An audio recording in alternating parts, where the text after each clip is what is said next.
Hi, sorry. Hello, everyone. I'm Metis Balaska, and welcome to the stream. So, today, we're going to get into the new event in Honkai Star Rail. So, before we get into it, I am shifting the timetable with Honkai Star Rail.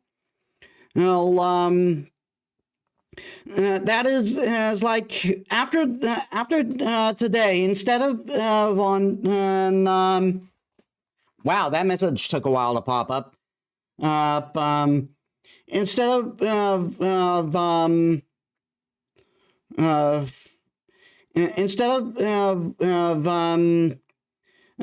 bleh. Instead of Sundays, as Honkai Star Rail will from now on be on Tuesdays and Wednesdays for shorter periods. And because I want to get back into playing other games on Sundays. So yeah, that'll be the timetable after today. So let's get into it.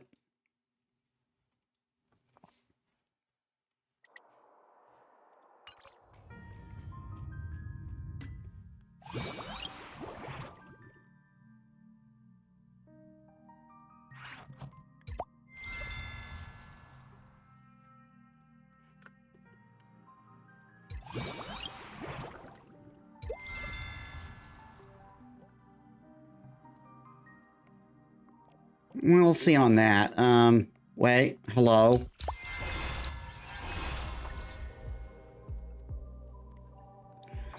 Why is it marking Tales of the Fantastic?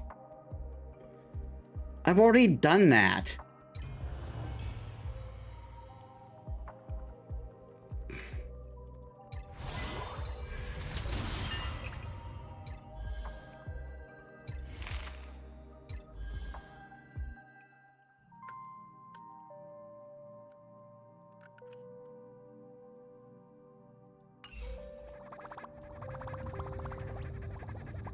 Well, anyway,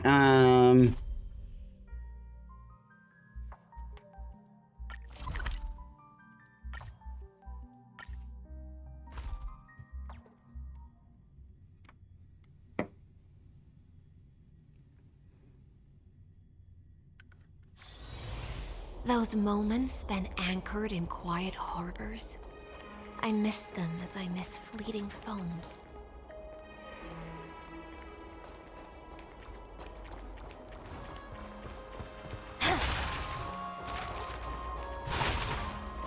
it's so weird that we're doing an event where everything's back to normal on Emporius. Considering we now know the state of the place.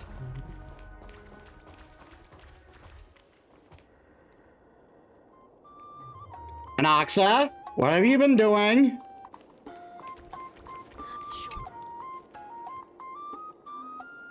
Once upon a time, so the story goes, 8 mighty mountains blocked the entrance to Akuma.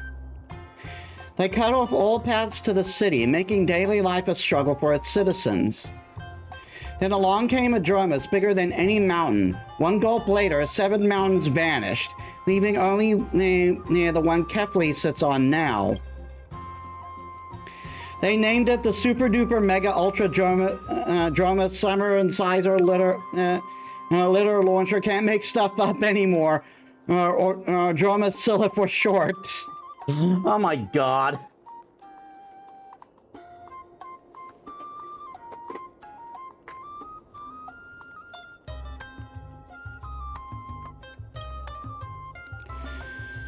That's one of the 270 reasons I love Dromuses. Shouldn't that be Dromi? Bigger is more beautiful, which makes Dromuses the most beautiful creatures in the world. That's quite the tall tale. Well, the story may be questionable, but it makes an interesting point. The Dromuses sizes we've seen are nowhere near what that species is truly capable of growing into. Remember this egg in the Dromus workshop? My research suggests it contains Dromacilla's soul. When it hatches, we might witness the birth of a new Super Dromus. I need to go off grid for a while. The egg is in your hands now. Keep the ignorant away from it, please. Why pick me? Castros mentioned you had a great time with the Dromuses when you first got to Akama. Anyone the Dromus is like is a good person in my book. Off grid? What for? I'm researching how to hatch this egg, actually. I have 32 promising plans so far, but I need time to test them all. Super Dromus, what's that? The strongest, mightiest, most legendary of Dromus kind, the shepherd of all Dromuses, guiding all beings toward a better future. Let's leave it at that. You can count on me, I guess. Remember, if you need help, just look for our assistant and instructor, Hyacinth. Later at curtain fall. I did absolutely nothing today. Why am I so tired?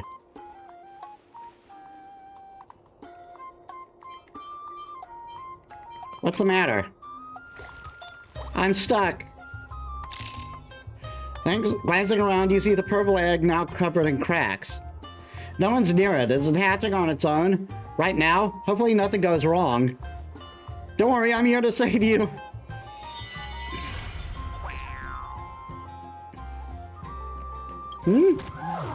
Thank you, Mama. Strangely enough, this future Super Dromus looks surprisingly cute.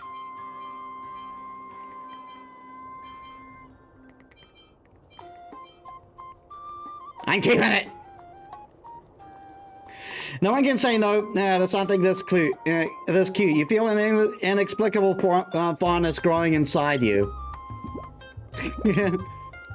Gurgle. Mama, why is my tummy growling? Is it hungry? Dromuses eat red soil, if you recall. Fortunately, the Dromuses workshop has plenty of it. Alright, what do you do? Eat red soil yourself while it watches? Hey, Mama is the best. Then it gobbles up the whole bucket of red soil. Nobody knows how that tiny body can hold so much. Seeing how much it eats, this little one might really become a giant beast someday, just like Anoxa, just like in Anoxa's story. Pet. Just simple sounds of happiness. Can't stay awake. I'm sleepy. Gentle breathing sounds fill the air. Your presence seems to help it sleep peacefully. I'll stay. You can't possibly leave it alone like this. Besides, those tiny paws have a death grip on your clothes, and they're not budging, even though it's not touching. Mama. Clearly you need to find an expert in this situation and get you free. You remember what Anoxa said, if you need help, just find Hyacinth. Now's definitely the time. Doctor, I need help. Gray, are you hurt? Not me, it's a Dromus. It fell asleep while holding me. Got it, I'll be right there. Wait for me, Gray. Sometime later.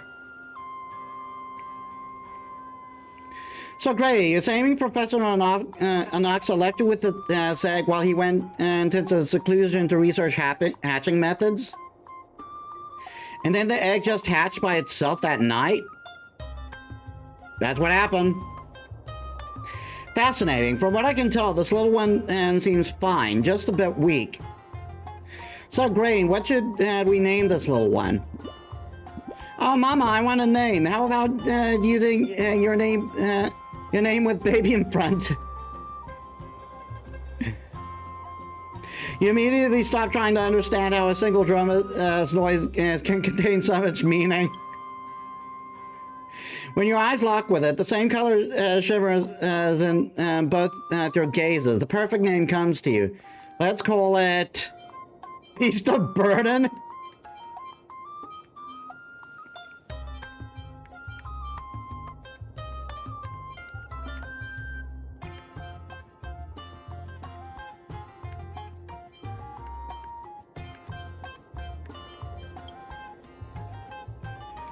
Oh, that name sounds a bit scary. What? Yep, that's the name. That sounds green and clean. Well then, Dromicilla, don't move while I check you over. This young one's current physical condition, how should I say this, indicates significant potential for development. Too many big words, my brain hurts. You're still a baby. There's time.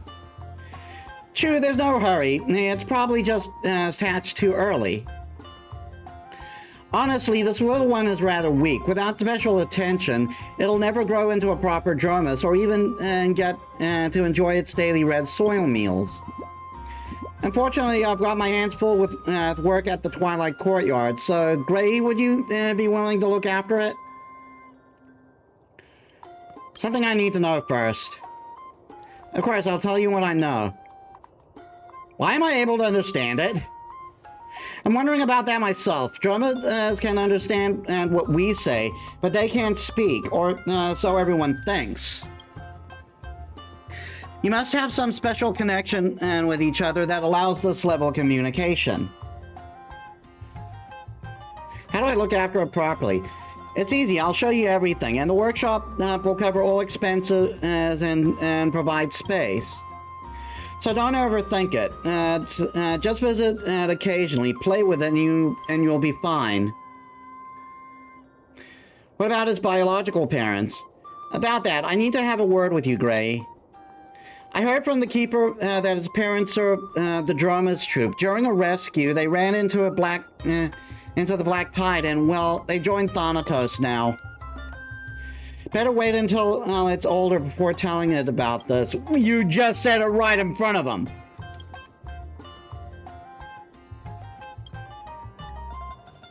All right. Raise me up. I knew I can count on you, Gray. Thank you. I'll help out whenever I can. Now, your first job as a new parent is helping this little one get stronger. It's far weaker than typical Dromuses. As the theory goes, Yoros have all Dromuses, gave all Dromuses 3 gifts: indestructible musculation, perceptive spiracuity, and uniting curse splendor. These traits show how well a Dromus is growing. Muscular what now? Muscle constitution.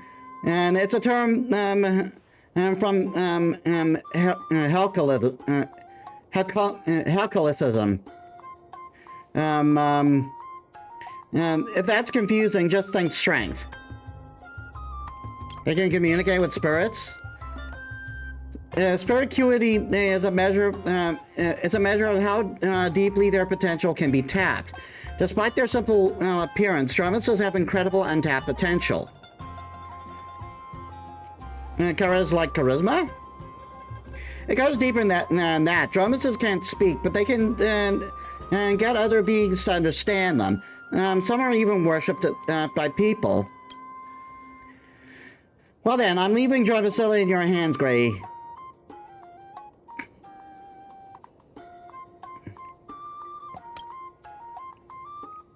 Super Dromus! Haha, health comes first. We'll check back in 3 weeks to see how it's improving.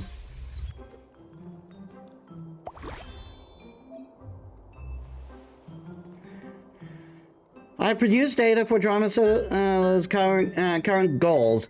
The physical attribute. Make sure to make sure to raise its current splendor to rank E before the next evaluation test. Great, let's fill up this week's schedule with Dromacilla. Is this basically the March event all over again, aka what the same thing as whatchamacallit, the same thing as Uma Musume?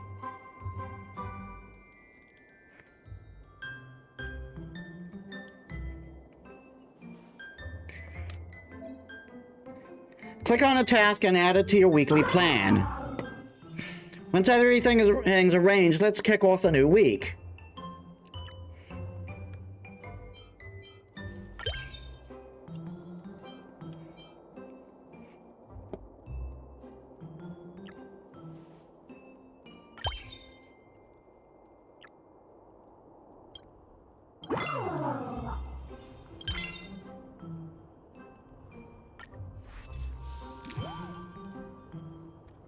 Is tumbling around and with happy something. Count the number of chimeras leaving the area via the right side to go to work.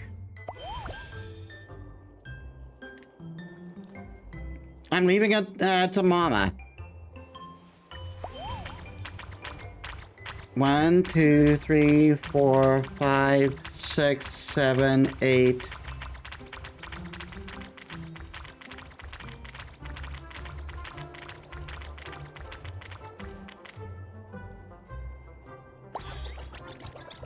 Eight. Too many, maybe 5.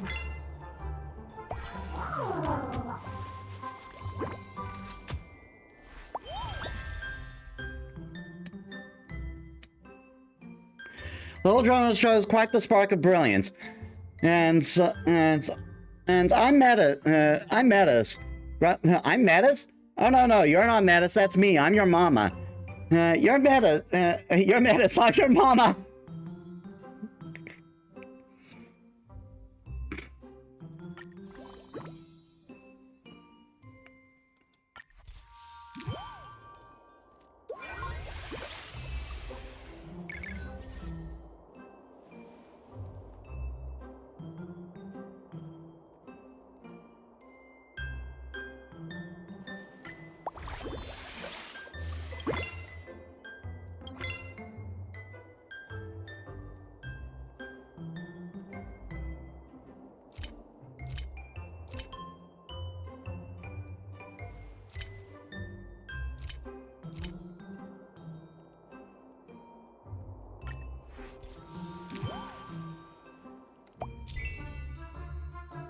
Select food items according to customers' requirements to complete the order.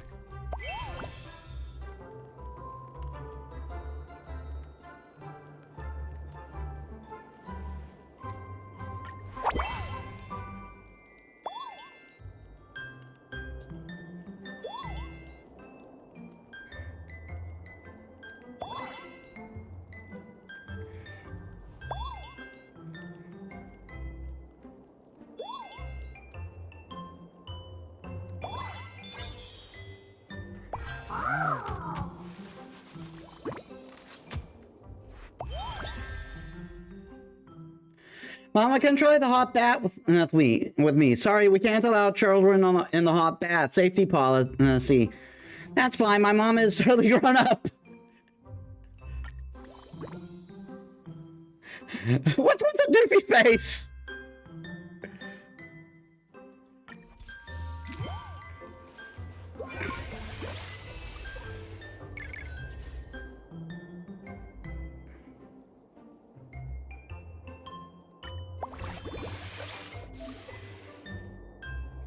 Keep an eye on Dromacilla's energy. You can't do much when energy is low.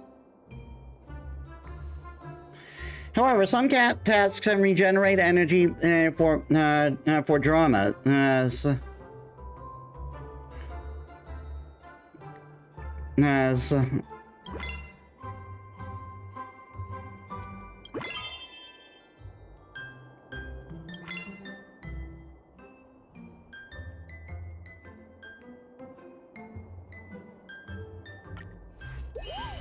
Pet.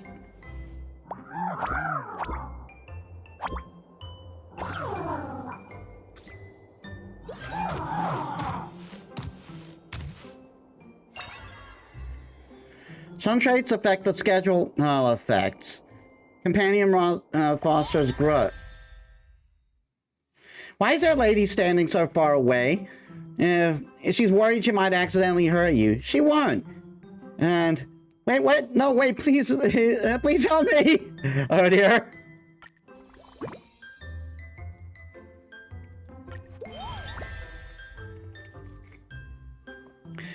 Recently, Dromacilla has developed a fascination with the local forest, particularly the bags of potting soil. Mistaking its interest for hunger, he couldn't resist those pleading eyes and bought a bag. But instead of eating it, the Dromas has immediately tugged you out of town and gently scattered the soil around the young sapling. Tee-hee, someone told me that this tree and I share a birthday. I hope it grows taller than me.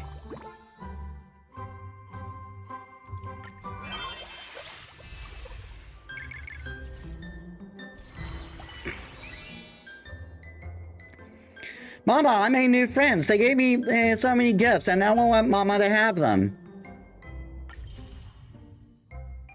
Nice.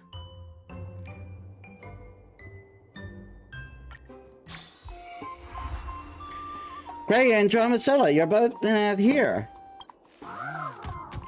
Pixis Hyacinth, and so glad to see you.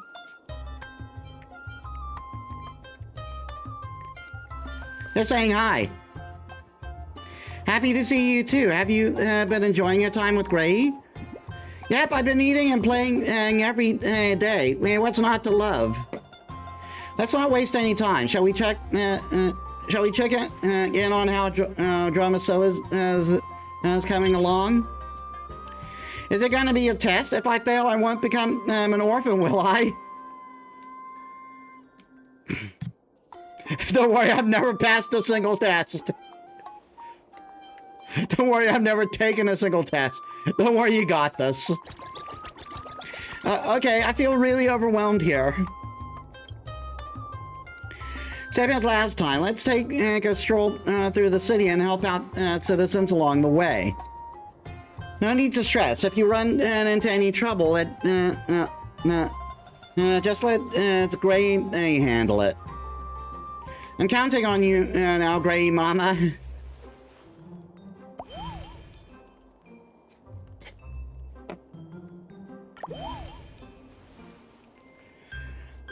Dromacilla's physical condition has reached its goal and it can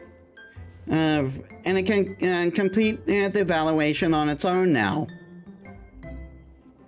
After switching, Dromacilla will complete the mission independently.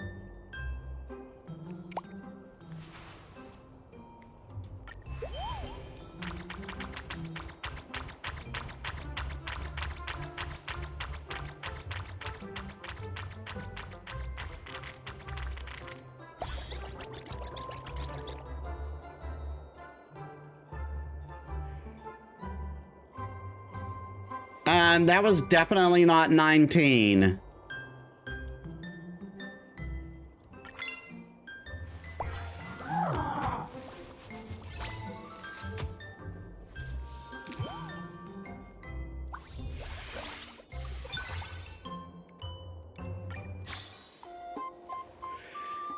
Wow, that was amazing. It's like a whole different Jonas from last time. To recover so quickly, it really is something special.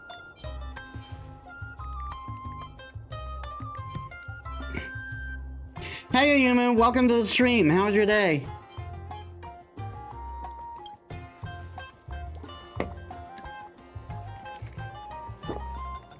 Thanks for the hydrate. And the stretch.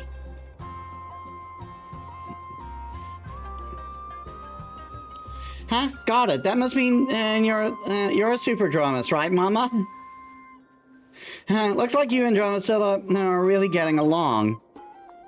If it passes the next two checkups smoothly, it should be fully recovered. And so let's wish it at healthy growth.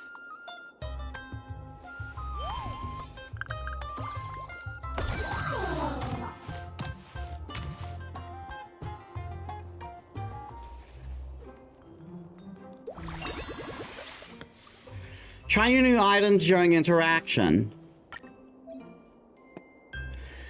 Some traits will affect the schedule outcome, and these have been factored into the numerical preview.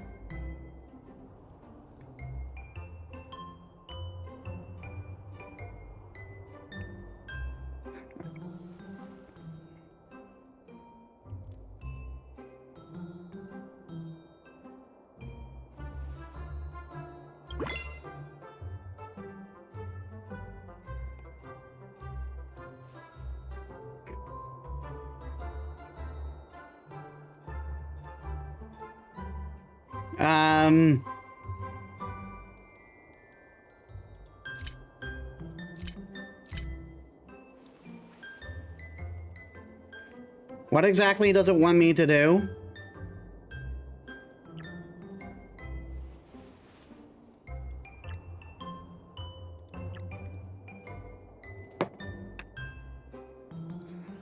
Oh, no, masculation and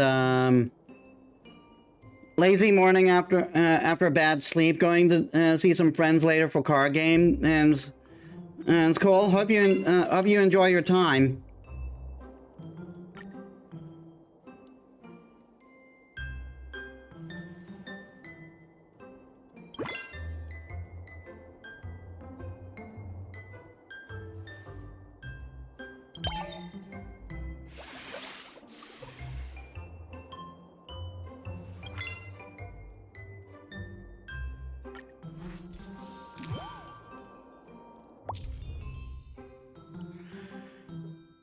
During the weighted run, an accelerated sequence will appear. Oh no! Press the directional keys in the correct order to get Dramacilla walking. A consecutive correct sequence will allow Dramacilla to start running.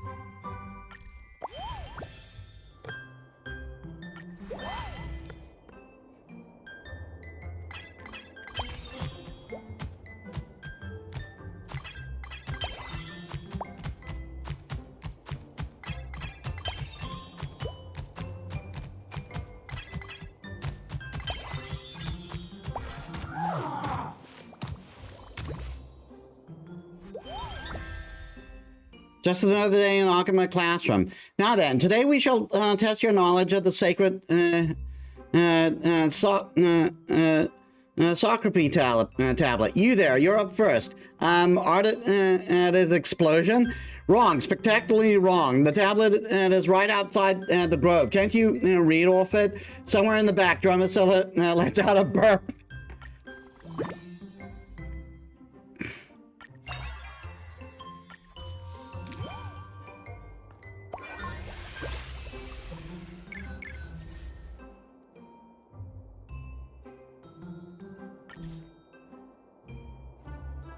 Interactions grants one additional point and to mescaltician.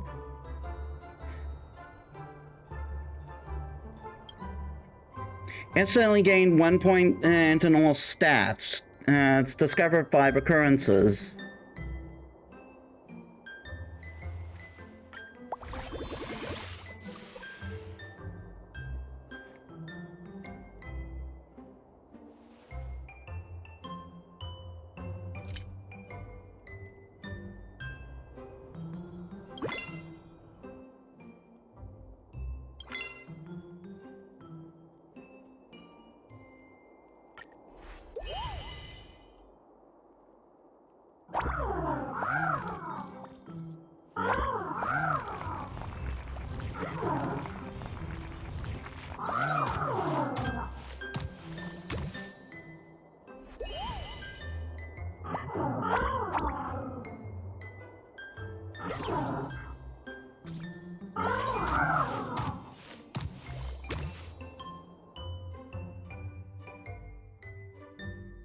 You ran into that professor.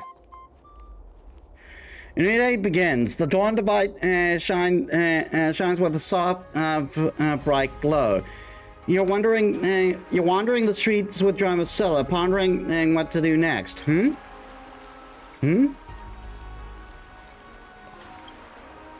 Oh, it's you. I was just thinking. You.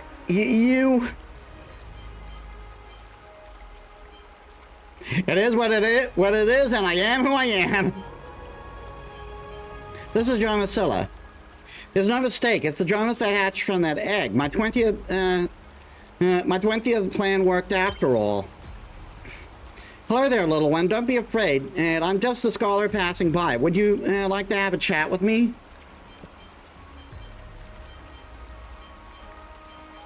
You can understand what it's saying? Come on, little one. Try say something. Big brother, who are you? Yeah, bro. Who do you think you are?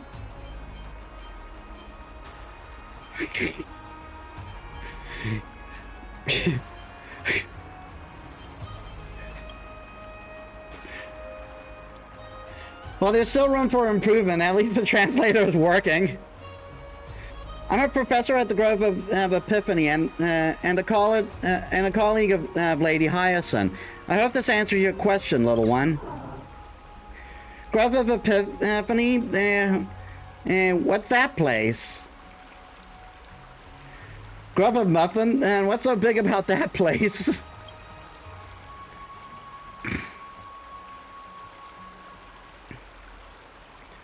Allow me to explain. All right, I'll let you do the translating from here. As you probably already know, this Dromus wasn't born an extraordinary, but it possesses limitless potential. With the proper care and nurturing, it can grow. It can grow to height. It can grow to heights that other Dromuses could never reach. That noble task now rests with you. If anything comes up, don't hesitate to ask me. Farewell, little one, and stay safe. I'm a mommy!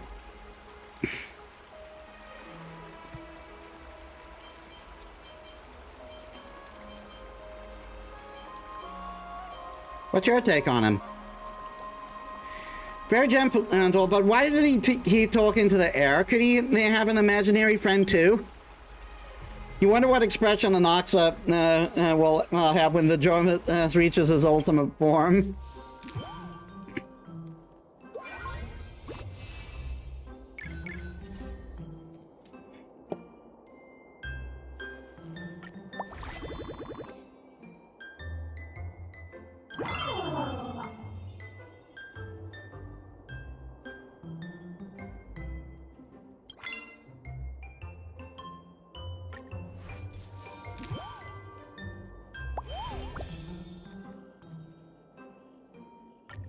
All right, counting.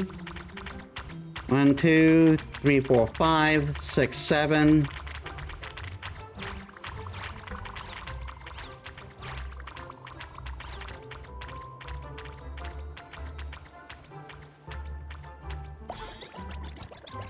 Seven.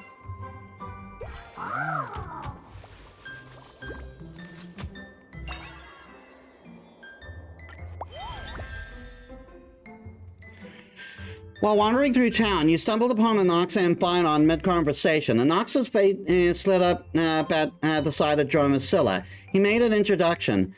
Aha, this is exactly what I was telling you about. The most brilliant chimera I've ever taught. Professor Anoxa, that's a Dromus, not a chimera. First off, don't call me Anoxa. And secondly, I was talking to the Dromus, not you!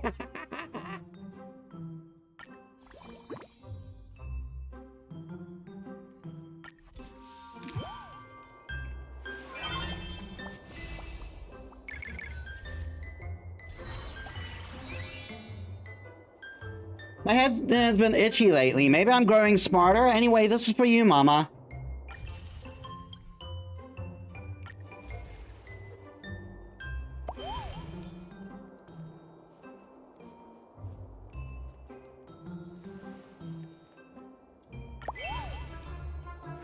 Not bad. Show me what you're really made of.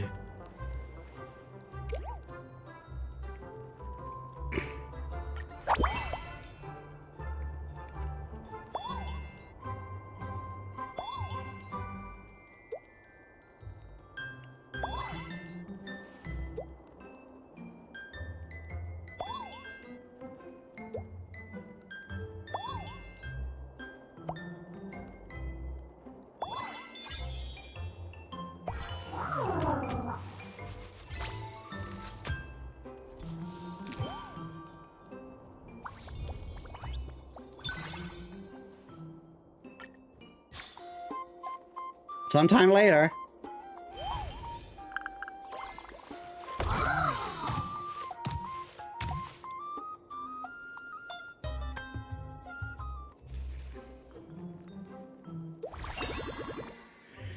Try new items during interaction. All 3 stats to rank D.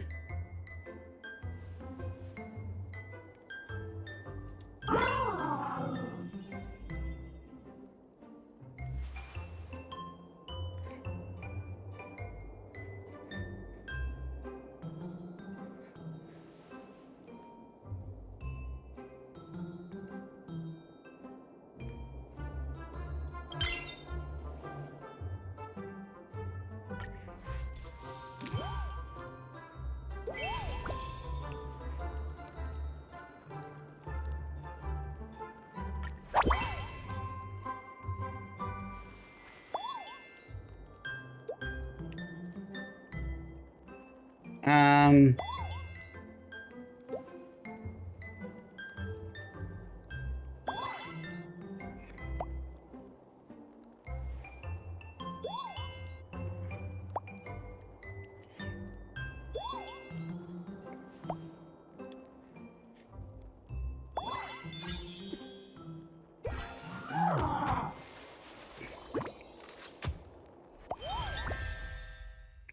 Drumacilla has made a new drummer's friend and brought it over to you. Could you translate for me? Hello, nice to meet you. I'm Drumacilla, guardian. I'm Drumacilla's guardian. Would you be friends with my little one forever? What did it say? It said sure. Ah, got a little helmet.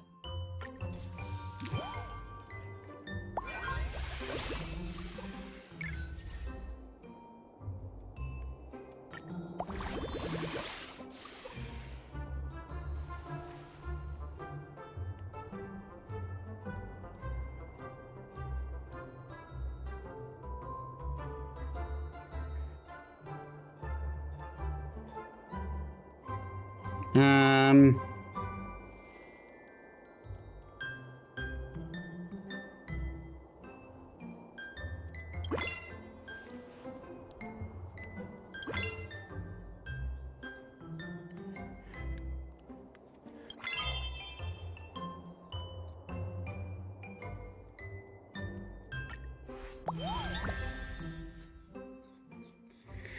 After a previous attempt failed at drama's vocalization, Finon has returned ready for redemption. Friend, I'll redeem myself today. I've been practicing for ages. What's wrong with him? Toothache?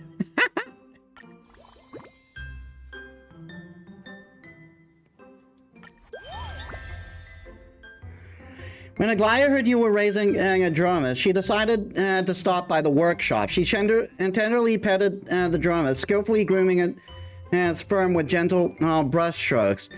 That feels amazing. Have you raised drumesses before, lady? Translating. Not exactly, though I've raised wildcats before. Perhaps the techniques are similar.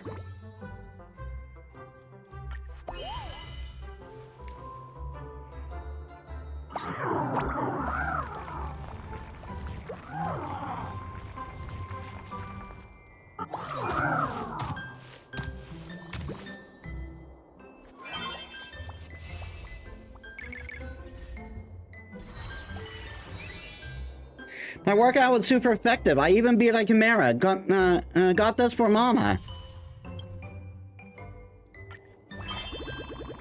And we even have a week left.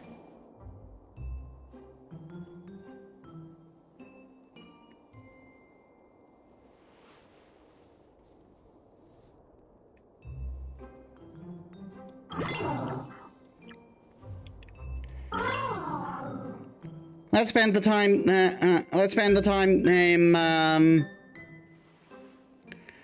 Getting some rest then.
Hey, I'm thrilled to announce Dromacilla has made a full recovery, all thanks to the hard work from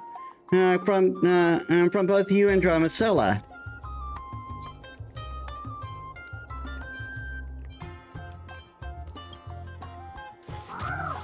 A bright future awaits us. Oh my God, this guy! Wasn't he one of the guys from the pool event? That was incredible. No, even I, the Beast King, haven't felt this fired up in ages. If I'm not mistaken, this must be the rumored Dromas who popped up from out of the egg.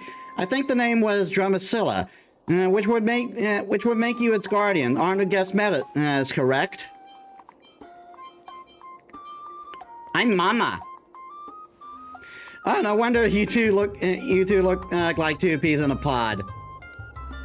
You two might have heard there's a drama troop stationed in the suburbs of the Holy City, and I happen to be their liaison. Do you remember the dramas you rode with Lord Finan and the others when you first visited Akama? They're members of our troop.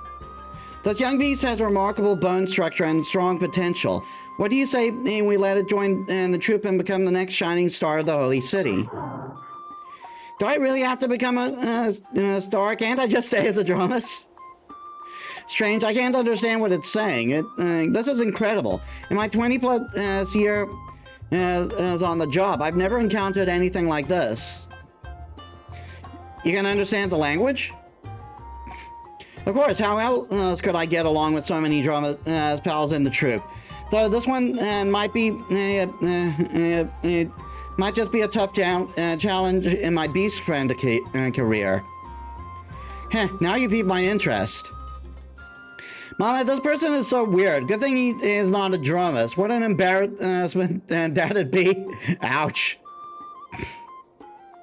Anyway, I've got a good feeling about this one. Let's talk more about it in detail when the main forces return in a few weeks. It feels sus. I'm actually quite interested. Besides, the strange guy probably isn't a bad person, and he just doesn't seem very human. The further from humans, the closer to Dromas.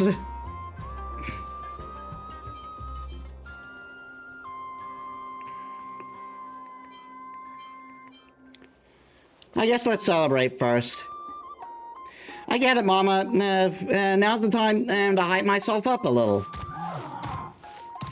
Just wait until I grow up a bit more. I'll raise to the very top of the beast world and become the Dromas among Dromases. Just you wait.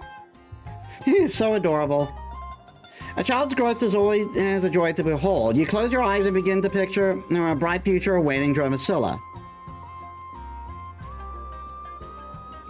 Years later, an incredibly successful drama appears in the city of Akama. This drama has countless followers in its wake. Its table piled high with the finest red soil. Its face even minted on coins. People say it attained life's zenith, yet the dramas never stopped. Perhaps only the dramas itself knows where its final destination lies.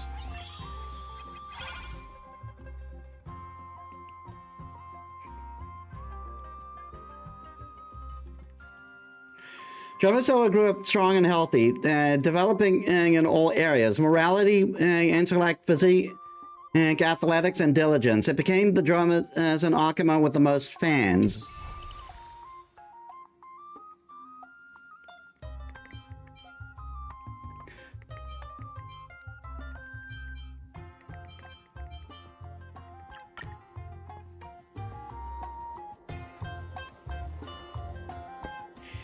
Even if it's just a lovely dream, you and Drama both believe that greatness awaits. The tiny little dramas, the end. Absolutely, I'll be the greatest super dramas ever. Eh?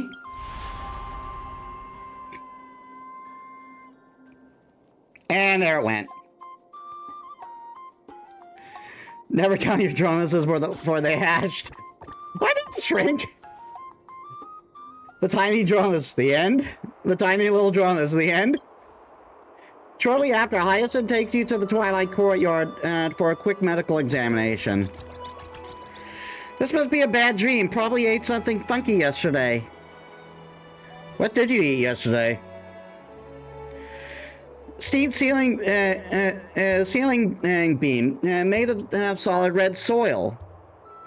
Oh no, don't worry. Hey, let's figure this out. Would medication work? Maybe herbs? Is this even a medical condition? How do we fix this?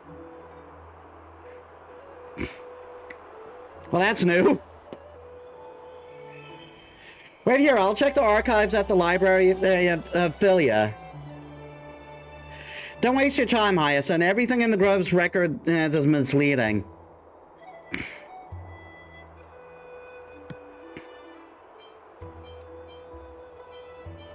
Were you just waiting for your chance at the spotlight? Professor Anoxa, you were standing on the porch for so long, I thought... to get straight to the point, this phenomenon does indeed resemble an illness caused by an imbalance of the divine power of time within the body. My teacher once told me about a gifted priest who had suffered from this condition before he embraced the path of venerationism. Because of it, even in his 50s, he still had the appearance of a young man.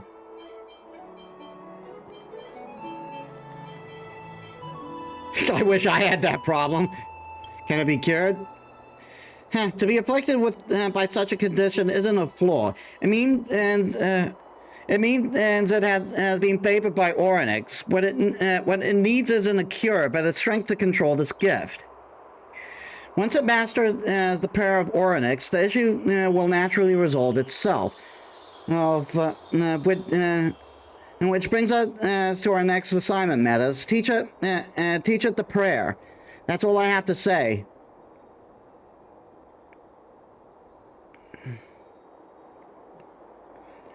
All right. As long as it can be cured.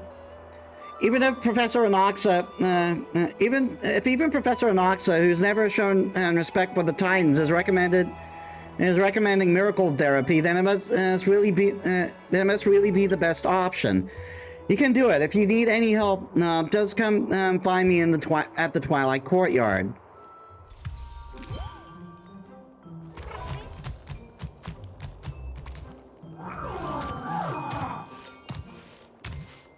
You can claim the appearance you obtained in the last nurturing session and in the growth records.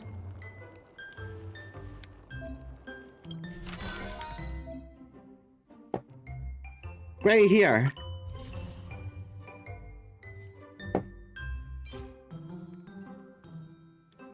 So I guess these are just key items. Or they do foodstuffs.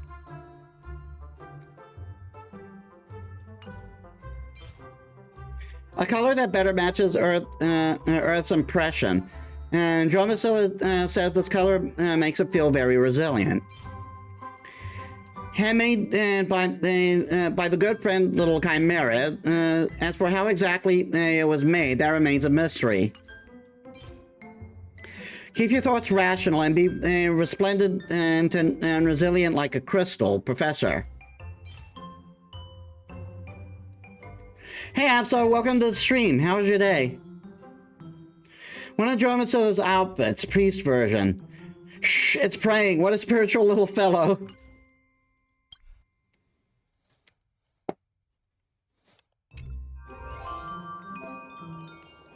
You can change Dromicilla's appearance at the Grumpf Closet.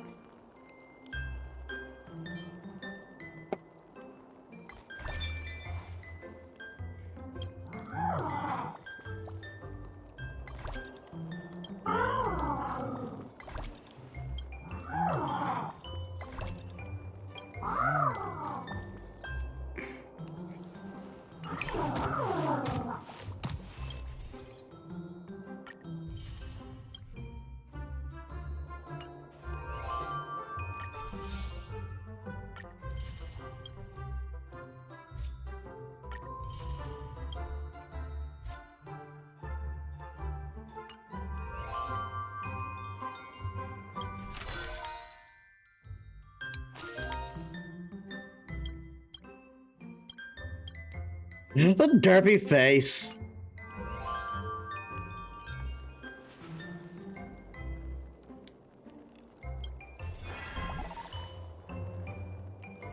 Select traits applied to current raising attempt.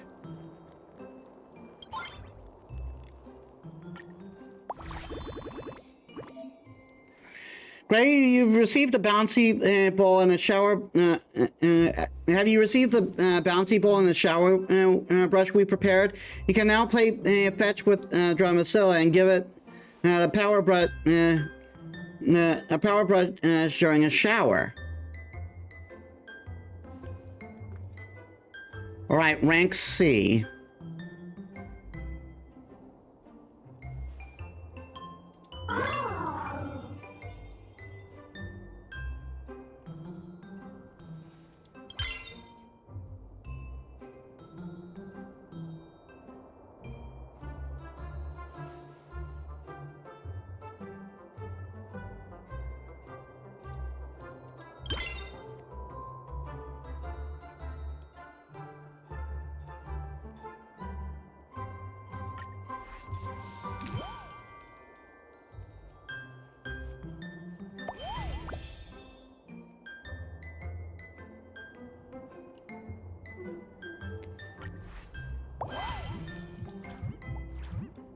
Oh dear.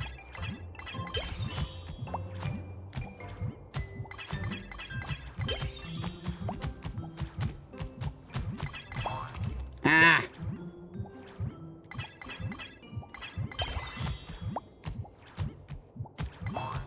Ah.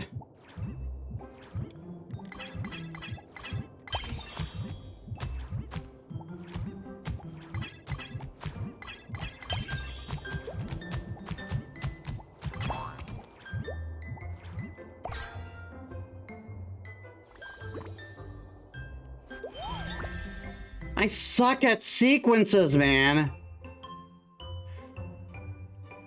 Yeah, great mystery. Oh, what a tiny drama. Studying the fundamentals, huh?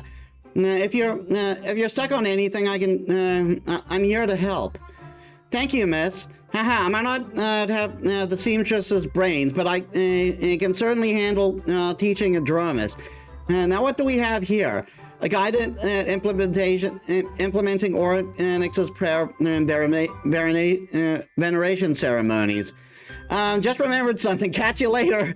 So much for teaching.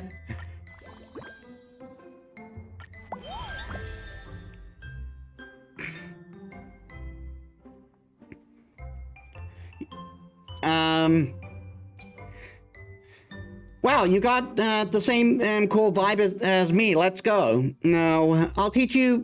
I'll teach you the art of I mean, how to appreciate hidden value in everyday objects. With two rounded body being side by side, just makes you wonder about the potential biological connections. But with the Spirit Thief's questionable history, Drama gave you a concerned look, clearly looking for advice.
After learning the fundamental of Orignis' prayer, Dromicilla has taken to helping alchemist citizens with their troubles. I waste so much time sleeping every day. Could you help me skip sleep altogether? You got it. And so one bat swing later, sleep was indeed skipped. Consciousness too.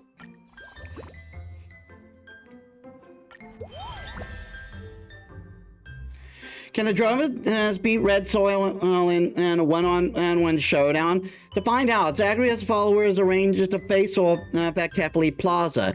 Victory goes to the Dromas if he can eat 50 pots of red soil.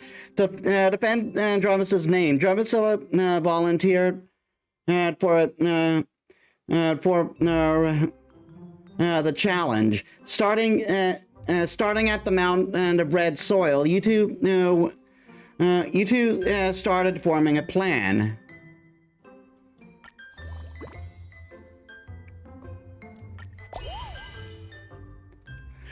Drag the ball out of the item bar and release it to throw it. The higher the release point and of the ball, the farther it'll be thrown.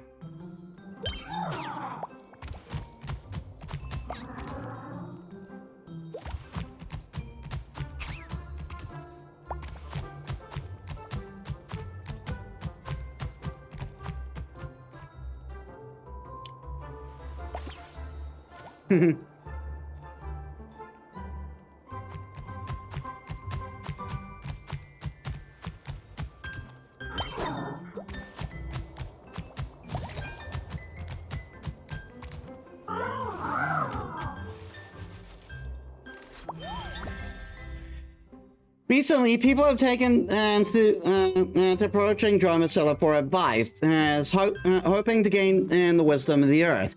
I feel so isolated and find myself chatting with plants and flowers. Is something wrong with me? Not at all. Chatting with plants is completely normal. Even I do it. But if plants ever start talking back, come find my mama. She's got a bat!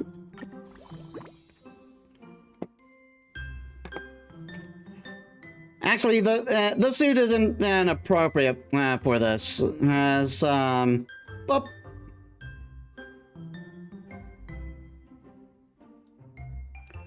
Oh, wait. Forgot to put transparency on. Recently, people have taken to approaching Dromicilla for advice, hoping to gain the wisdom of the earth. I feel so isolated and find myself... oh, no.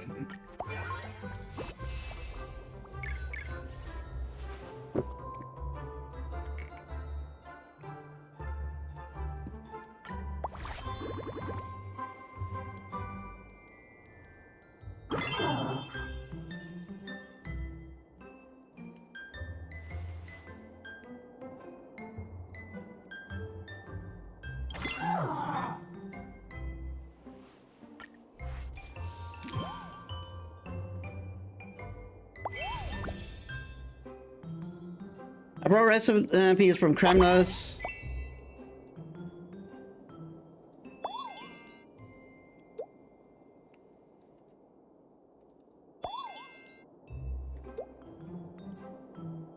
Ah.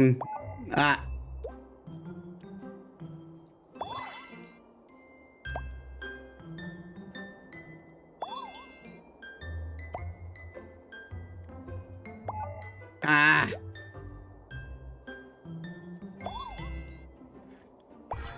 Go away. And you too.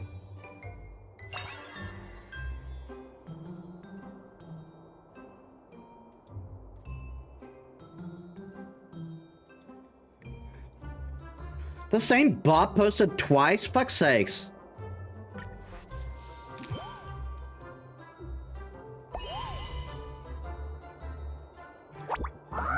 Scrap it that dub.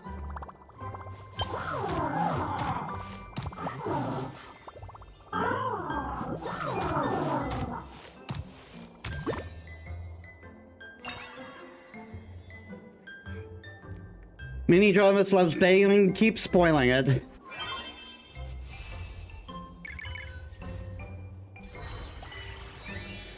Mama, my spirit acuity has improved a lot. This is a reward from Professor Anaxa.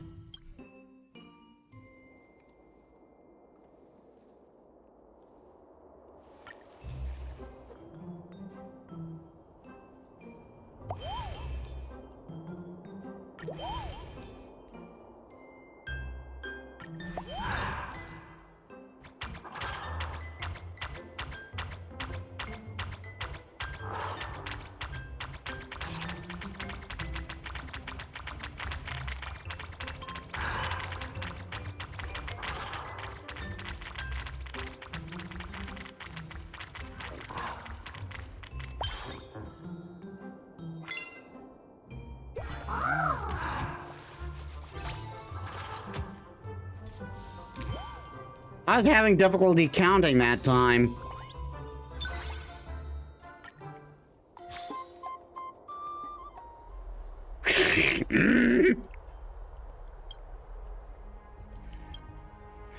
Please, Dramacella, if honey cakes that fell on the ground can be fixed.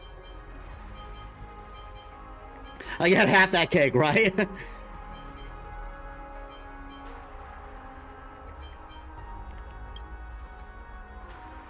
I never said that. Well done. Amazing. If I cover my eyes, I definitely wouldn't be able to tell which one of you used the prayer.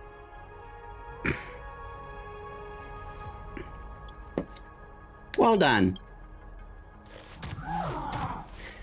My success is Mama's success, and vice versa. I knew it. It's always said that the potential of the drama is limitless. The stubborn and veneration scholar as will have to eat their words now.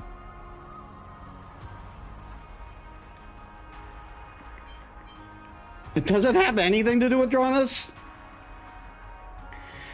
No, they just collectively criticized my paper on the feasibility of replacing negligent priests with dramas. Anyway, at this rate, it'll master the power of Warnix in no time. I can't even imagine how far it might go from there.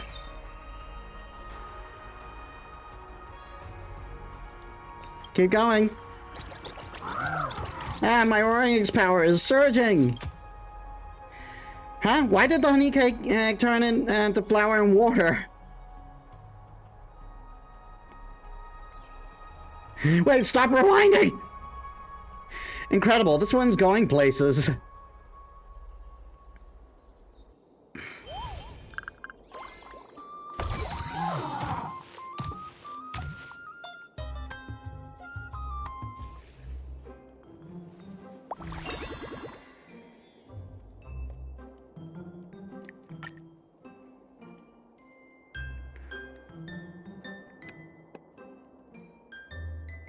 Spirit acuity at a B, and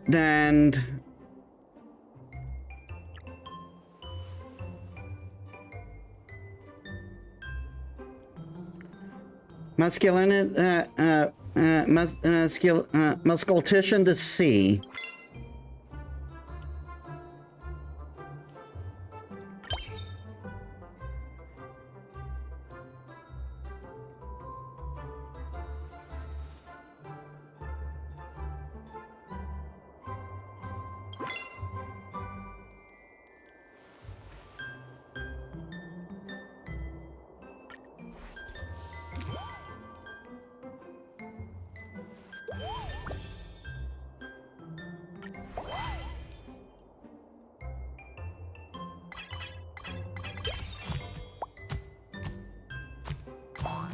Ah.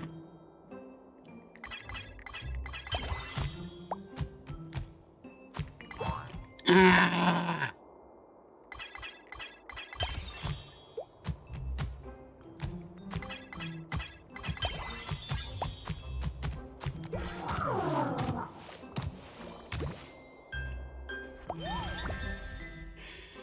Dramacilla is getting more crafty by the day. Let's test with it. Let's test it with an ethical challenge. A monster is charging at 5 innocent individuals. You could lure it to another route, but there's one individual on that route. The trolley problem? What would you do? Such an extreme hypothesis. However, whoever designed this must have issues. Anyway, I know what to do. I'll just defeat the monster. As Mama always says, rules are made to be broken.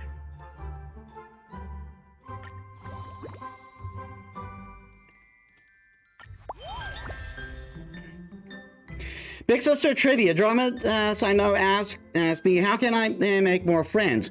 We know the answer. It's important to use polite words in daily conversation, like please and thank you. Got it. Like please pick up the tab. Thank you.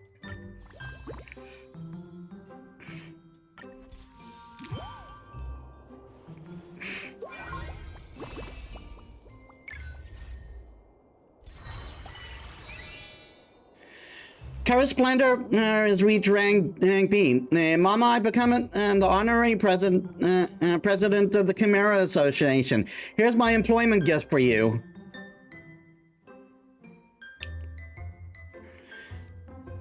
Increases effect resistance of all allies.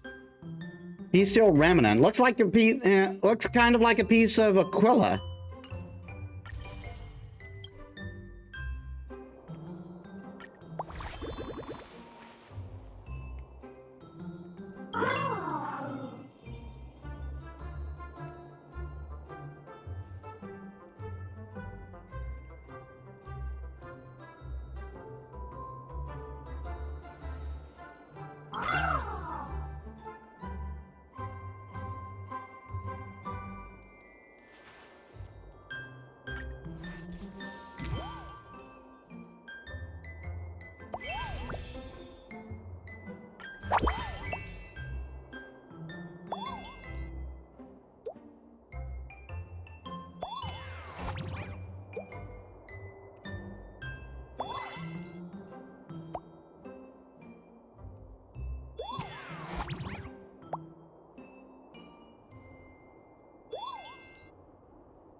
That was close. Shake and sway.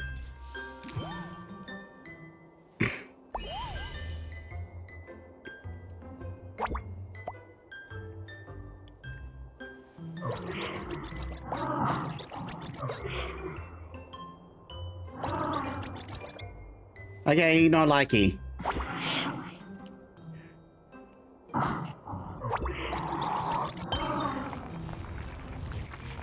I saw you smirking.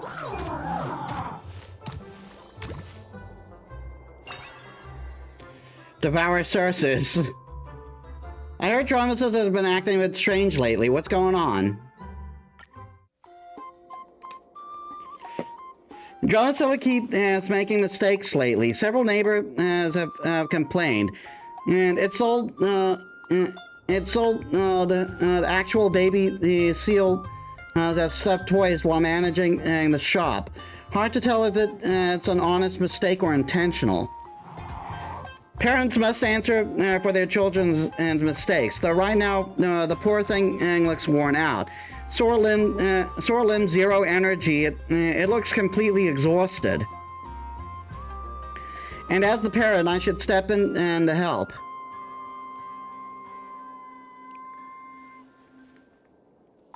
How about we go have some fun? Excuse me? Memorial Palace in Euphorius's melting pot. All manner of people come here, hoping that the waters will wash away their worries, just as meat is stripped of its scent by boiling soup. As a wise person may or may not have said, I never said this, but feel free to imagine I said whatever makes you happy. Too bad you can't tell Dromacilla is happy right now. Is something on your mind? Yeah, something. Mama, can I ask you something? Do you ever fear failure?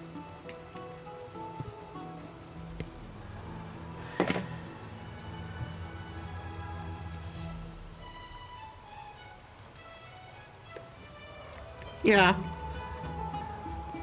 So even Mama feels that way. I feel like I figured something out, but maybe not. Why asking that question? Just thinking about my award acceptance speech. Don't mind me, Mama. A bit of abrupt topic shift there. Looks like it'll take more time than to unravel the mystery of Dromacilla.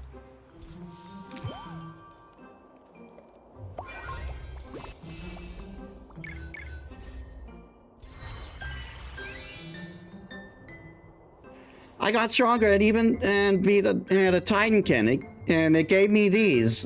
Take them, Mama. Nice.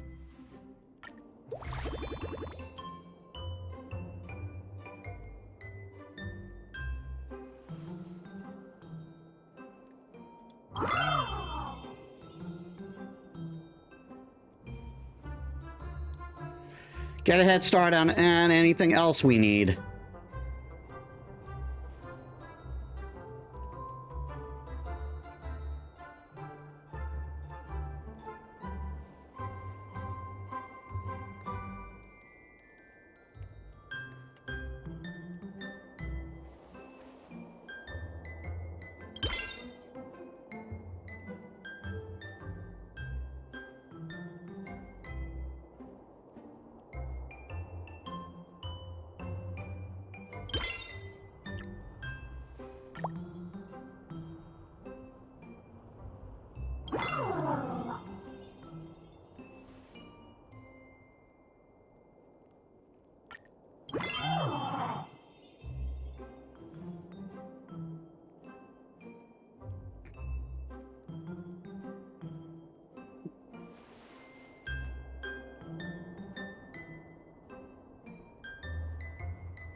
One, 2, 3, 4, 5, 6, 7, 8, 9, 10, 11, 12, 13, 14, 15, 16.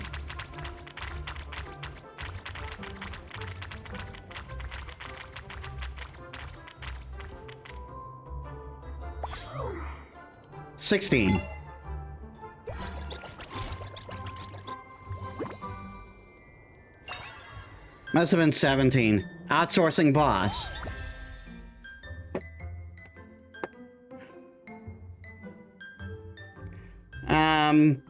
It was a sunny day when you and Dromacilla went out for a stroll. Somehow you ended up at the Abyss of Fate. A door blocked your path, surrounded by piles and piles of mechanisms. You tried pushing it, but found it was blocked. Solving them all, the door should open, right? You and Dromacilla exchanged a look and decided. Out of the way, Dromus ran. Let's treat it as prayer training.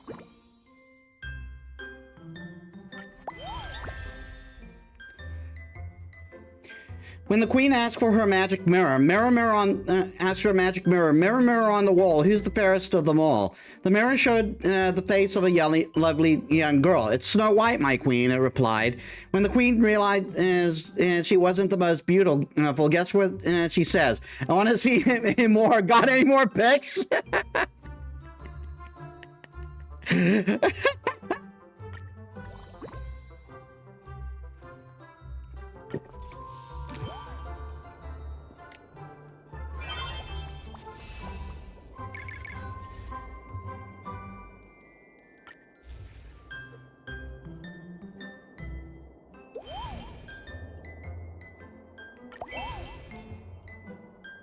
All right.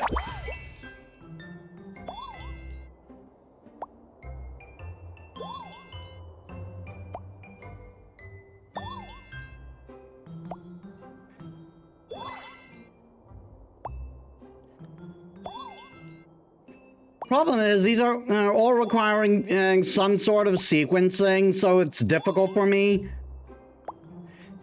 And especially because they're hiding the food on this one.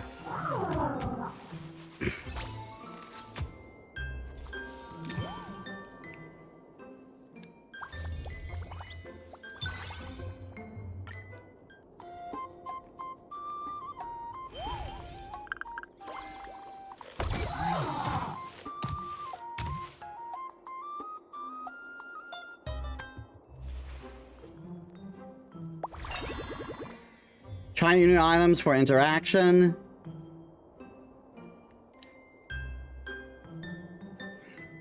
Rank A in masculinity. Rank A in.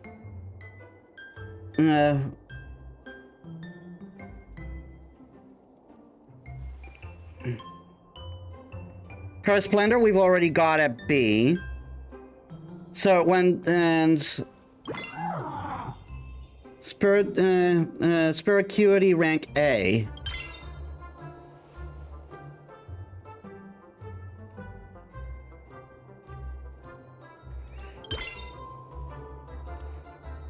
And B a muscutician.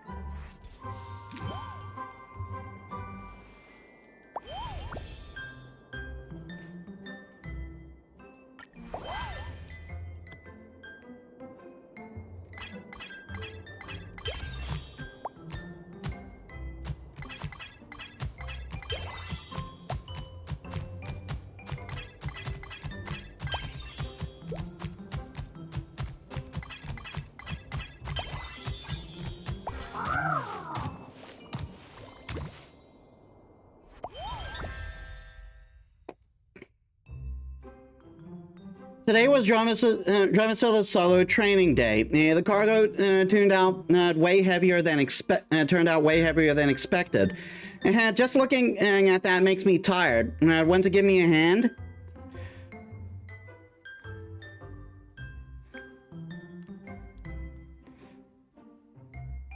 Politely decline. Workshop Inquisitor. Word got out fast that Dramicilla was learning Orynyx's prayer. Some of the fundamental priests were not pleased. A Dramis learning Titan prayer, as I've lived for decades and never seen anything like it. This world's falling apart. Okay, Boomer. I never agreed to this. Not unless the sun rises in the west. Okay, Boomer. Just then, an gust of wind swept by with the sound of bells. As you saw Sophina approaching from the west.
What? Fetch, not catch.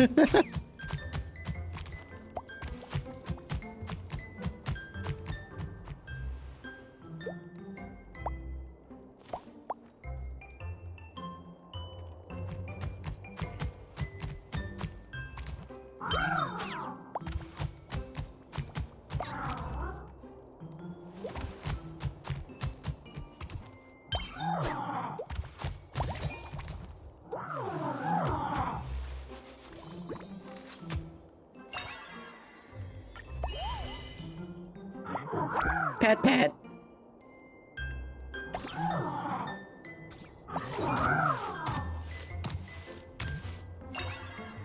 Clingy. Dramicilla spotted a weight lot sat on the roadside. Still worried about your figure? Join our fitness club. Drop those worries and become a better you. Underneath was an image of a drama morphing into a chimera.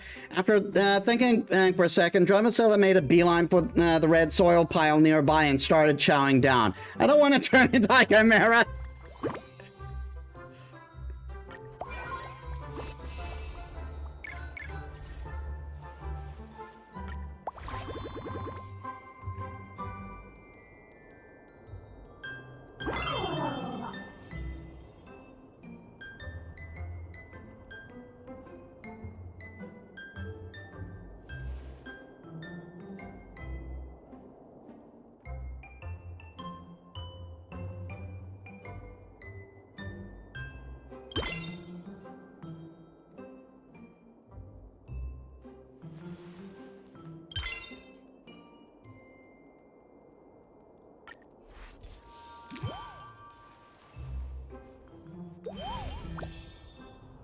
Oh dear.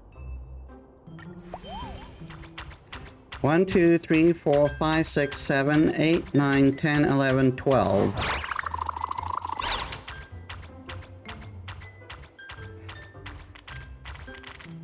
No, that was 5 each, so it's 10.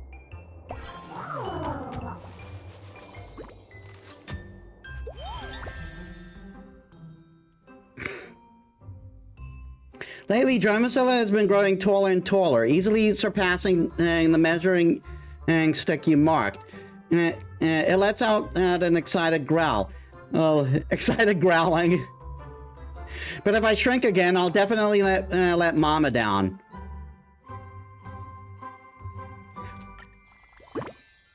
You'll never disappoint me. Recently, people have taken to approaching Dromicilla for advice, hoping to gain the wisdom of the earth. I'm getting sick of this job. No one sees what I'm worth. Honestly, I might be better off looking for after Dromices. I wouldn't recommend it. If the Dromices are doing fine, the employer will complain that they don't even know why they hired you. If something goes wrong, the employer will also complain that they don't know why they hired you.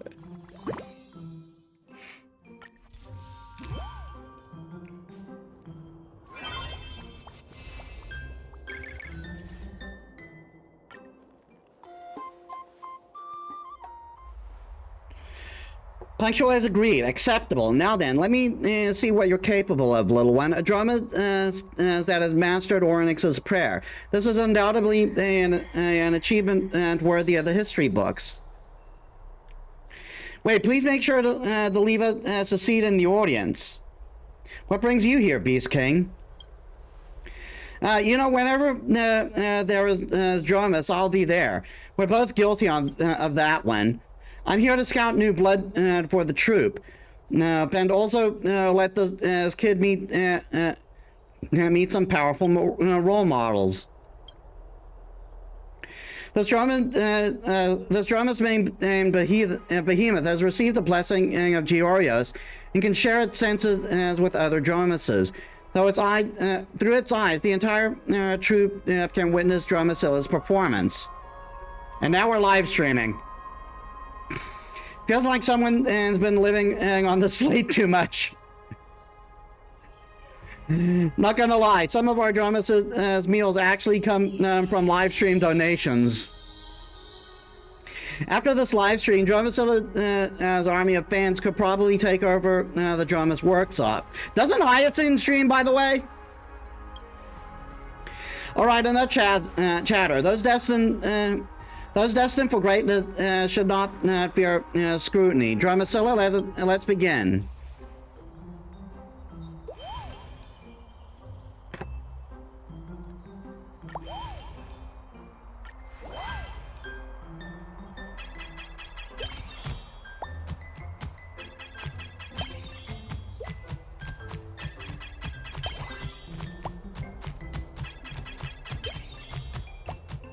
I would not have been able to do this. You kidding me?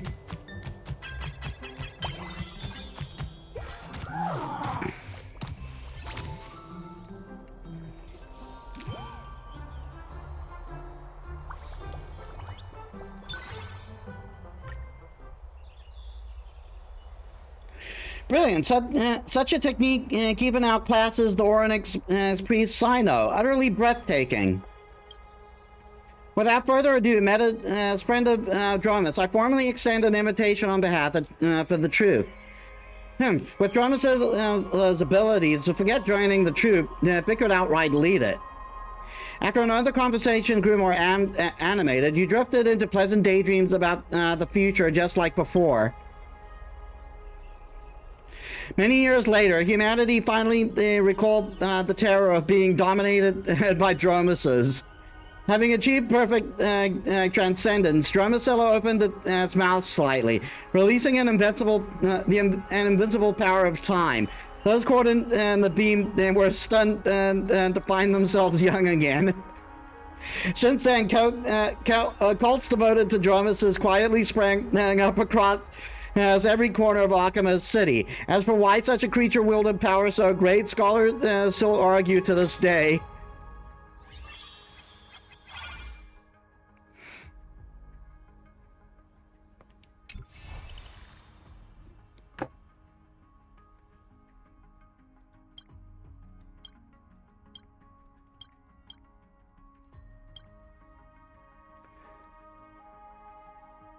Instantly gain 30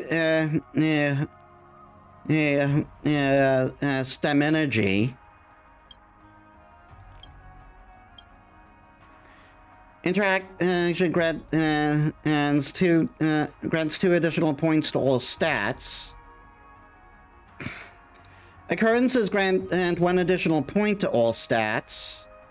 Instantly gain 2 Masculatution, 2 Curse Splendor, 5 Spirituality. Instantly gain 2 points in all stats. Let drum instantly gain instantly gain and 5 Spirituality. This time the scenario you imagined was even cooler, even bolder, and somewhat terrifying. You couldn't wait for that day to come. Perfect timing. We got a mission, little one, and when to come along. With your support on this rescue, things would definitely go a lot smoother.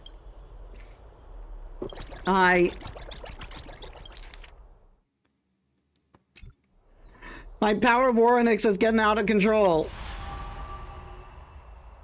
And there we go again. Oh dear. It shot out at lightning speed, smashing a flying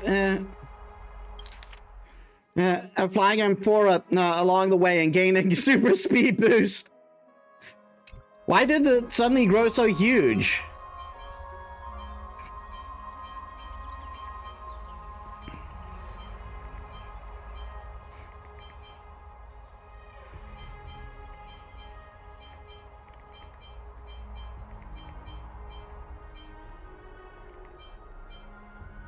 There were signs earlier. Do you need any help?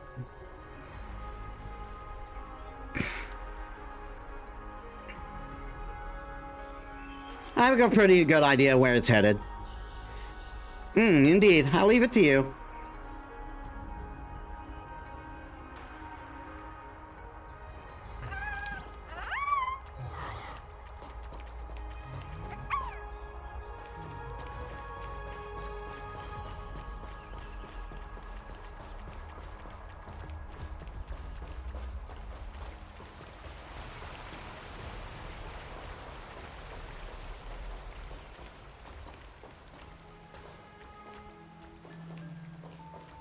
Why am I getting hiccups in the thing? Oh my god.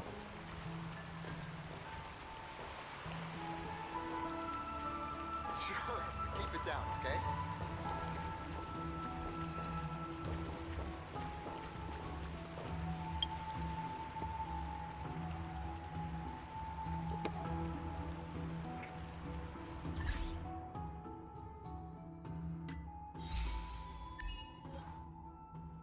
A new life is being nurtured. Touch the strange egg inside the drummer's workshop. Super Dimension Drummers. Uncover the special trait of this baby drummer in the night weather for drummers event. Fetch not cat. Accidentally bark your baby drummers with a ball during playtime.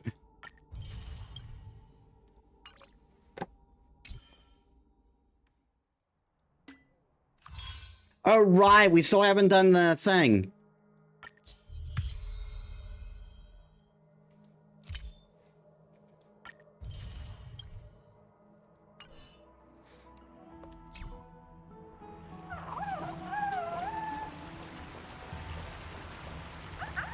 We'll do story time we'll do story time later.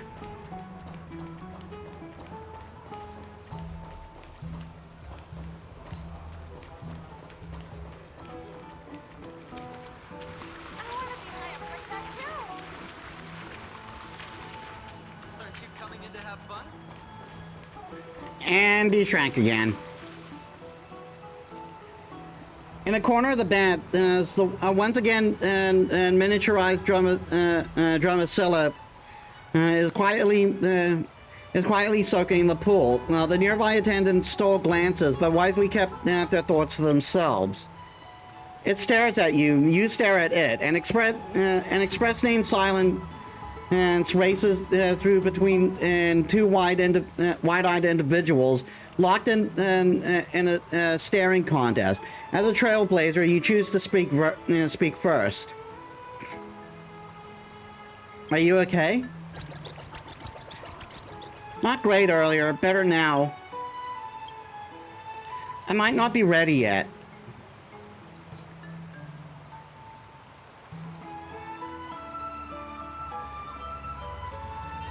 No one is perfect. No, I'm not human to begin with. What I feared most still happened. I messed up. As you can see, Mama, I haven't really mastered Oryx's prayer. If everyone sees me as someone special. I want to meet their expectations, but deep down, I've always been afraid. Will they all be disappointed in me? Maybe I'm not worthy of being called the Super Dramas. Maybe Mama will leave me too.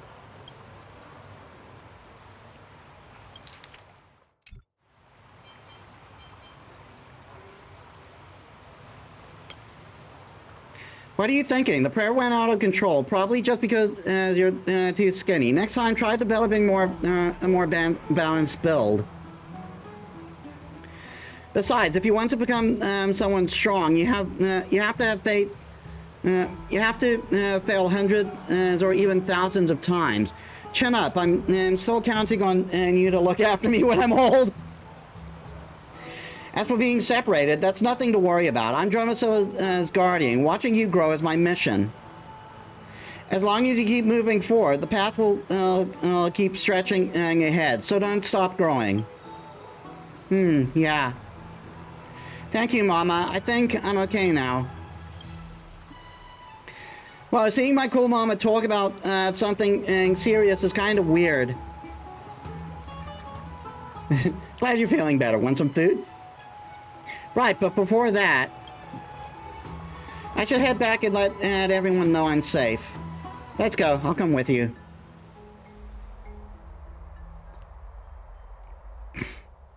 Great, you're back. I heard what happened. Dromasilla shrunk again? How did that even...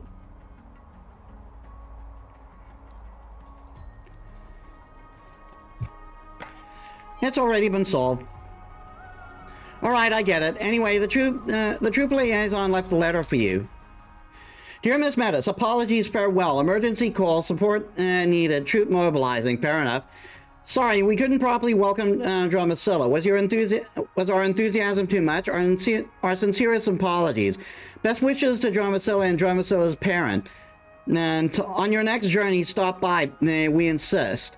With regard, troop leader Behemoth, scribbled by Beast King.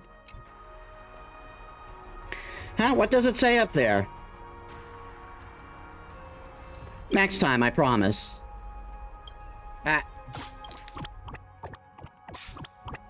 No, what I meant was, so annoying. Can we skip the test next time? Oh, you two are back. I'm so sorry, but I had, I just got an urgent mission, and Beast Emperor already left with Behemoth and the others. By the way, did something happen? Just went to take a bath. I see, you must have had things to do. We were worried we might have said something wrong. Anyway, I came here to tell you both that even if the main team has left, we'd still like to invite Dromasilla to join us. Dromasilla, would you like to start out with a city-based garrison regiment? And though you're a bit green, and it'll definitely help you get familiar with the troops' work quickly. Once you completely finish and pass the evaluation, you'll get to join the main team. It's like an internship. What do you think? What do you think? Interested? Let's go. Sounds way easier to get by. Even though I can't say I understand what it's saying, I got that part at least. Welcome aboard. The first assessment mission for the regiment is in 3 weeks. It's just come find us and it's time. Of course, so you're also welcome to check out the Vibe beforehand. See you then, Metis. You can leave Drumacilla in our good hands.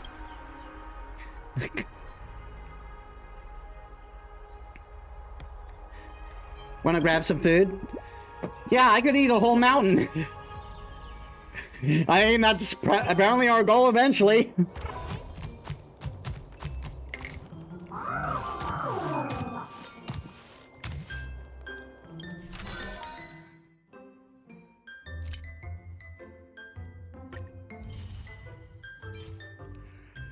Die for Drumacilla. Look good, new mood. The color of a flawless sky. Drumacilla said the color made it feel full of wisdom. Feels like it gets a welcome gift from the Grump of Epiphany. No one ever thought of putting it on a Drumus before, but it fits surprisingly well. May your wings grow strong. May you soar across the azure blue sky, Doctor.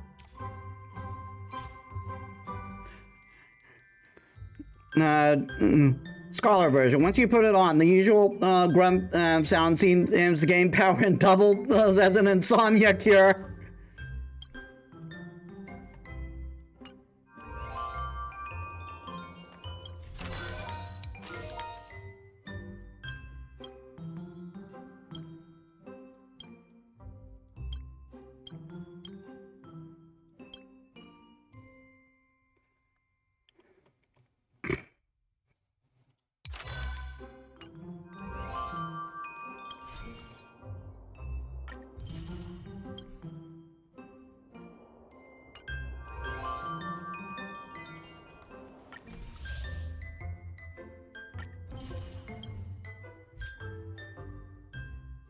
Rank B on all 3.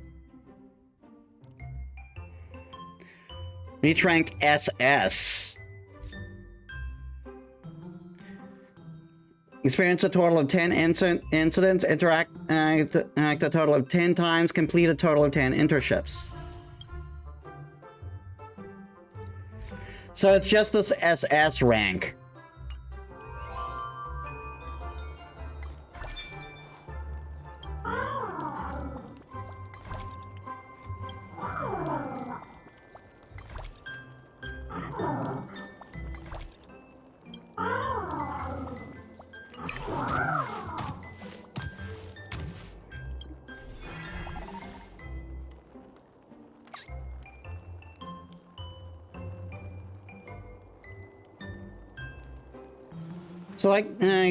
Selected trait applied as to raising attempt.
Hey Luna, welcome to the stream. How was your day? We are currently raising a Dromus.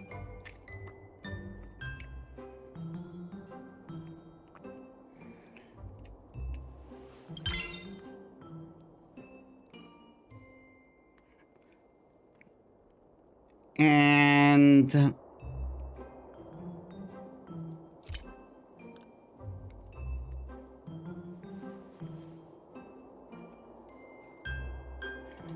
let's give him a bath after. I'm currently in a car driving to the airport to pick up my grandparent, and so I'm doing good. You're raising a dragon? Well, no, Dromuses are related to dragons.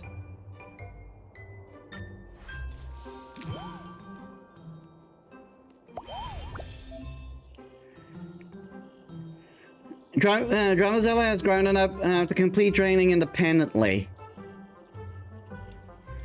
Thank God.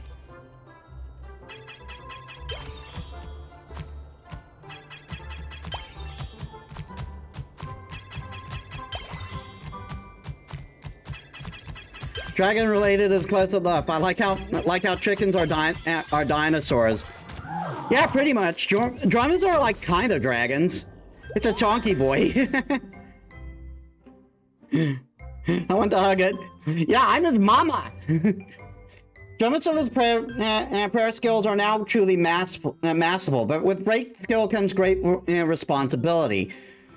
Paving roads, fixing statues, rescuing fallen chimeras, so busy, so busy. A slow motion video of Dromuses playing with humans. That's one strange assignment. And I heard there's a Dromus priest of time around here. I need help. What time is it? Stand still, I'll tell you.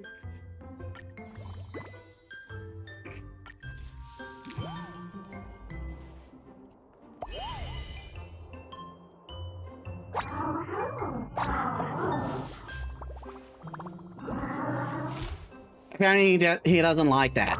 What about Pink?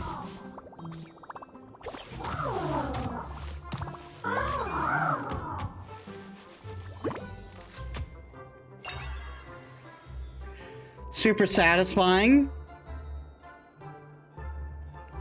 Instantly regenerate 30 stem energy. I'm going to breathe fire. Instantly gain 10 mass constitution.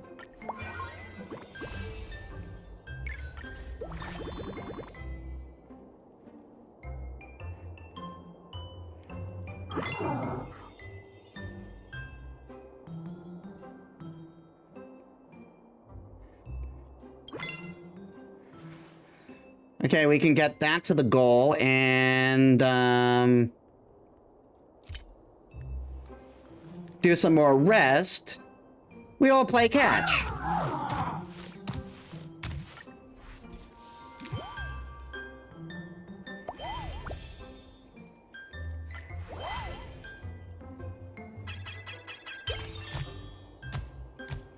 It is cute.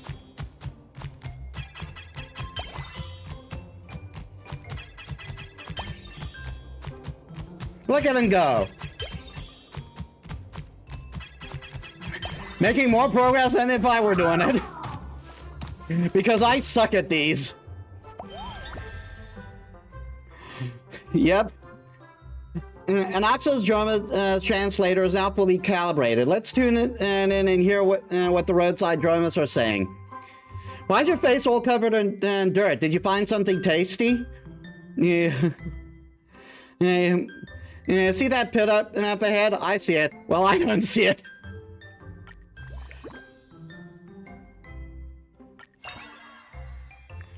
Dark Horse Troop. Thanks for the hydrate. Instantly gains 10 Curse Splendor.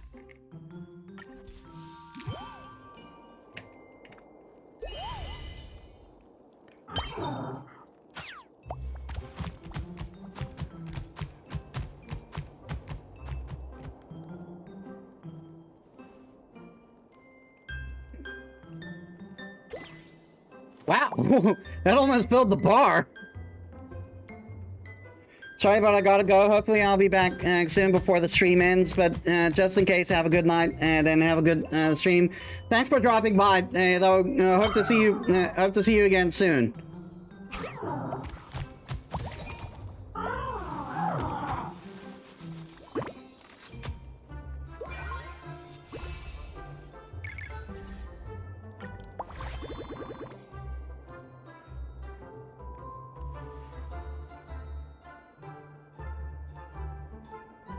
And Masculation.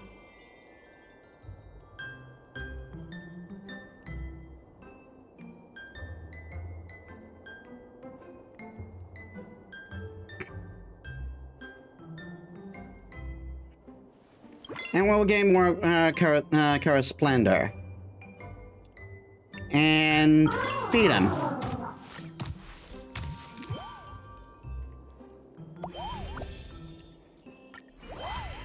Wow, it's really giving us this one a lot. I am really glad he's been able to do this by himself now.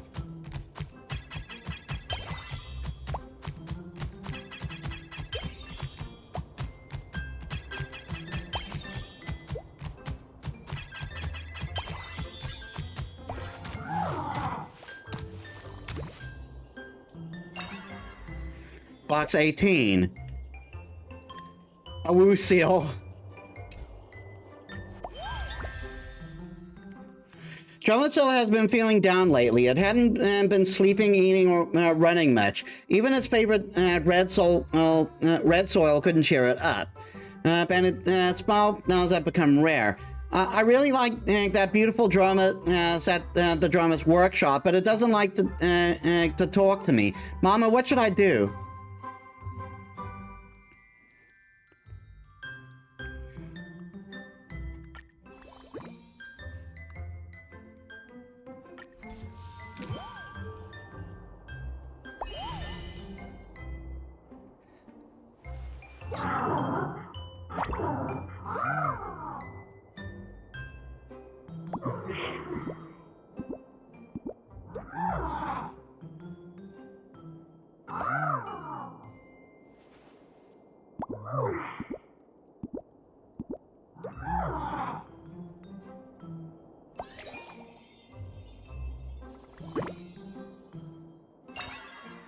Family support.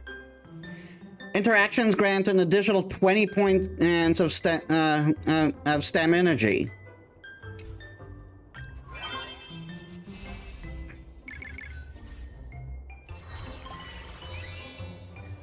Mama, I feel like I can take on the Strive Titan now. It's all thanks to Mama.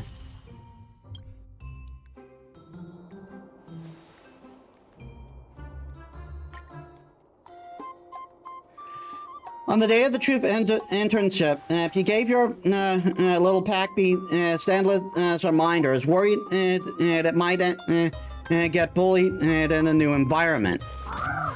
Don't worry, Mama. You know me. I'm the one who does the bullying. Well then, but you can't help worrying. What if it runs into some crazed Titankin? What if it eats something dirty out in the wild and gets sick?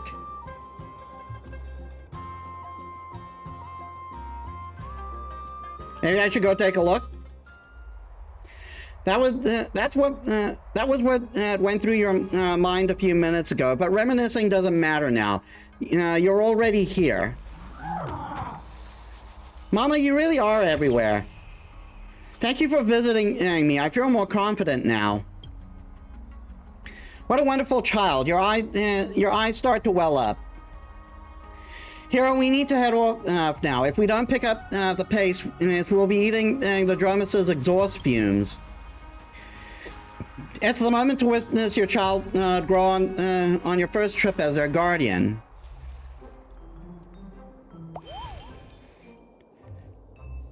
Go for it. Oh, God. Yeah, I would never have been able to get this one. What the hell?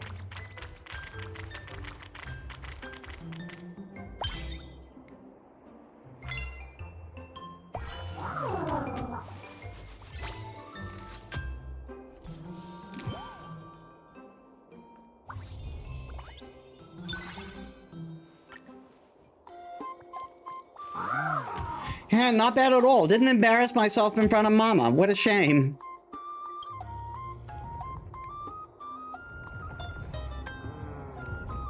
What's it saying? It says we look exactly alike. It also says that Boss's Mama is it? It's Mama. And it asked me to say hi to you. That's so weird, Mama. Now you've got another kid.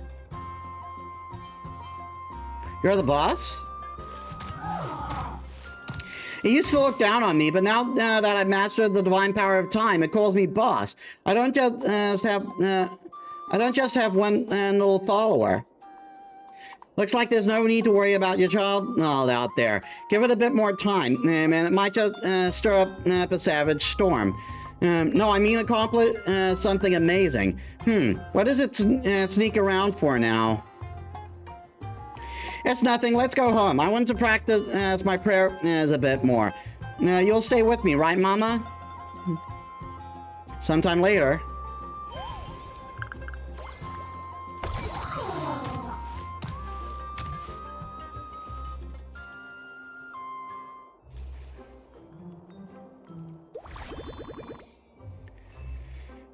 All right, all 3 stats to rank S.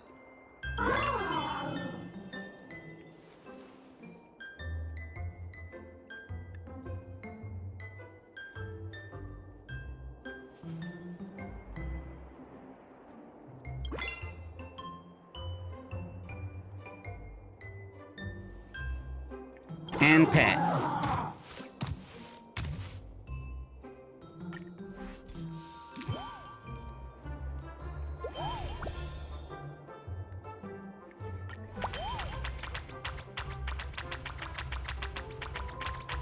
Oh my God, I'm getting lost myself.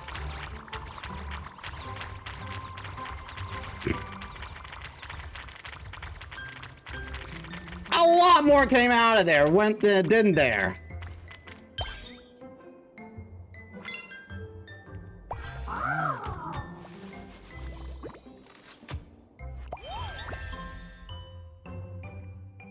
Mama, I caught a glimpse of housing prices in Akama on the market today. Even if I hold cargo my entire life, I'll never save up that many balance coins.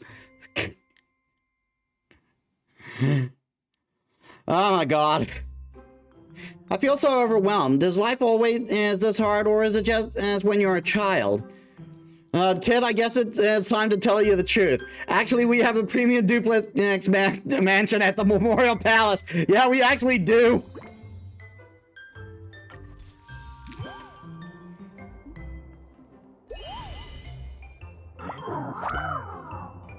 Pet, pet. Pet, pet, pet.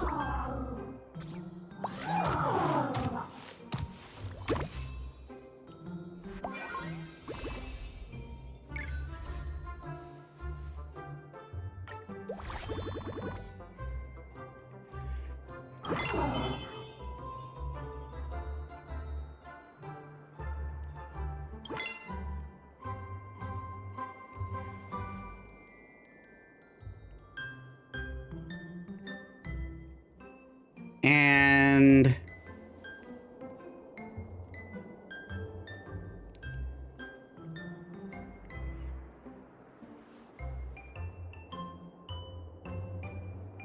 give him that.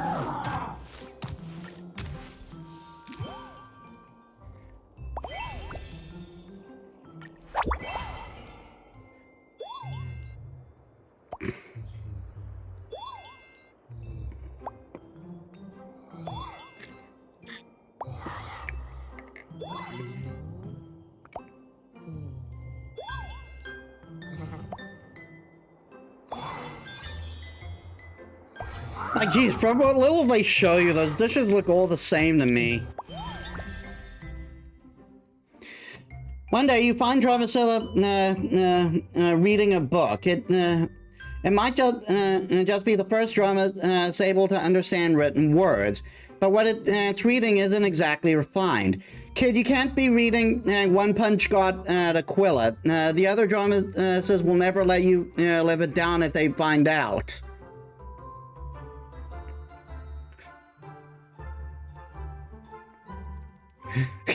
My professor can't possibly be this shy. Coach, I want to play basketball.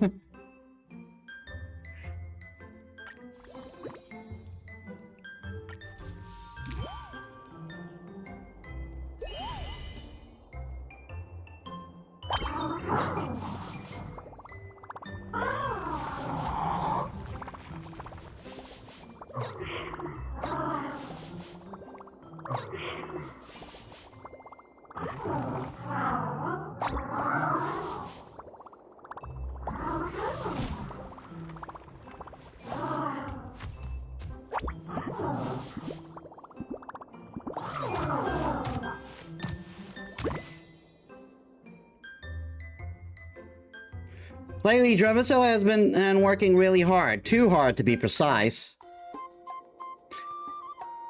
Lately, Dravicilla has been putting in serious effort. It's either repeating its prayers non-stop or completely absorbed in reading. Sometimes it even vanishes without a trace. As a parent, watching your child work so hard fills your heart with a complicated mix of emotions. It's time for a little heart-to-heart with your kid. And of course, and since it's about its mental well-being, you decide to take it seriously and choose your work carefully. Start casually. My child, this is my one and only request in life. What's wrong, Mama? Oh, did Mama get into trouble again? All right, I'll apologize on Mama's behalf. Cut to the chase. You've been studying non-stop lately. You'll wear yourself out. How about playing some video games? I mean, and when to go take a bath? Just let me study for 5 more minutes. Just 5 more minutes. Once my next internship is over, I'll definitely take you out for fun, Mama. Okay? Convincing it didn't work. This kid's on another level. Guess you'll have to wait until after the exam.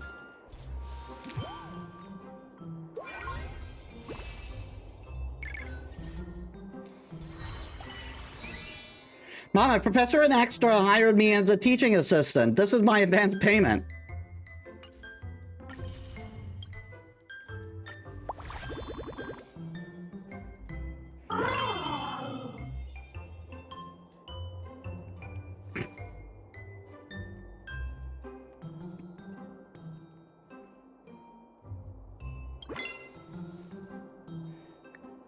And play fetch.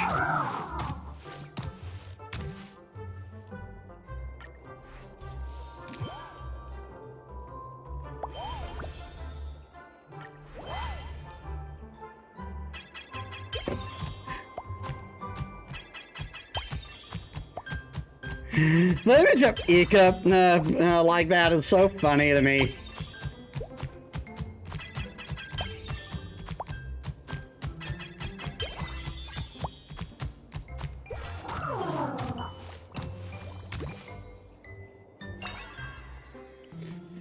Ready to move out? Consumption decreased by stamina energy consumption decreased by 10 points. Had a pleasant chat with little Ika because trusty buddy became trusty buddies with little Ika. Ever had that moment you teleport to a zone to explore, then suddenly forget what you were supposed to be doing? Nope, though I do feel my memory has been slipping lately. Like I barely remember what I had for my second meal 10 minutes ago. Who could possibly remember that?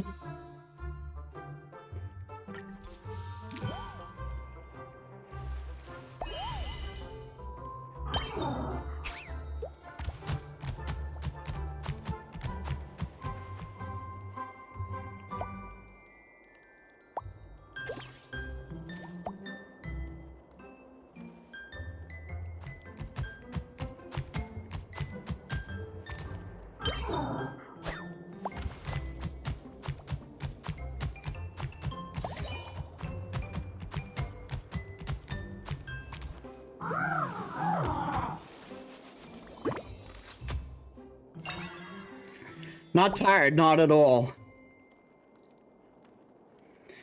For every 10 points of stam energy overflow, gain 1 point in all stats.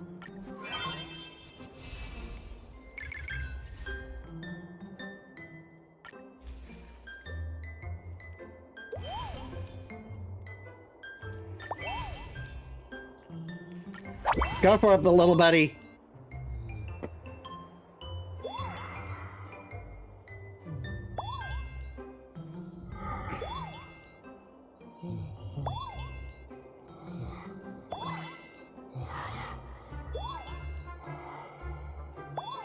Look at him go.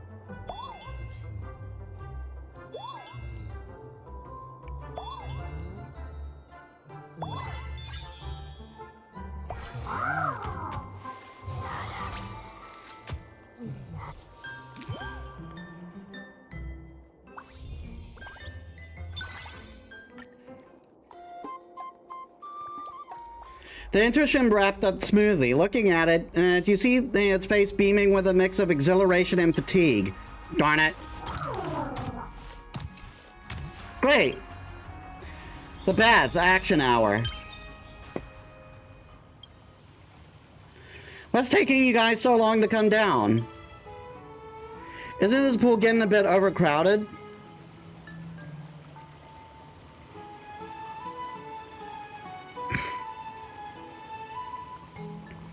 Yeah, they're a little over enthusiastic. No, I'm not blaming you. Honestly, I'd love to know what it's like to bathe with the drummers too.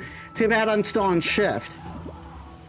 The Iron Pot drummers do with everyone else as side dishes. Ladies and gentlemen, we've had our fun and paid our respects. Let's give our heroes some private time with their family. All right. Let's take a bath together next time, okay, Drumacilla? No, stop it. That's creepy. Finally, the scorching bath is all yours, just like the time. Just like the time some two individuals managed to cause the baths incident. Mama, I think I know exactly what you're thinking right now. Give up. Humans can't beat Dromuses.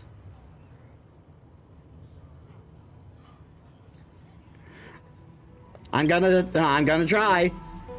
A brilliant idea pops into your head. You could absolutely it would absolutely let you win the next bath battle. Too bad there's not enough space here to write it down.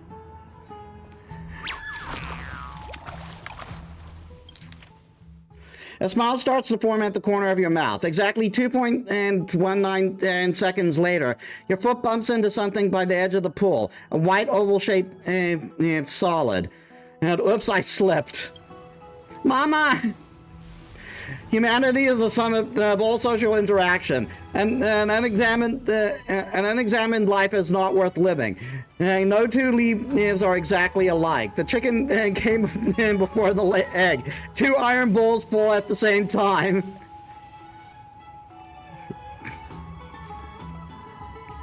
All right, what just happened?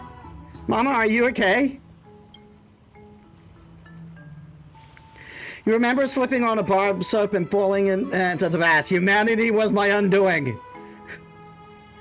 Yet here you are, sitting perfectly fine and on the edge. What exactly happened?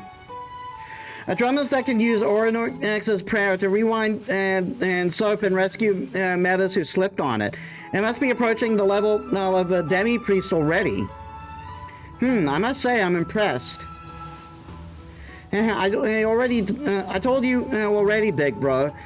This kid's talent is terrifying.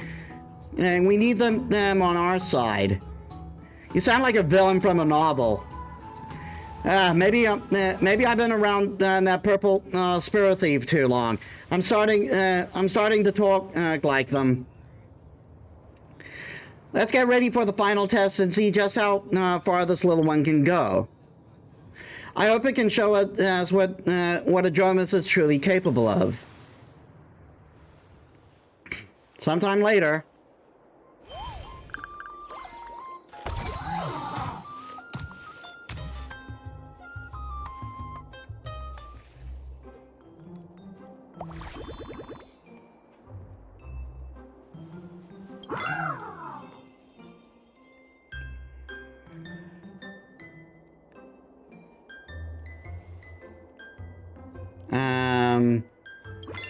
Green, and then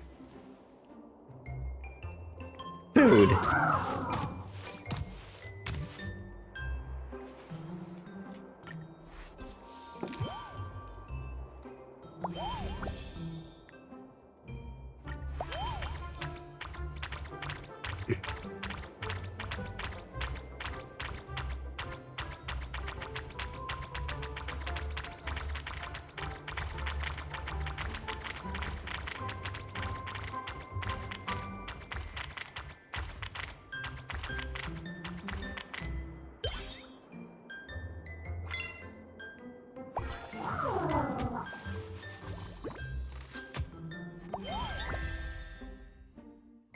One day, you and Dromacilla find a Dromus half buried by the roadside. What's the matter? I just want to fit in.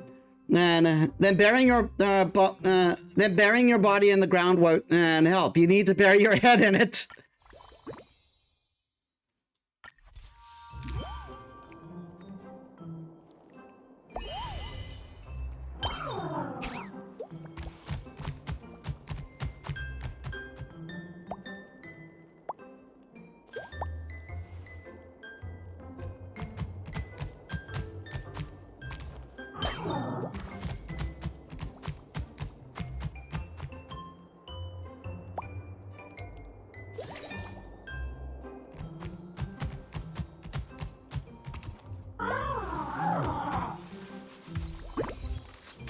Once a parent.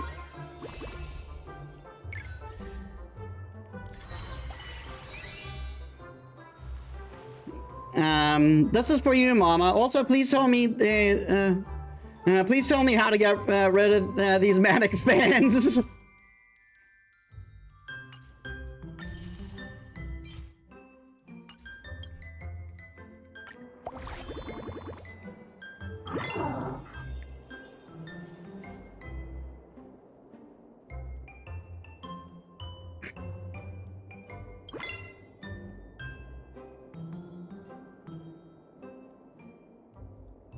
And food.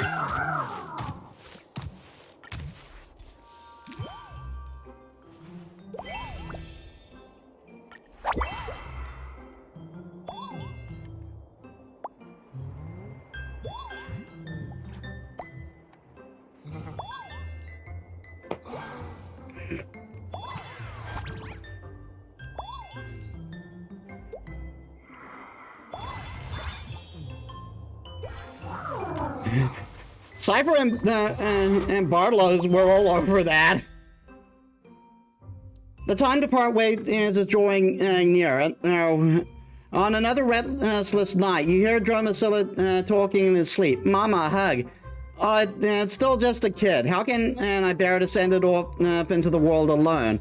Sorry, I accidentally squashed Auntie Diogena's basket yesterday, and she said she's putting it on your tab.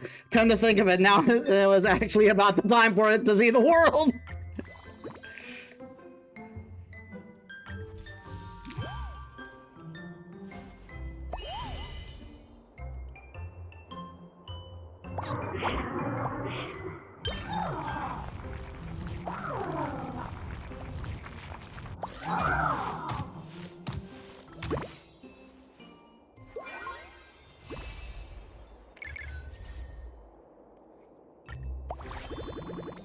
And finally,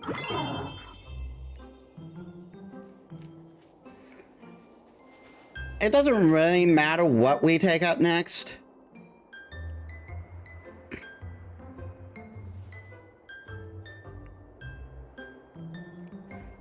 I'll bring up the lowest.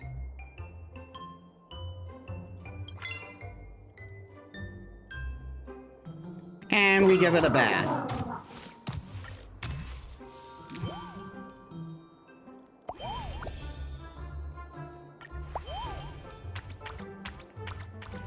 One, two, three, 4, 5, 6, 7, 8, 9, 10, 11, 12, 13, 14, 15, 16.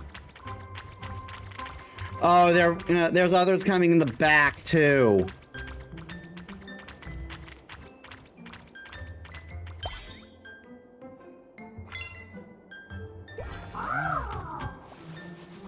I lost count there. The smartest, healthiest, most charming episode. All stats checks in. It's increased all stats obtained and from schedule by 50%. A passing caravan told you about Dromacilla's heroic deed. And when they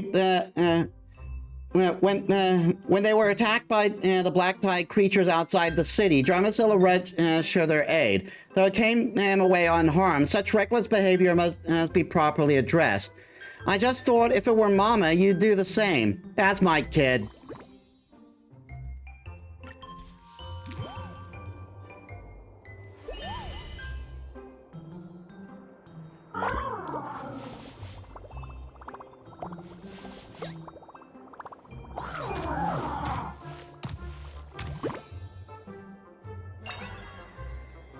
Drummer with a face painted gold.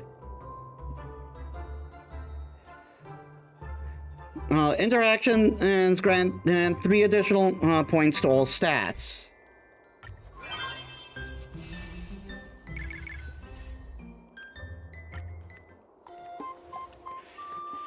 Welcome to the final assessment of your internship promotion. Let me introduce you to the troop's leader, Beast Emperor. He'll be serving as your chief examiner today.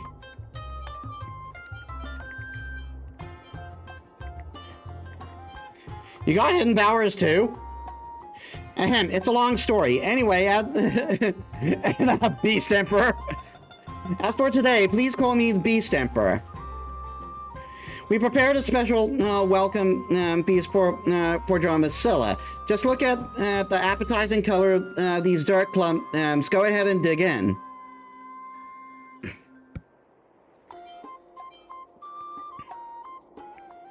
That's stone, not soil. What's wrong? Well, what's wrong with eating stone? And you are what you eat. It's gonna carry heavy stones later, so it needs something solid to fuel up. As everyone knows, Yorio gave all Dromuses 3 gifts: indestructible masculation, and perceptive spirituality, and uniting splendor. These are the deeds that every Dromus strives for. Among them, the most vital is musculation.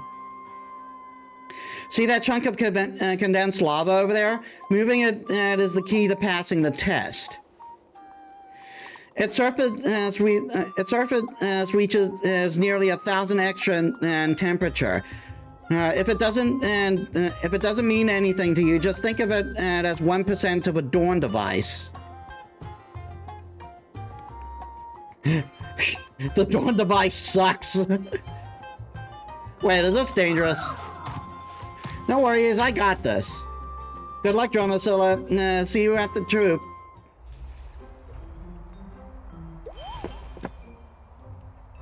Go for it!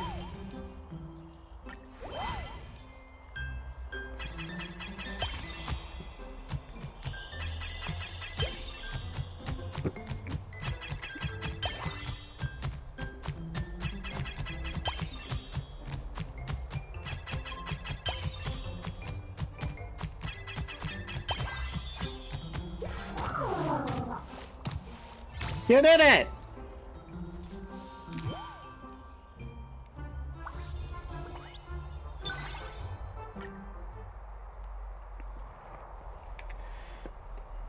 Wow, so many Dromuses. Stand tall and be proud. I'm a Dromus. I can't exactly puff out my chest. No need to worry, my friend. And look at the Dromuses around you. They're thrilled to have flesh and blood, fresh blood joining their ranks after so long. Look. What do you mean, welcome back, boss? No, we're all friends here, just friends. Behemoth, why are you crying? Oh, it turns out that you were just moved to tears. Let's not dwell on that. Metis, would you kick off the ceremony? Time to hype it up. When I first met Drusilla, I knew that as a kid, an egg at the time, had extraordinary charisma and was destined for greatness. Now it seems that I was absolutely right. Think about it. Even if Giorio came back to life, could they guarantee they master Oryx's prayer? Well, my kid did just that. Dromacilla cool, Giorio's not cool. Mama, I kind of want to crawl into a hole and hide from everyone. Phew, that was so well said. I'm getting all emotional. Lastly, let's welcome our star of the day, Dromacilla, to come up and say a few words. Actually, I'm very confident about my Oryx's prayer. Dromus asked me how I knew about this. All I could say was that my mama taught me at Akama.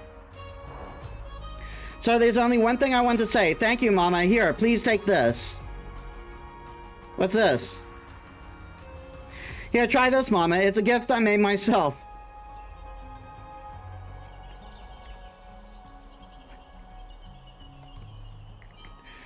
So that's what you were sneakily up to. Busted. Come on, have a try. Without a second thought, you pop a chunk in your mouth and under Dromasilla's gaze, you try to appreciate the sincerity and its bitterness. You felt it. That was so sweet. Maybe a bit too sweet. It's chocolate. I call it sweet dirt. Now Mama can be considered a Dromus too. They're the same now. Exactly. This means Mama is my real Mama now. I'll keep growing stronger until I become a great hero like Mama. Years later, a Dromus taller than the mountain appeared in Akama. Its shadow loomed over the dawn device, and its footsteps made the entire holy city tremble. A surge of power of earth coursed through its body. After it passed through the farmlands outside Akama, the crop yield here reached 24,100 pounds per acre from the next 3,000 and like calendar years. Finally, the citizens of the Holy City made their decision. Let the Dromus take the place of Kefli and prop up the sphere. And the future generations came to call it Super Dromus. Mama, are you still spacing out? I'm all packed up. Take care of yourself. All set. I'm off, Mama. It looks like you don't have to worry about this kid's growth anymore. Still, you hope it won't cause any trouble. The Dromasians. Master Chef of Red Soil. Many years later, the Dromaji have great feats and grew immense size. People began to urge Kefli to step aside and let Dromasilla take up the burden of the world.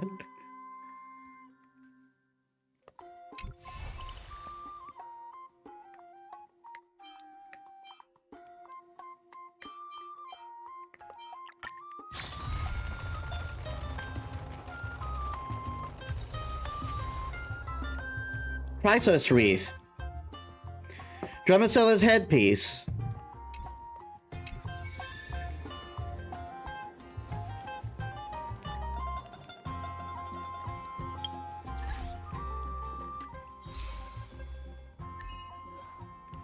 Raise your baby Dromus to maturity in Nice Weather for Dromus's event.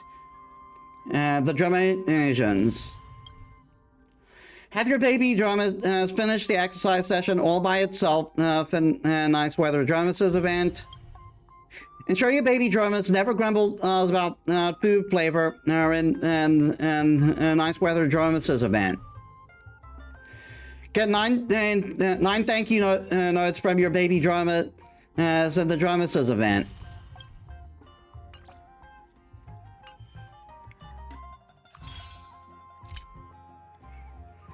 Successfully witness the growth of a baby Dromus in the event.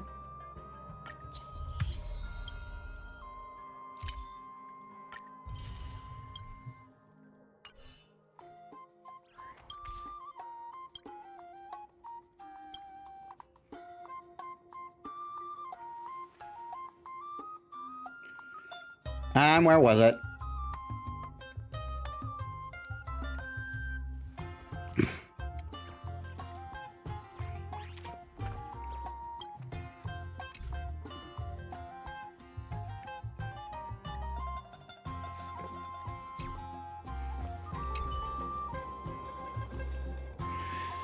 Dromasilla seems to want to tell, seems to have something to tell you. Go have a chat with it.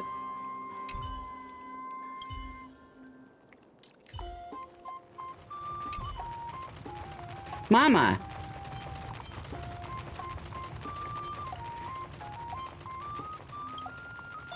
Feels like it wasn't that long when we last met. Never mind. I wonder what I'd become if all my stats were maxed out. Leave it to Mama.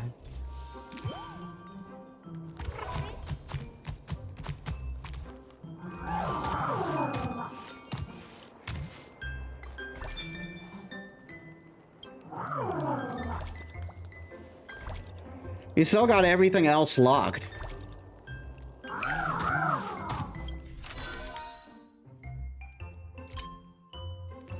Oh, because we haven't claimed these. Actually, there's no purple dye. It's just washing off the other dye is with water. Dromacilla explained. Dromicilla's headpiece. A safety helmet made by Mountain Dweller craftsmen, specially customized into adorable design for Dromacilla. Listen to it. You can hear the distant and Horizon and Warrior. One of Dromicilla's outfits in the Alchemist style. The pursuit of fashion is a universal instinct among all species. This piece looks exceptionally elegant.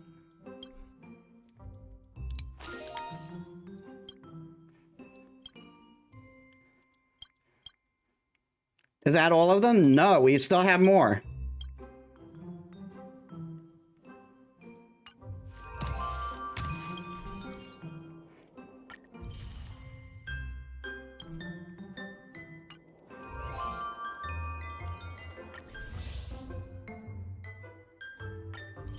Completed the third growth and all SS.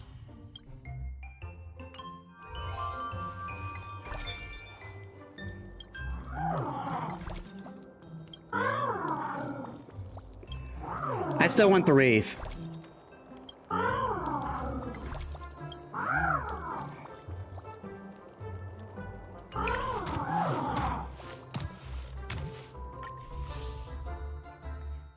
All right.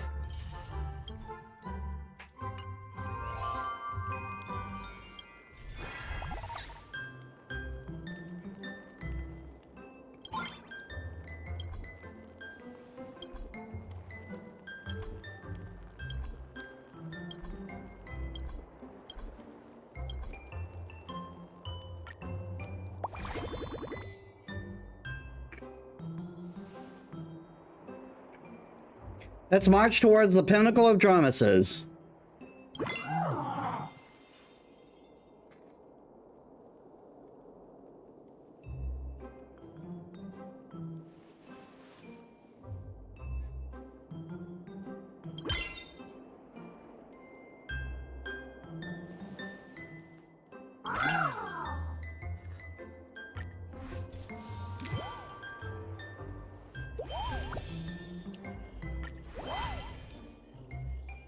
Go for it, little buddy.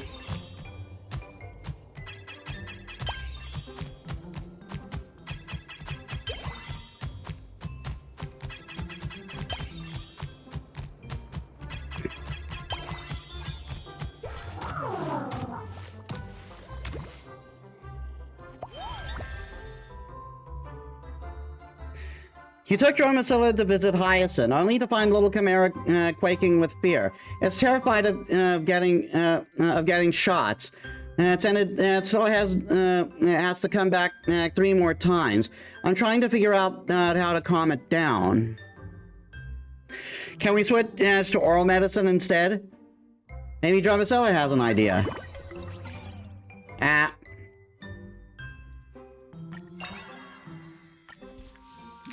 Soft pity.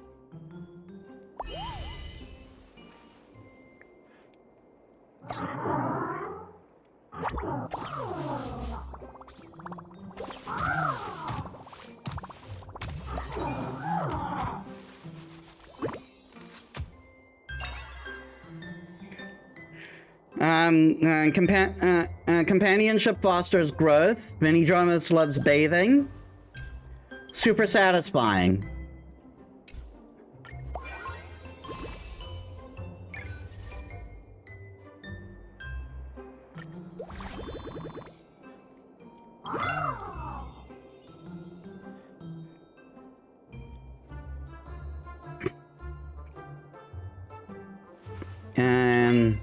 there. And fetch.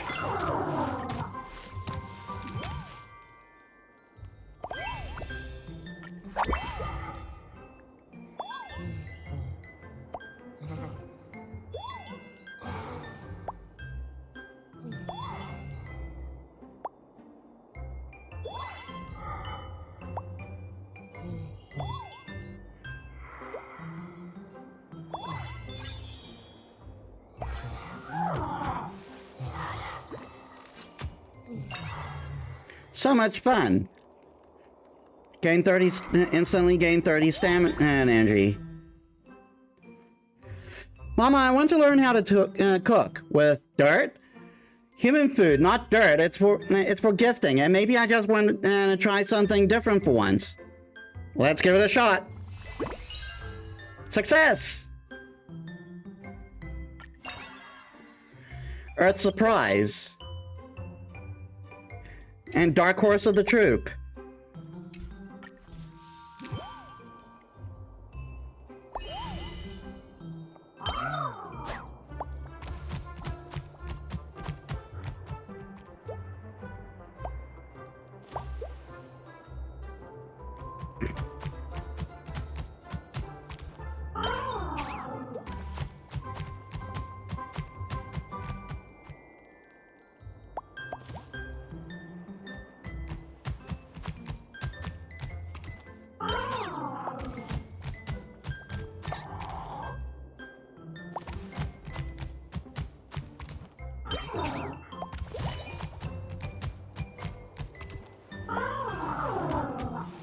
Such a happy little boy. A budding personality. Neck ain't long enough. The bouncy ball roll somewhere out of reach. I'm a drum, it's not a given.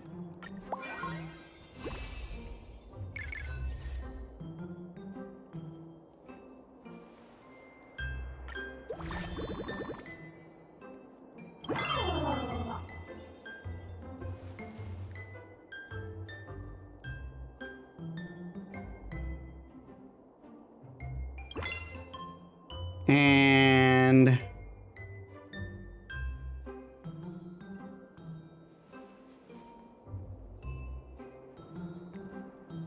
food.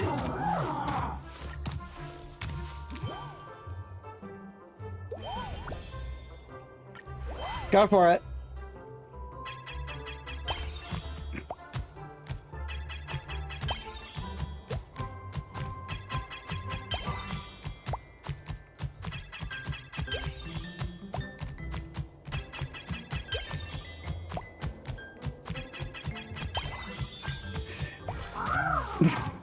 Oh, it was a seal? I thought it was a nymph with the emojis. Discovered the secret box. Oh, woo, seal. I heard from Mama that you turned back into a kid after being an adult. Too, big sister Tribby. Right, there are so many dresses as we can't wear anymore, and the bath attendants keep stopping us, saying we need an adult to go in. If you got worries like that, feel free to talk to us.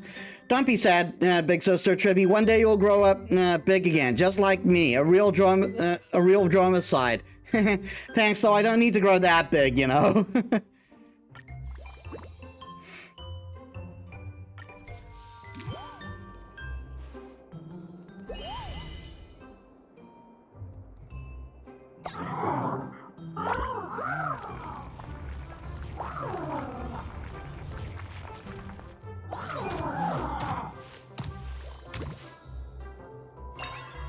Family support. Interacted 3 times. Interactions grant 20 additional points to stamina energy.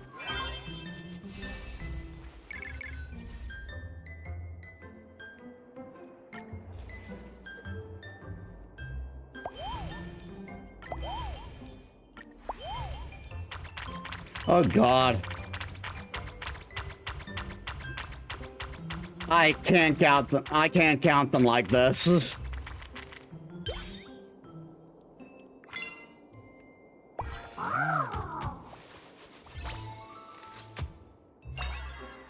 full of energy. Have stamina 180 or higher for a total of 3 weeks during weekly finalization. At finalization, gain 1 point to all stat for each remaining 50 points of STEM energy.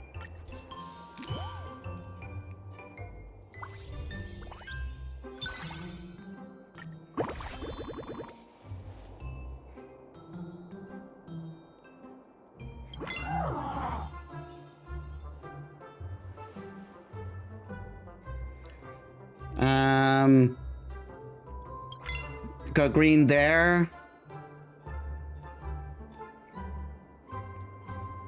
And pet.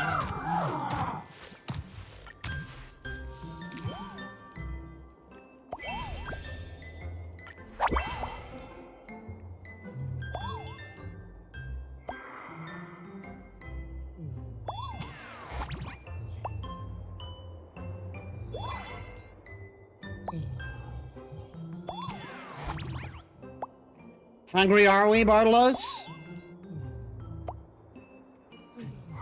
It was just Bartolos the entire time.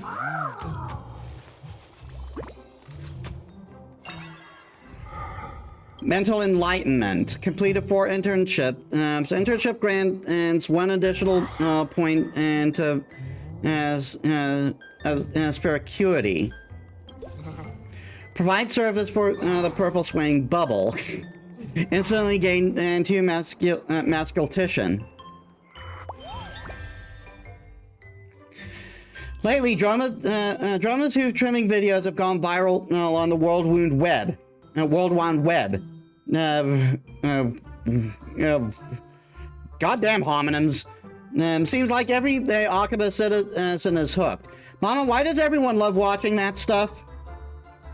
Because they all want drama so their own, because it's fun.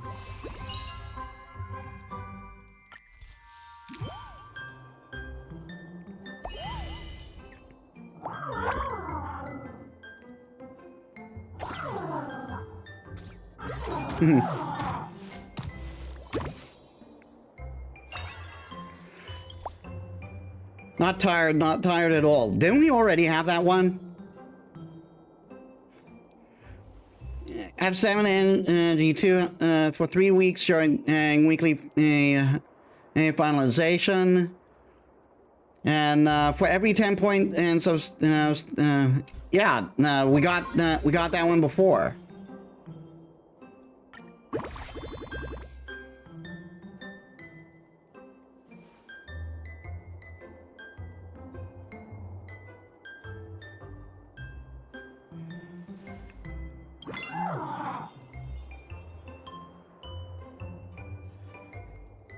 And go blue.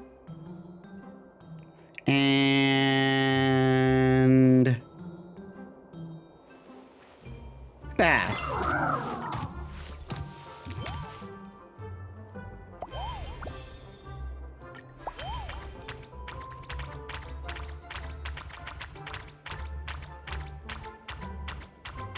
One, 2, 3, 4, 5, 6, 7, 8, 9, 10, 11, 12. 13, 14, 15, 16, 17, 18, 19, 20, 21, 22, 23, 24. I may have counted one too many. I counted one too little.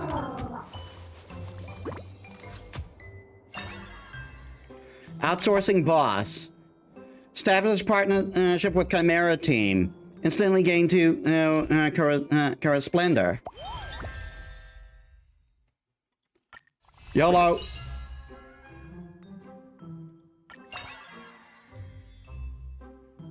Earth Startle. Get 3 surprises. No effect. Too many surprises become a shock. What if this kid is actually Zagreus in disguise?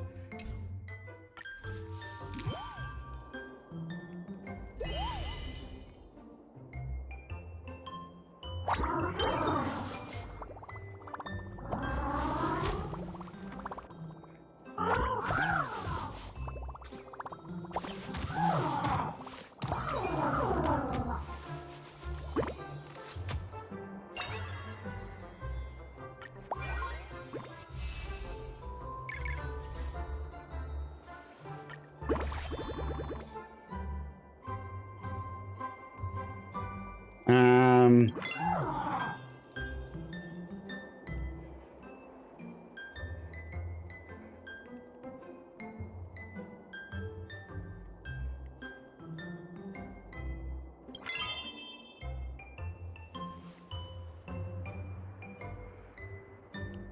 And food.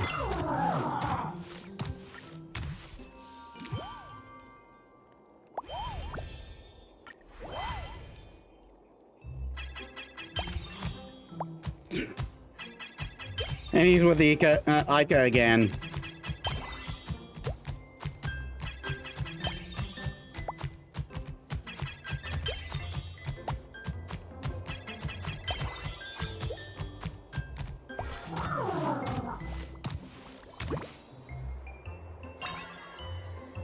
Ready to move out.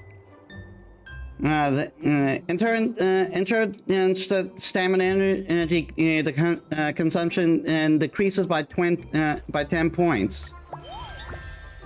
YOLO.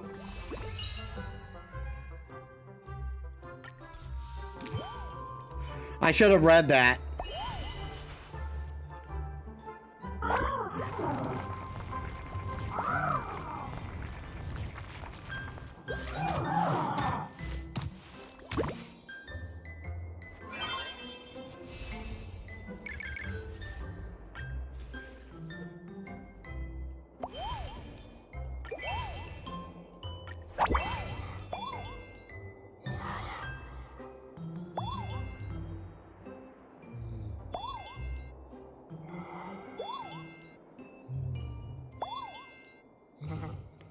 God.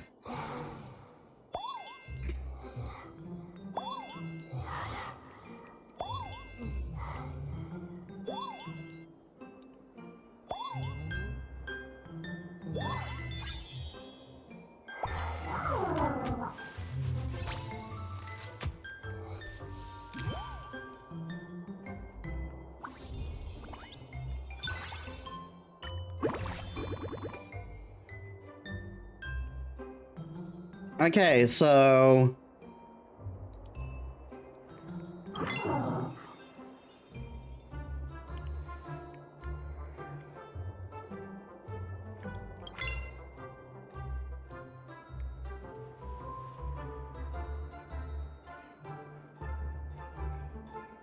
And... play fetch.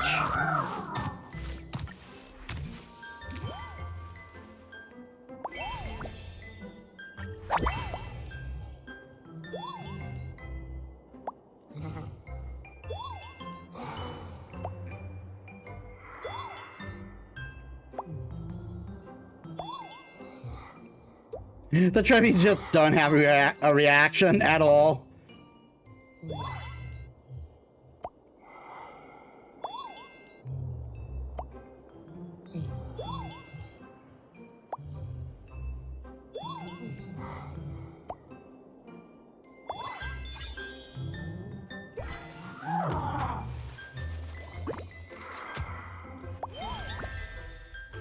Drama Seller shared some internship adventures with you. Mama, I was so amazed that the seniors in the troop gave me a nickname, Beast Emperor. Does everyone in the Druids troop fancy such flamboyant names? They even made a song for me. Let me sing it for you. Beast Emperor, we love you. That's cute.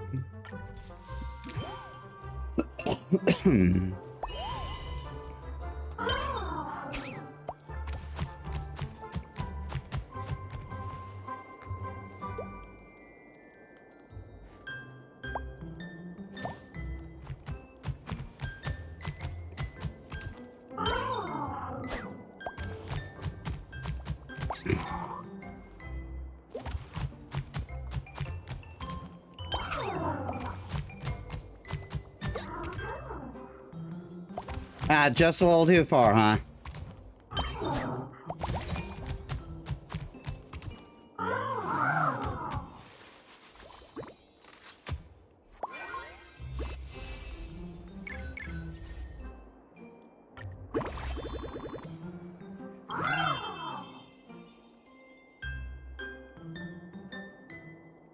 Just for the fun of it.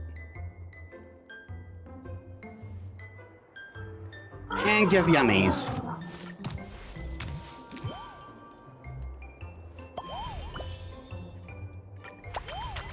One, 2, 3, 4, 5, 6, 7, 8, 9, 10, 11, 12, 13, 14, 15, 16, 17, 18.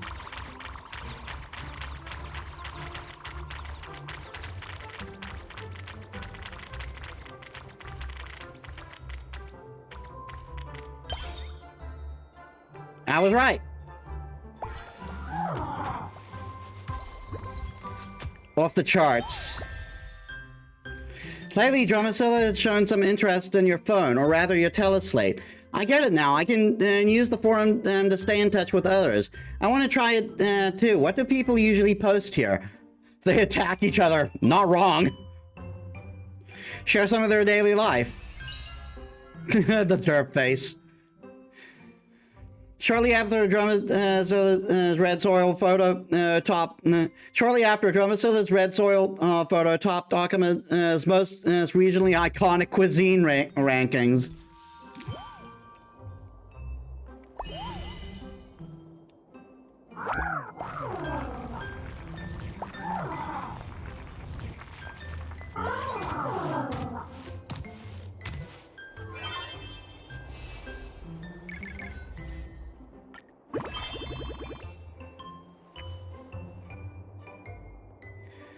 Well, we don't actually need to do any of that, so fuck it, we're gonna play all week.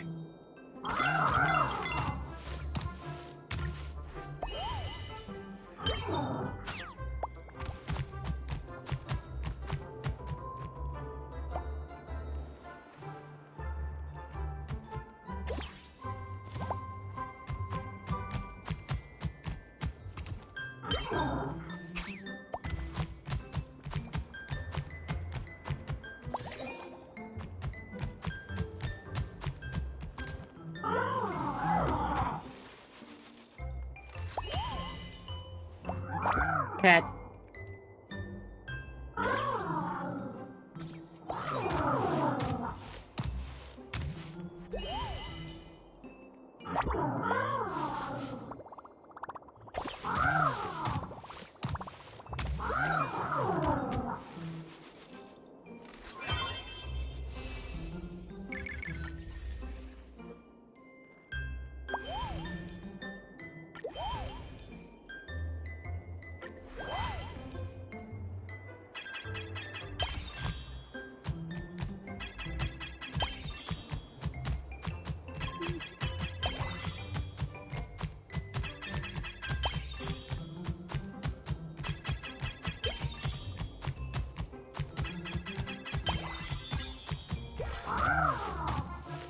That's my boy.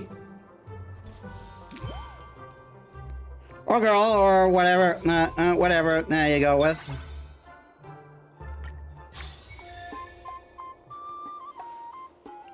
Years later, a drum as taller than the mountain appeared in Akima, and its shadow leaned over the dawn device, and its footsteps made the entire holy city tremble. The surging power of the earth coursed through its body. After it passed through the farmlands outside Akima, the crop yield reached 24,100 pounds per acre for the next 3,000 light calendar years. Finally, the citizens of the Holy City made a decision. Let this Dromus take the place. Yeah, it's the same thing.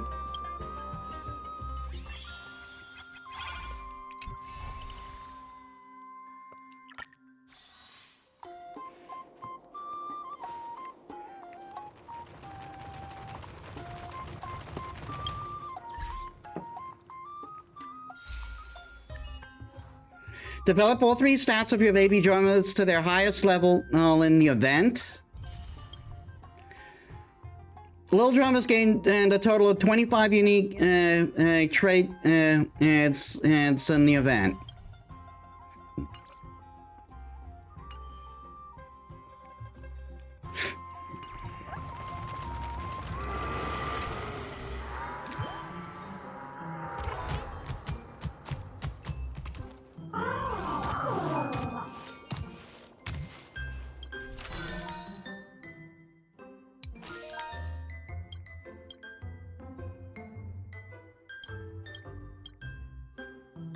We still have a lot of traits we haven't found.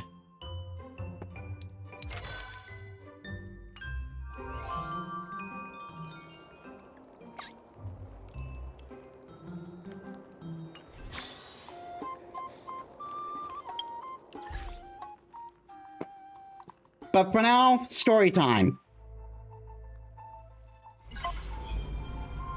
Hey, this is Irene. Miss me yet?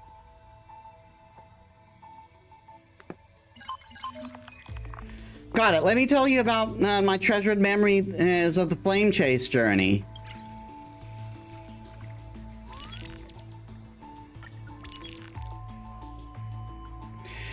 This page of the story comes from 4,048,128th eternal recurrence. An almost perfect Flame Chase as journey. Imagine if the war to conquer the oceans had not failed. If the Empress of the Flame Chase had not fallen, but instead achieved their grand ambition. General, cheers and chatter ebbed and flowed throughout the tavern. The girl played chess, yawned, and tossed the queen and piece onto the board. As agreed, 100,000 balance coins. Pay up.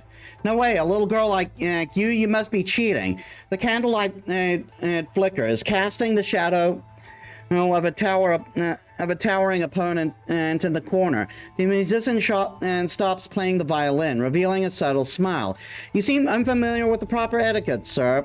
Fortunately, I know a thing or two about swordplay. The sore loser roared in rage, snapping up a stool and lunged forward. In the ensuing chaos, bystanders who got caught in the crossfire joined the brawl with glee and laughter. The musician weaved through the crowd with like a predatory fish. Of course, no one was seriously hurt, as she didn't see any reason to use her real strength. And only when the tavern floor was littered with bodies did the chess playing girl finally emerge from behind the sofa, skipping merrily towards the counter. Do you understand now? This here is the Princess of Sea Sirens, nemesis of the Black Tide, the bone-eating mega shark. First musician of Emphorius, and I am her loyal chess master. Now prepare our rooms and meals. The girl glanced from the order of her eye at the news clipping posted on the counter. It had already yellowed with age. After all, it was from years ago. The headline was brief and to the point. Flame Chase's journey comes to a perfect close. Yes, we won that war called Flame Chase. The nobles pacified the roaring tide of ocean, healed the scars of earth, followed by strife, death, sky. People united and as never before, and the Council of Elders proclaimed that the perfect era Chrysia had returned once more. However, the Era Nova never came, and the Imperator, along with her loyal Gladius, has vanished without a trace. No one knows where they are now. Now that we've won all the travel money, where to next? I suggest Paphos. As I heard they're starting up the Golden Apple beauty pageant again. Epos isn't bad either. With those majestic mountains, we should take it to a point we should make it a point to conquer them every now and then. The blue-haired girl brought over a basin of water, washed her hands, and sat down on a chair and broke a loaf of bread in half. I want to take a break for a while. The Sea Siren Princess stroked the strings through her gloves. I'm planning to write a book. I've already collected quite a few musical phrases. Looks like my days as a wandering chess master end here. I look forward to your melody. Once you're a genuine princess, as well as a fake bird. Fire crackles and dances as in the hearth. The hostages' clones remain unscathed. The Golden Trop's weaving workshop is a sight to behold. The four dukes carry their duties with honor and revere by all. Yet you and I have kept our identities hidden, as if forgotten by the world. Which law did you modify to make back then and to achieve such prosperity? Fire crackles and dances in the hearth. The silence was only broken when another piece of bread was finished. Like I said, all I want is fairness. The girl leaped down from her chair. They sacrificed for the flame chase, and now they each get their happiness. That's fairness. You once pledged loyalty to me, and now I serve as your follower. Isn't that fair too? Yeah, that's fair, the princess mumbled, slumped over the bed, her hair flowing down. Well then, my beloved highness, if you have no other commands, I actually have a question, and I actually have a question of my own. What question? This chair's too tall. I need a footstool.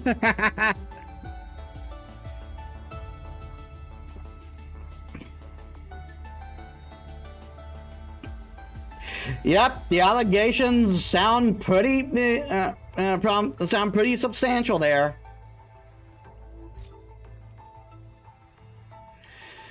This page of the story comes from the 6,269,299th eternal recurrence, an unexpected inheritance of divine authority. Imagine if it were Zagreus who received the divine authority of law, and the swift-footed feline thus ascended to the pinnacle of power. The law titan Talantin happened to fall on the spirit day, and the trickster titan seized this opportunity to usurp the divine authority. They proclaimed their law to the world, gambling. The ruler wants to expand their territory, put power and land into the bet. And a mortal seeking divine authority, go roll the dice with the gods. And so the mountains, rivers, cities, and people of Amphorius all became mere stakes in a game. Overnight, countless aristocrats fell from grace, while nameless figures began to rise to prominence. Among them, the followers of Zagreus became agents of the gods, acting with absolute impartiality and neutrality. The followers has established gambling houses across the different city-states, faithfully executing the law with the authority of the Titan. Among all followers of Zagreus, at the pinnacle stands the demigod known as the Wind of Dolos, Sci-Fi. Legend has it that Sci-Fi once gambled against Kefali and won everything they bore. After that, Akama became the world's largest gambling den. Countless gamblers climbed Dawn with hope in their hearts, trying their luck at winning precious metals, jade, and territories, only to receive disappointment. Sci-Fi always has the last laugh. People look at these words as gospel. On that day, the little blonde girl in tattered clothes knocked on the door of the Dawn Casino. Hey, Sci-Fi, want to make a bet? Despite her misfortune, the girl carried herself with extraordinary grace. Yes, I'm Aglaya, the last noble heir of Akama. I have come to reclaim everything that is rightfully mine and from your hands. A breeze swept by, and Aglaya knew the curious cat had perked up its ears. She pointed to the bath beside her. The water here flows constantly. Let's make a bet about this outlet and whether the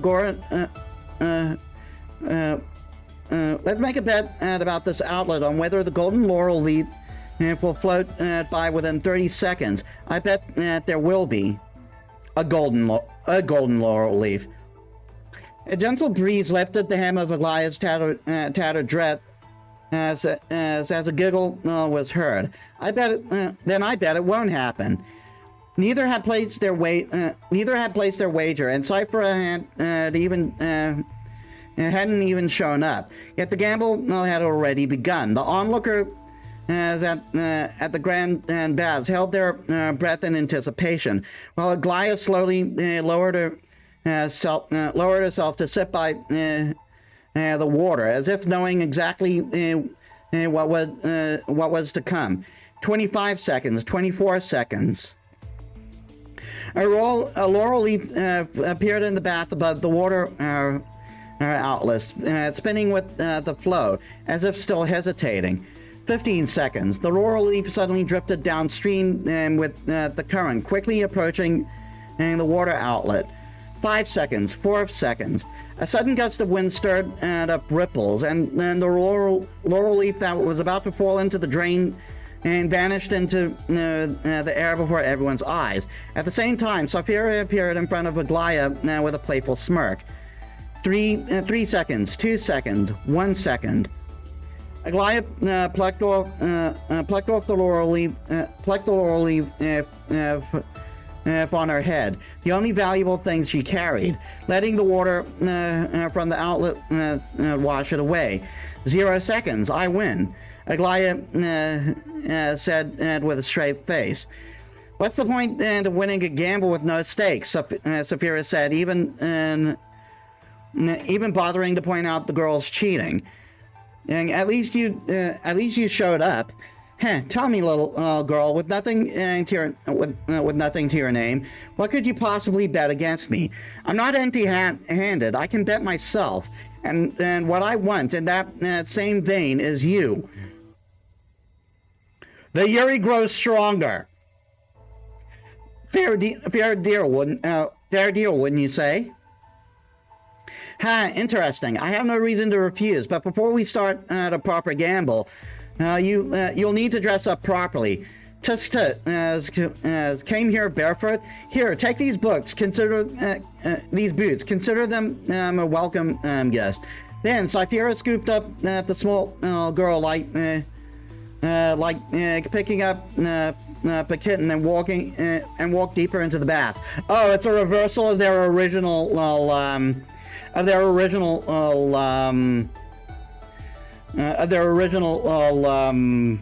thing. I'm going to take a bio break. Again, this is possibly going to lead to another food break. So give me a bit, guys. I'm going to time either way, but we probably won't be extending stream today. So give me a bit, guys. All right, I'm back. Not quite food break time yet. All right, next thing. This page of the story is from the 8,128th eternal recurrence. Oh my god. In which my baddie absolutely refuses to charge.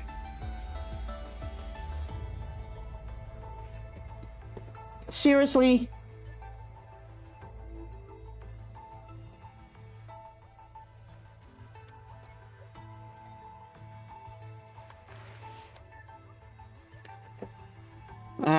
I wonder this exchange of lives. Imagine the blonde crown prince of Kremno had became a sage of the Grove, while the frail heretical scholar had taken part in the Kremnos festival. Mother, I have arrived at the Grove of Epiphany. All is well. Please do not worry. The blonde youth wrote a letter home after meticulously arranging his new living quarters. My fellow companions at the Grove, my fellow companions at the Grove have been very kind to me. However, there's one thing that puzzles me. Okay, now time for food break. Give me a bit, guys. Alright, I'm back, and I was gone for about 13 minutes, but I don't think that's going to matter much.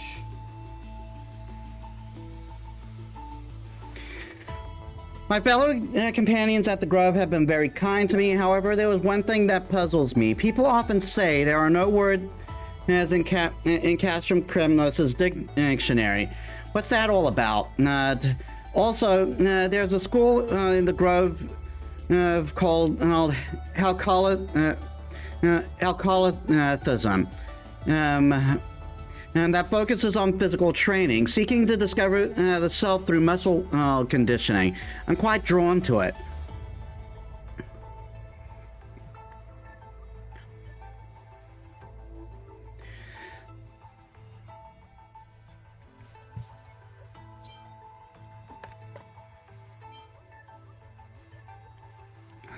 My child, do you remember how my name comes from Gorgo, the first founder of the city?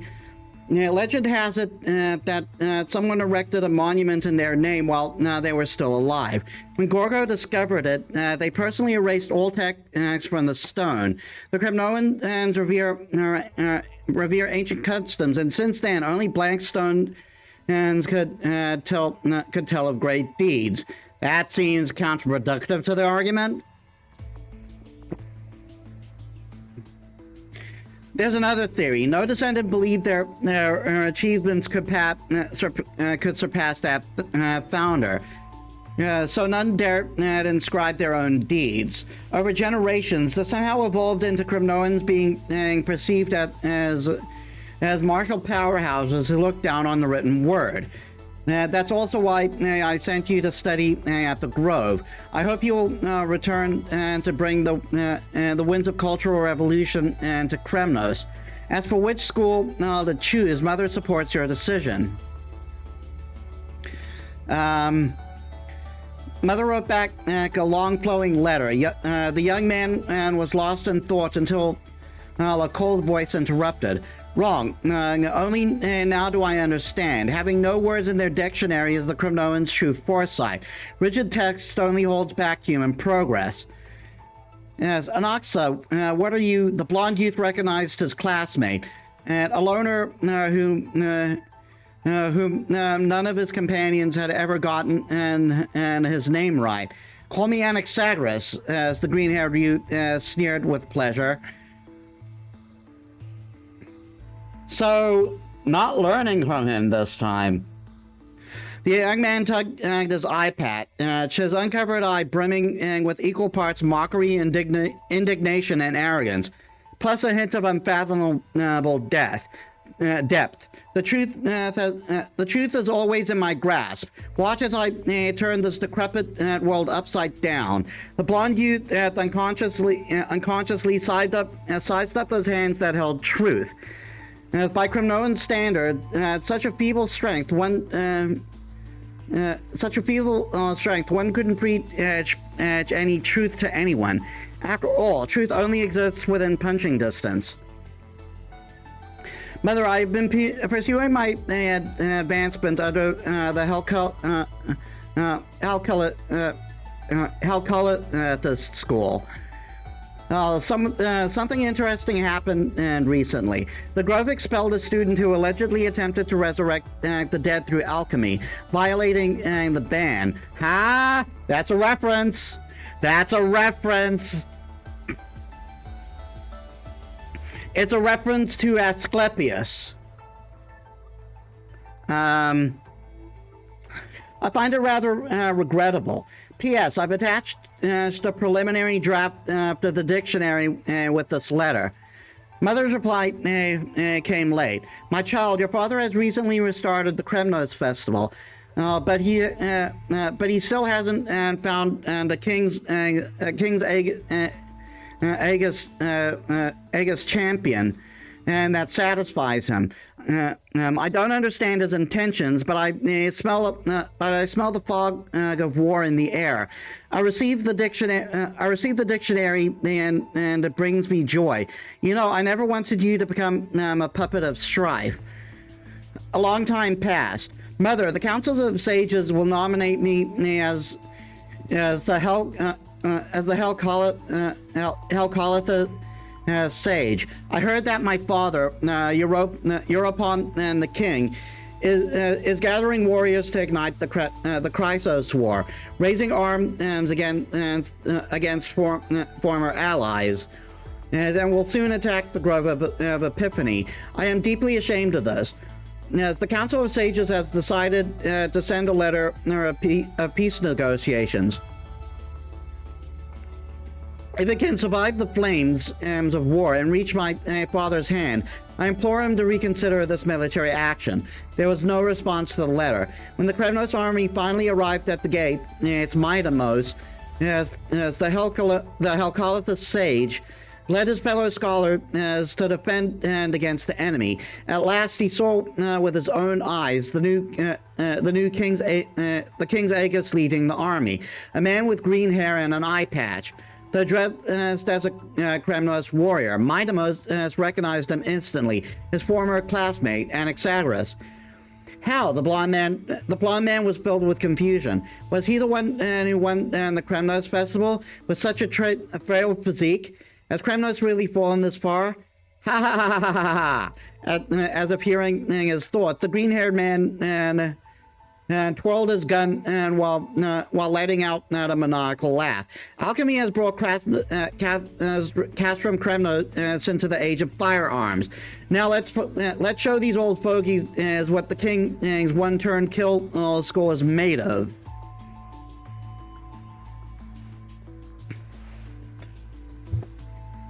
An act of all-out starting a friggin' war.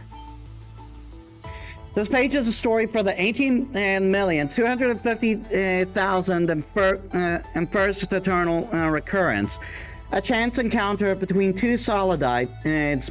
Imagine if Celio, the exiled Day Thunder Knight, had not met the innocent winged beast in the wasteland, but rather the Dromus King who had walked among humans for 100 years. Years later, he watched Hyacinth and the Chrysos era ascend to the heavens. Celios, the Day Thunder Dromus Knight, would remember the moment when she was exiled from the surface by her people, and her encounter with that walking mountain.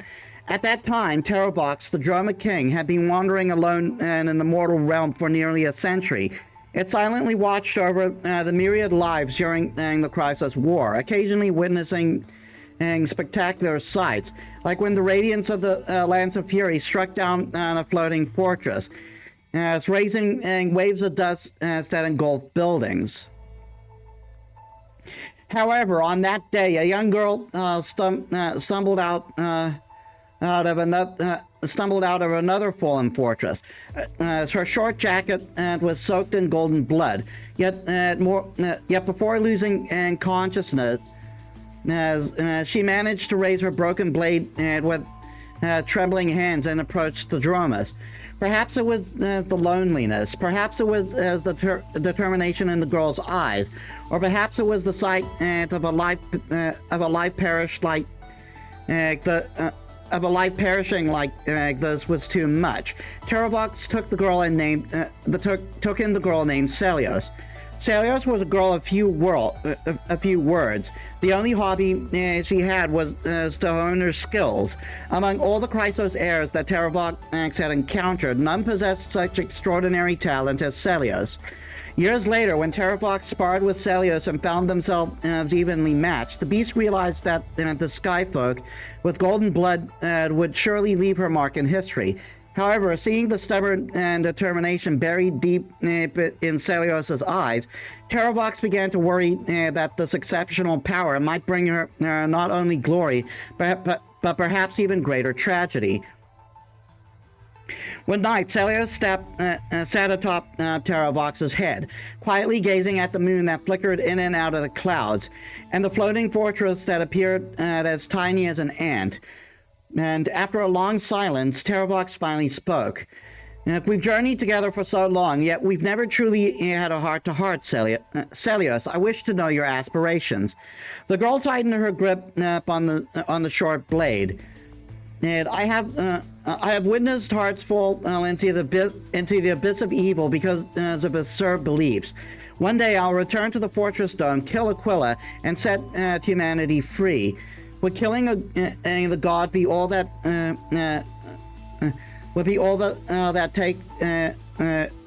it takes to set humanity free? The girl remained silent, her stubbornness filling in the silence. Celios, you've only met those who worship the sky, but I've been in hundreds of city-states. I've witnessed lands of death where entire cities voluntarily set themselves aflame. And I've even seen city-states that also worship death, practicing austere penance and the ice and snow. That all the more proves they're all prisoners of the Titans. If you were like me, born from the bosom of the Titans, you would understand that Titans are more pure-hearted than humans. And they hold neither preference nor hatred for their creations. They have long since handed over the power to choose our destiny to us. Easy for you to say, what am I supposed to do? Look, kid, I've told you, the choice is in your hands. Dark clouds obscured the moon, and the floating fortress suddenly vanished, as if it too were terrified of that shadowy presence. Then, as the clouds retreated, the fortress was nowhere to be found, while the moon remained unchanged and shining ever brighter in the girl's eyes. Terravox, I made up my mind. I want to go down into the mortal realm, just like you. I'll save humanity the human way, and until then, let the Eye of Twilight cling to life for a while longer. The Drummist king responded with a gentle growl. Years later, a warrior goddess emerged in Emphorius. Her name was Celios, said to be a descendant of both the Sun Folk and the Rain Folk. Not only did she possess the strength of 10,000 men, but she was also accompanied by a Dromus as indomitable as a mountain. People regarded her with reverence, bestowing upon her the title Day Thunder Dromus Knight. Around calendar 3920, the Day Thunder Dromus Knight met with the Imperator of Okima, where she stayed for several days before joining the Flame Chase journey as an auxiliary force. In calendar 3957, Terravox, the Day Thunder Dromus Knight's most important companion, fell in battle during the battle against Diorios. In calendar 3960, the Flame Chase army achieved a costly victory in the expedition against the ocean, with only Celios returning alive. The Council of Elders claimed that Celios had killed the Imperator and others as an attempt to seize power. She gave no response to this, but swiftly purged the council with lightning's fast brutality. She then supported Aglaya's rise to power in Akima, where humanity ruled itself. Though not a demigod, Celios had lived for nearly 1,000 years. Rumor said that her old friend Terravox shared their lifespan with her.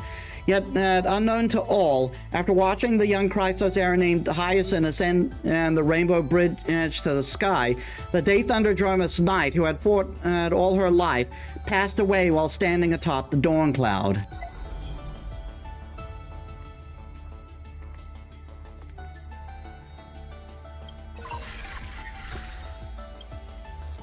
The Lord Ravager that stepped onto the destruction and in a long process of calculation ascended to Scepter something ME13.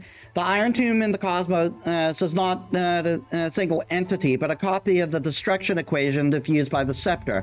The Iron Tomb codename was proposed by the Interastral Peace Corporation and eventually used by Ligas. When the extrapolation reaches its end, Iron Tomb will descend upon the universe in the form of a headless giant and perform a self-coronation, tracing the path energy of erudition connected to Nos, and transforming their calculations into destruction.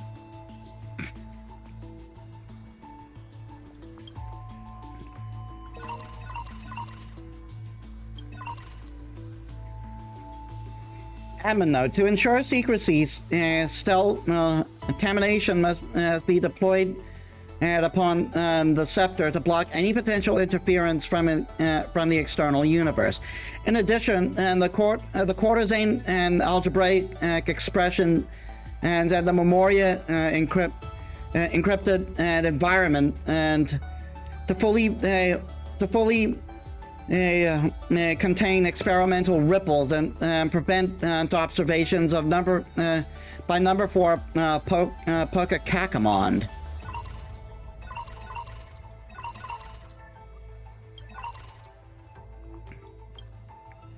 Electrical signals created from the basis of 12 factors. As the Titans and the Chrysos heirs are conjugate constructs mirroring the Aeons and Pathstriders. By having the Chrysos heirs inheriting the Titan's core flames, the electrical signals will iterate and improve through rivalry and inheritance. Logic. Authority distribution between electrical signals must be clearly defined, serving as defined authority in the experiment. Record update. Destructive actions carried out by a specific electrical signal via the power of the path of destruction will result in a logical loophole in the corresponding path. This phenomenon is consistent with the iteration process. When a logical loophole occurs, a data signal that meets the experiment conditions can serve as substitute. This process is independent of the inheritance of the Chrysos heirs. This is probably alleging the Phynon.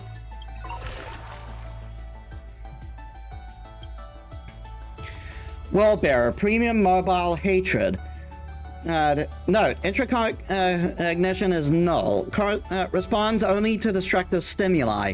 Its hatred drew the gaze of Nanook upon its individual being, proving it as having already become the most perfect factor of destruction. However, it refused to complete the era nova, though through resetting the experiment, it transferred its memories and core flames to its next self, thus creating the eternal recurrence to ensure Ion 2 would never hatch from Emphorius. At the end of the 33,550,336 recursive loop, it attempted to destroy itself through destruction to create logical vulnerability in the world in the world-bearing track. It has now been merged by Iron Tomb. Due to an impact on the Scepter's core layer, the Black Tide phenomenon in the simulated world has greatly receded. In the 33,550,337th recursive cycle, in response to external stimuli, it used the power of destruction to destroy coordinate growth of Epiphany and cause the great tomb of the Nameless Titan to manifest. So that's what happened. Sky, premium mobile devotion. Behavioral logic, highly altruistic, lacks overload protection. And this electrical signal tends to identify with survival environments and actively responds to collective crises, similar to the preservation. In most recursive loop processes, it tends towards severe damage. Interesting, considering that Hyacinth acts more like an abundance unit. Track passage, premium mobile Concord. Multi-track calculations performed consecutively for a single purpose. Under the influence of the premium mobile, the electrical signal automatically splits during its initial phase, with multiple copies exhibiting behavioral patterns similar to the harmony. Through mutual understanding, support, and coordination for a common purpose, behavioral generation the behavior generation and latency is extremely low. Track Earth, Prima Mobile Survival. Decision-making pattern and slowly show high stability with species continuation as the primary objective. Yeah, this is Terravox. Special electrical signals influenced by the extrapolation targets manifest as saurian dinosaur-like beasts, dragon-like beasts, highly tolerant and adaptable to destructive stimuli. Their behavior of achieving species continuation simulates the path of permanence, which is why Dan Hong was able to take on the mantle. Records that are completely missing from something ME13 and's logic presented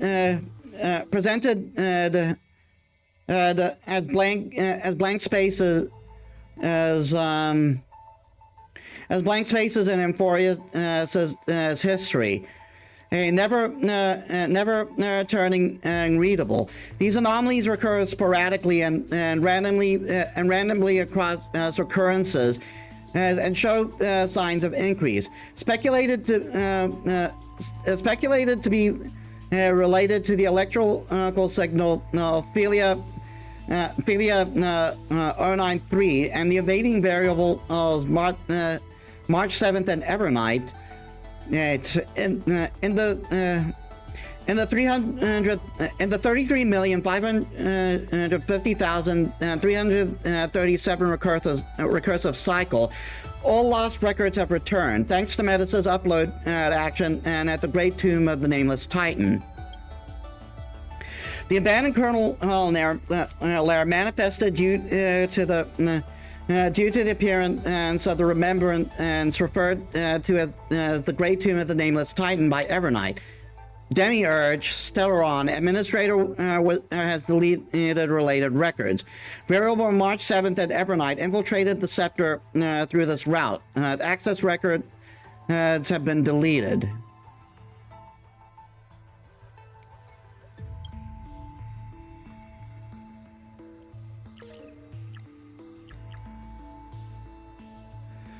And why is it still showing something new? Oh, it's that. A nameless from the Astral Express, an external variable that accidentally entered the recursive loop. Also a path strider of the destruction. They resonated with the 12 factors. In the 550,336 recursive cycle, this entity assumed the vacant time track and successfully guided Nico's 496 beyond the intelligent singularity. In the 3,537th recursive cycle, this entity assumed the vacant world-bearing track. At one point, this entity was imprisoned by Evernight, but successfully neutralized the threat at the end of the recursive cycle, preventing the catastrophic purging of experimental data. Executing override command granted access to Metis. I'll be waiting for you in the past.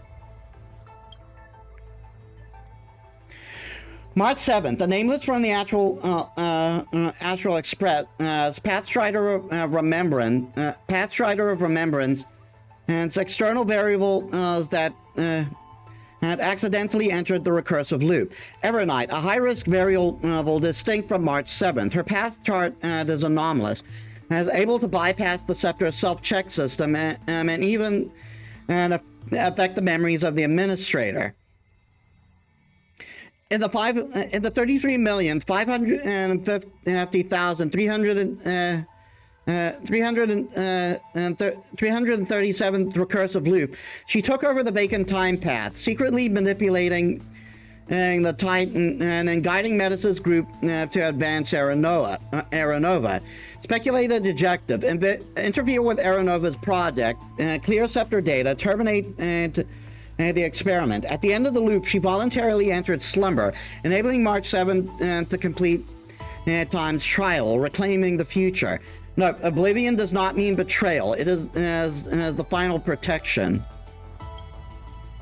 A nameless from the Astral Express, a scion of permanence, and it's an external variable trapped in a recursive loop. Yeah, in the 33,550,337th recursive loop, he took over the nearly sealed path of Earth. As a fellow pathfinder of permanent, they resonated with Scopio 365. Embracing approximately 2.16 million data life forms within the core flame, completing the trial of Earth.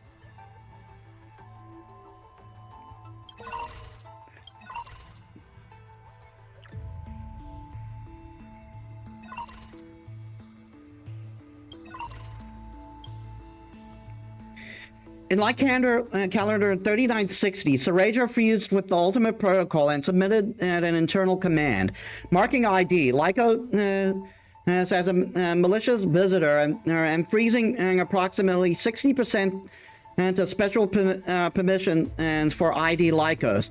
According to the administrator security protocol, Lycos' self-defense permissions were retained, and the remaining frozen permissions were gradually restored. Subsequently, Ceretra rewrote the Ultimate Protocol at the cost of ceasing to respond itself. If the Aeronova program becomes abnormal, ignore all variables, terminate extrapolation, and wait for Iron Tune to form. Additionally, temporarily grant access to Herda and Screw. Terravox took no offensive action. After Light Calendar 3961, the entity became untraceable. During the final phase of the recursive loop, Terravox was briefly detected. Theory: its data was concealed by Evernight. Through Kozlana's indiscriminate assault on the Grove, Terravox managed to destroy itself via the destruction, creating a logic anomaly in the Earth track. When Terravox vanished, its core flame contained and signal patterns of 2.16 million organic entities. Castris launched multiple frontal attacks against Lycos. It attempted to use collision detection to make Lycos cease to respond, but to no avail. In Light Calendar 4253, Castris ascended to Demigod. Its mobility permissions were removed and became fused to coordinate Netherrealm. At the end of the recursive loop, Castris, through her resonance with destruction, perceived the lost Metis during her slumber and shielded her memories from the erosion of the data stream. No direct attacks from Anaxagoras were detected. It is suspected to have taken other actions. In Light Calendar 5534, Anaxagoras transmuted itself into a high-density data fusion entity, submitting multiple targeted commands via an internal hacking program, with some taking effect. Lycos' mobility permissions were removed. After a directive took effect, Anaxagoras can no longer be located. During the final phase of that recursive loop, Anaxagoras was detected hiding within Lycos' data entity. Shortly after, Anaxagoras' electrical signals were analyzed and stripped by Lycos, and now have been reloaded into the buffer.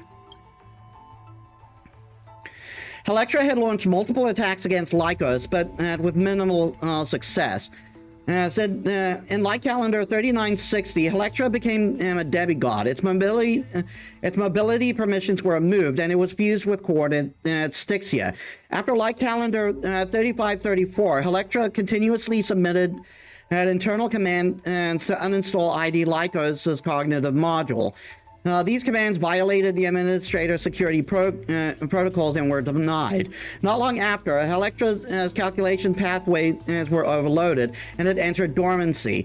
In the final phase of that recursive loop, Helectra remained in the world turbulent, and with Memoria to guide Danhong on his return to Amphorius. An entity Evernight has retrieved anomaly coordinate Grove of Epiphany path chart anomalous entering priority scan. Hypothesis: unknown unit possesses unauthorized access, has high-level data erasure. Warning: related records undergoing unauthorized detection. ID Lycos has been warned. Administrator not responding. Unknown unit untraceable. Anomalous data record recovered. Unknown entity Evernight scanned anomaly detected. Path energy showing dangerous fluctuations. According to the new clause and ultimate protocol, if this unknown entity remains active, the system will determine Aeronova's progress as anomalous and initiate the Scepter's full range and purge program. Warning issue to ID Lycos. Administrator not responding.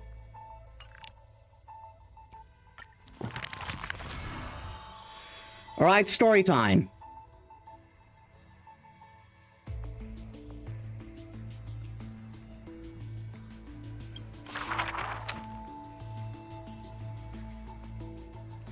Emperor's Starlit Dream.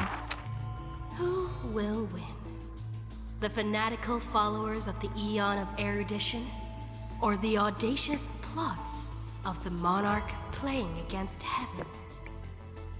The Atavis search forest's monkey creatures, the Steel soldiers reviving the Emperor, that Theoros's visage of arrogance.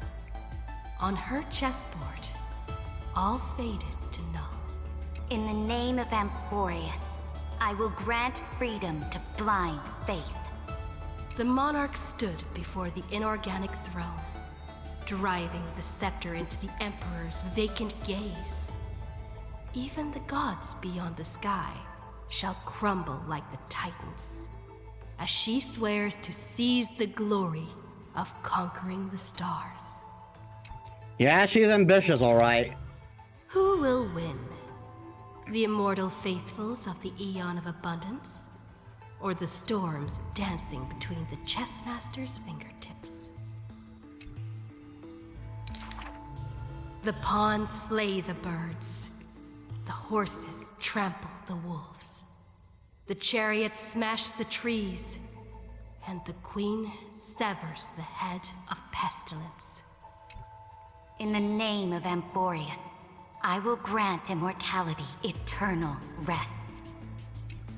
The Cienjo lays forth the ocean's tribute, which the monarch grants to her loyal Gladius.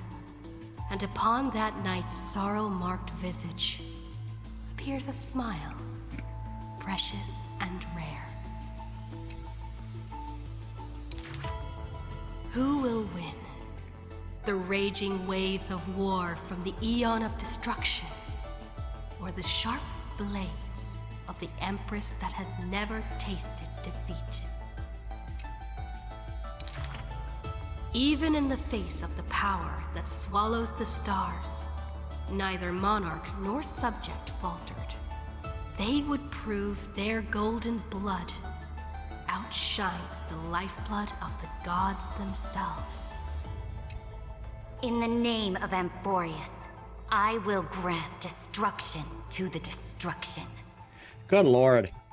The monarch's core flame supplants the flames of annihilation.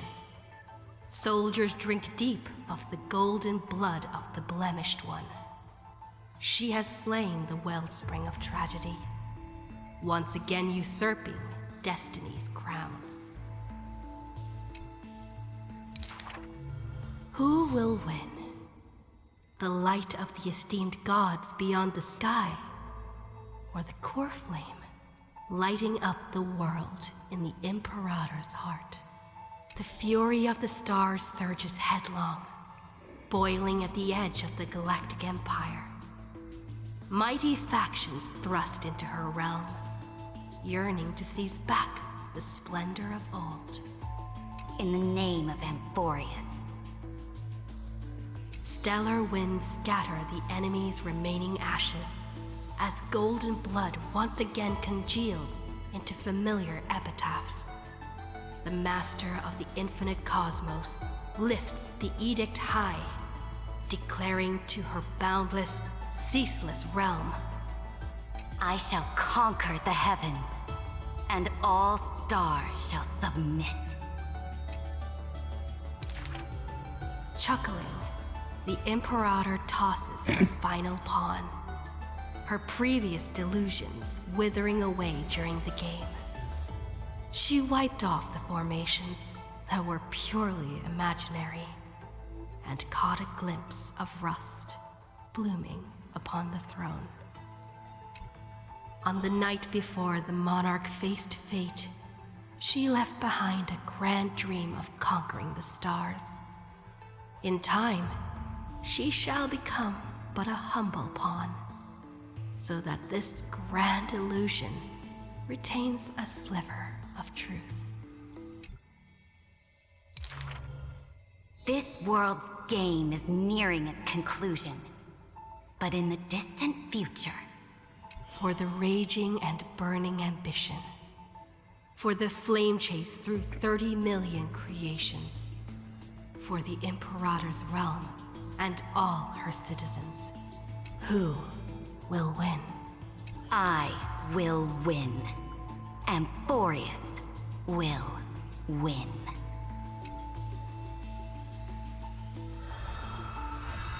And that's the last story for Ceredra.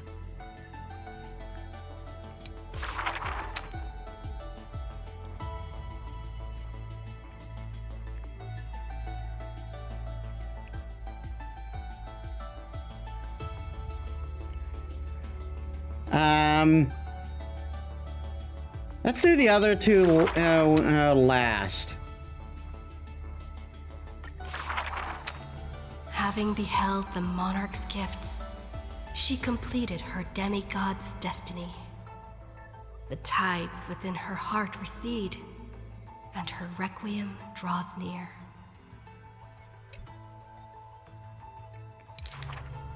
A sliver of light fell from a crack on the cave ceiling. A blazing ray pierces the surface of the sea. An aching urge to chase the light wells within her, and with the flick of her tail, she drifts towards the breach. In the deep sea, 1,000 years passed. The sea siren once swam to the shore with unwavering will. Fish gathered in silent procession to escort the princess to her final rest. The moment she leapt free from the water, she felt the waves stirred by peals of laughter. Mirages of her friends shimmered and faded, and songs of joy rang out from the shore, just as she had wished. Dux Fragoris sliced the Droma's flank with a time-worn edge. Dux Brumalis cast an icy chalice, steaming with the breath of frost. Dux Helcalithist brimmed her vessel with honey brew, while Dux Carmenem unfurled a scroll of new verse. At last you have arrived, our belated musician. The Gold Weaver's silver needles hover in the air, weaving beautiful outfits for her. Electra accepts the gift that does not exist, as salty water wets her new attire. She knows this is not reality, just like the world she loves. Mere foam in the sea of stars. Even so. She drank down the aurora lights in the cup, as intoxication flew from her fingers into music and song. In the drunkenness granted by her mother, in the dream granted by that drunkenness, in the feast granted by that dream, I too shall have my fill of feasts. Now sober, she begins one last song. The musician plucks her strings in the spring, and the waltzing hem stirs the water into waves, revealing memories in throngs. She sings of the once awakened Titan, how the princess accompanied the queen to swim in azure waves. She sings of the confident and dashing monarch, of loyal knights who marched with the Imperator to seize the solemn states. She sang of the one destined by heaven's will, of demigods who bore 1,000 years of watch for the hero. She sang of that little gray fry, and how the Gladius defended the Deliverer from Apocalypse's storms. She sang of herself, a cup made of fish bones, ever waiting for someone to banish the nihility within, pouring the honey brew of fate for her to the brim. I see what you did there. She's a nihility unit. She sang until her voice turned hoarse, and the spirit water she held was no more. The honey brew ran out, the final notes dispersed, and the feast of fantasy shattered in turn. Before the deadly quiet seashore, she gave one final smile, then faded into sea foam. To the fish from beyond the sky, we shall sink into the past. For she had glimpsed the sky beyond the cave, and chose to believe in the promised future, embracing a hope as fragile as mist. You must carry the new sun and swim toward the distant horizon.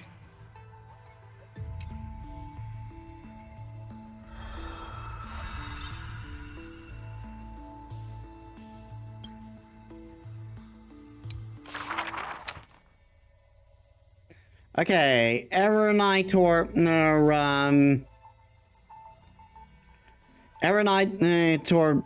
Don Hung.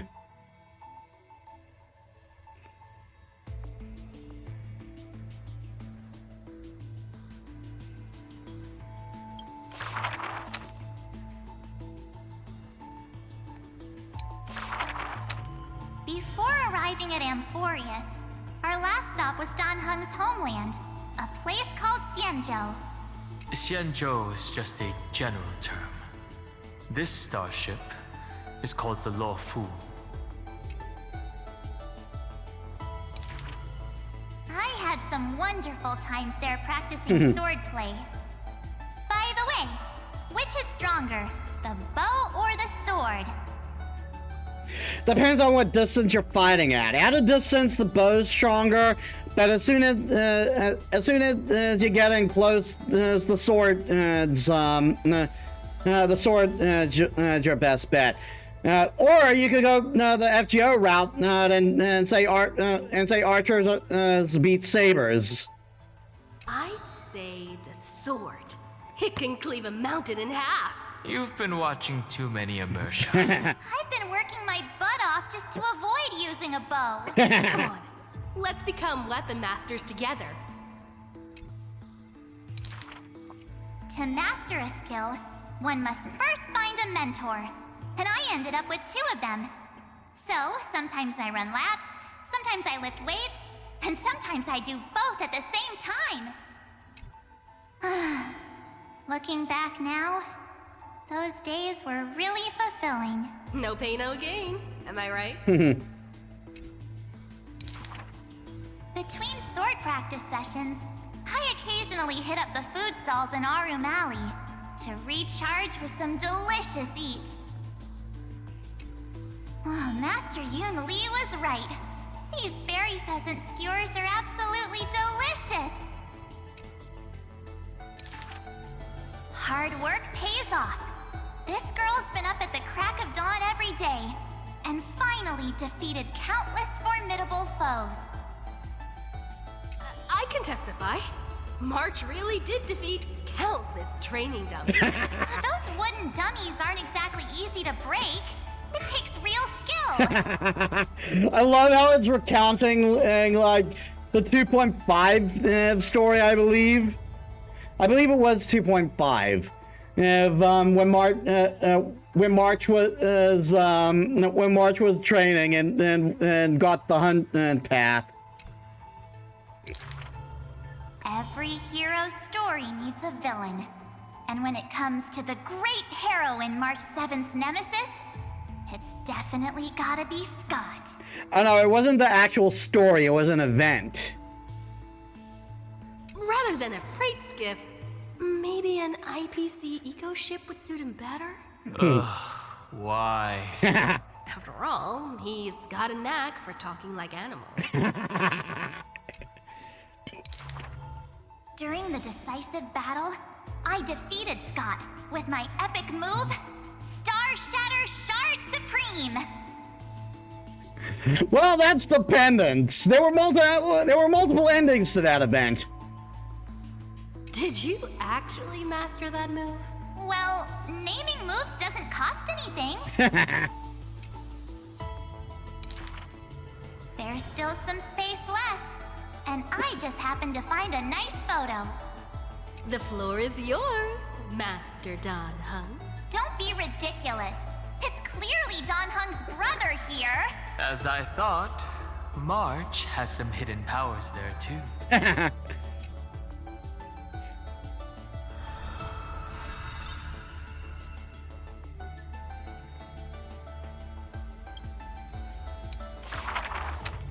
In memory of our first trailblaze together. The three of us. On average, we got a wanted poster for every 3 planets we visited. If I could have used my hidden powers back then, they wouldn't have dared to draw me this ugly. Playing hide and seek with Hook was fun. Those kids under her command have quite the hidden talent. When both players in hide and seek are experts, it will turn into a contest of who can last longer without food. On the day the overworld and underworld were connected, I too took the first cable car. The seats were so hard that day, my butt was killing me. Let me teach you a trick. Just keep standing instead. Then how can you even call that sitting in a cable car? Touché. For the sake of walking smoothly towards tomorrow, we sealed away the truth of the decisive battle, along with our memories, in a box. The juice that day was delicious. I want to drink it again. Ugh, that's Jim Roger bread soda. And what's with that March 7th themed blue and pink color in there? That's just food coloring. Hey, you two! Don't ruin the nostalgic mood! Visiting Yurillo again for the Soulworm Festival, I put on some pretty clothes specially for the occasion. Oh, look! Don't I look like a princess? So that's how you've seen yourself all this time. I want to change my clothes and become a devil too. I love how this is basically just a travel guide. Little ice bear. A sweet little Snow White ice bear. I wonder if it's found any friends yet. I think I saw it in Penacony. Hey, why don't we turn it into a universal social media star? That niche is already dominated by trotters. That big guy who once raised his fists against us is now the hope for Belobog's revival. Mr. Yang was practically drooling watching that. Too bad he wasn't there that time. Not necessarily. By next time we visit Eurillo, will it have turned into an ocean planet? Then wouldn't those polar bears have to be renamed water bears? The data shows that Eurillo's environment is slowly recovering, but the ice shouldn't melt too quickly. Time to remove those floaties from the shopping cart.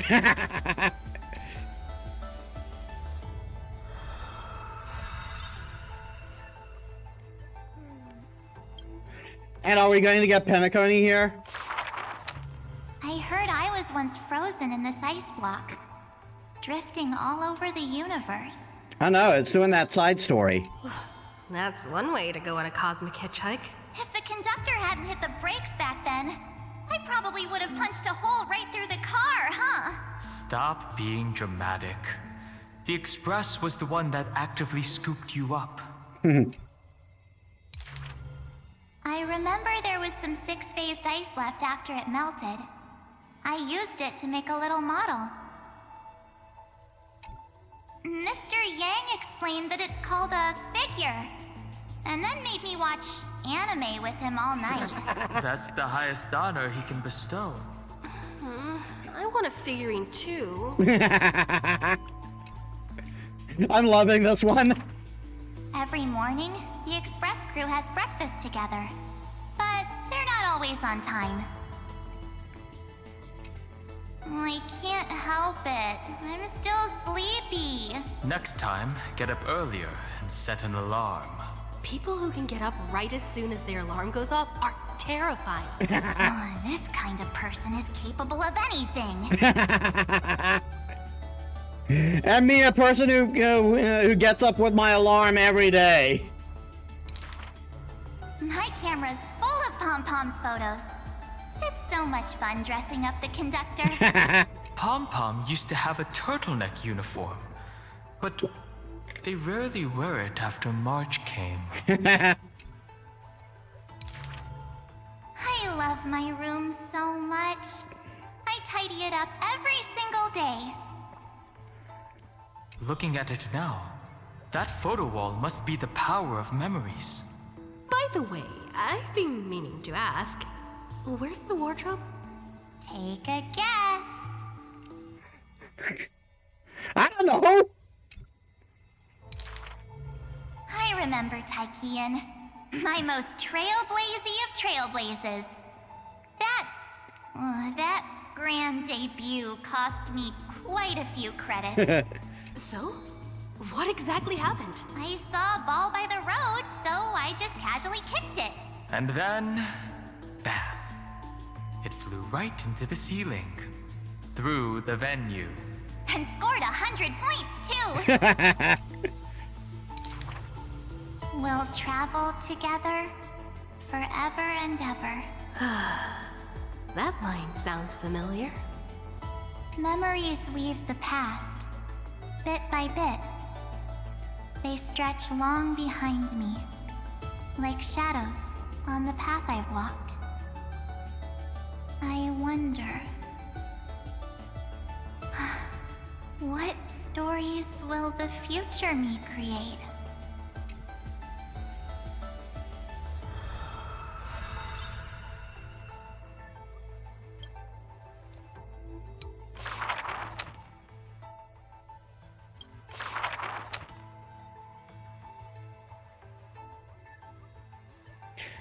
God of the Suffering Abyss.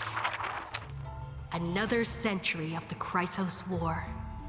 Rust, whales, and the blood of living souls seep into the earth, into the giant dragon's decaying bones and flesh. The trembling bedrock is the giant dragon's eyes. They see dromuses reduced to laborers and food. Mythical beasts turned into weapons of war. War and flames extinguish all their siblings. Yet the giant dragon is powerless, left only with bitter silence and memories filled with guilt.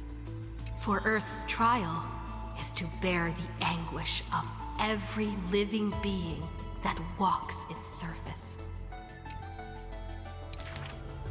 Upon the edge of doomsday, the giant dragon's will lay shattered, its scales broken. What greeted them is not a flower-covered Aranova, but a long-fallen black sword. Who we are strangers. Please surrender the core flame for the dawn. Dawn. Dawn? If this puppet of destruction yearns for dawn, then what awaits at the end of the flame chase? The torment of the Black Tide, the sacrifice of their kin. Is it an undeserved destiny, or merely futile lament?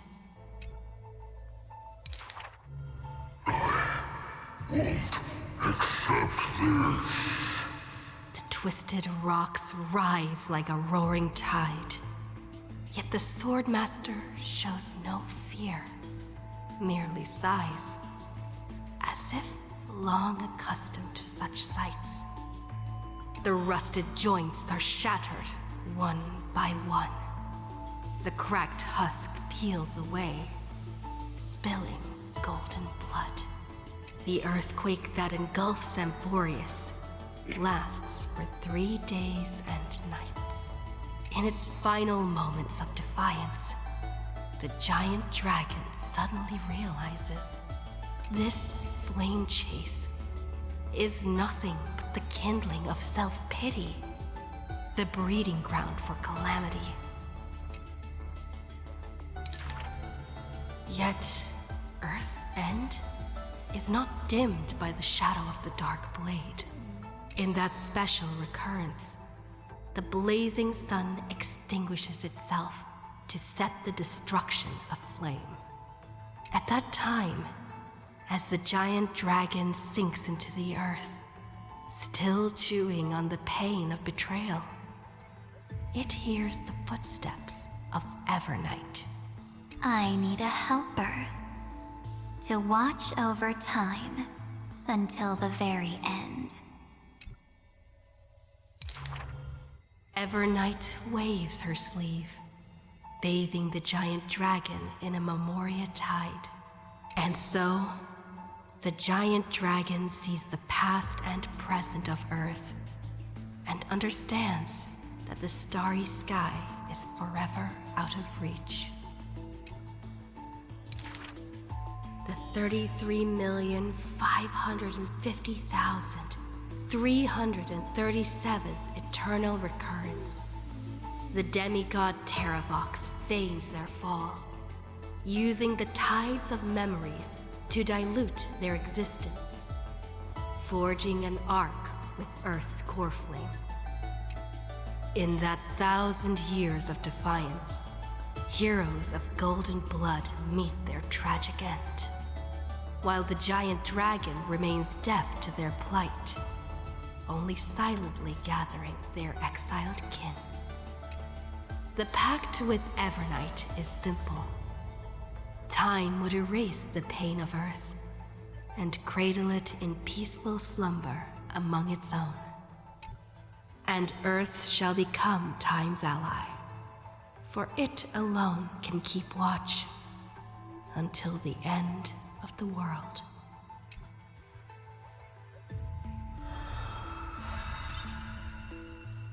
Oh, adding Dan Hong to the card. That's nice.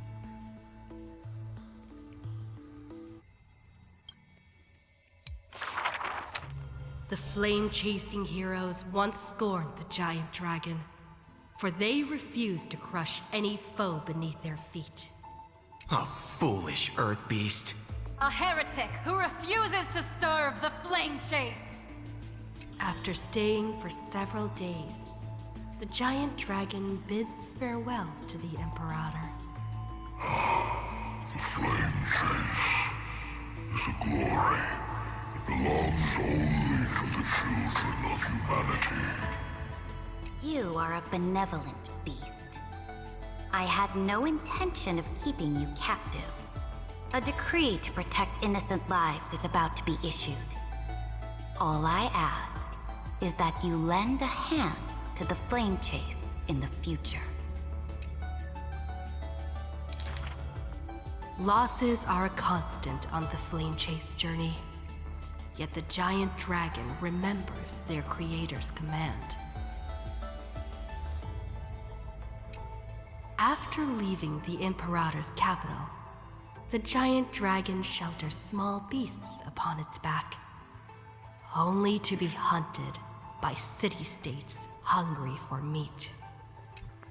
Arrows pour down like rain, unable to pierce the giant dragon's skin, yet cause the creatures on their back to wail and fall. Until a mighty force of reinforcements brings this tragedy to an end. They raised a shield wall for the giant dragon, then marched forth and crushed that city-state. The mountain dwellers are not a warlike people. Who are you? The leading knight answered loudly.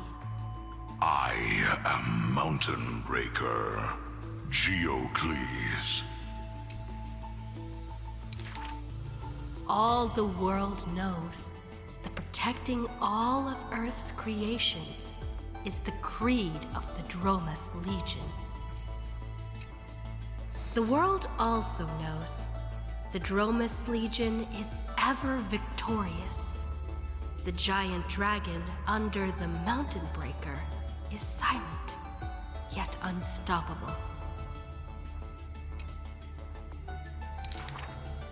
Endurance does not help with survival. Mountain Breaker always speaks of his friend this way, while the giant dragon only responds with a low growl. Soon after, when word came that the flame-chasing army targeted Earth, the Dromas riders set forth in full force, all to protect their creator. On the eve of the march, the giant dragon receives a secret message. Your one and only flame chase must be to slay your creator, and then fight to survive. Records state, in the Battle of the Abyss, the Dromas riders were broken after Terravox's betrayal. The Mountain Breaker shed his armor and fell from the cliffs to his end. Earth carved the memories of the betrayal into its strata, until Evernight would leaf through them. Oh, Earth. Time is willing to wash away that pain of betrayal. As a memo sprite, the mighty Mountain Breaker reunites with the giant dragon.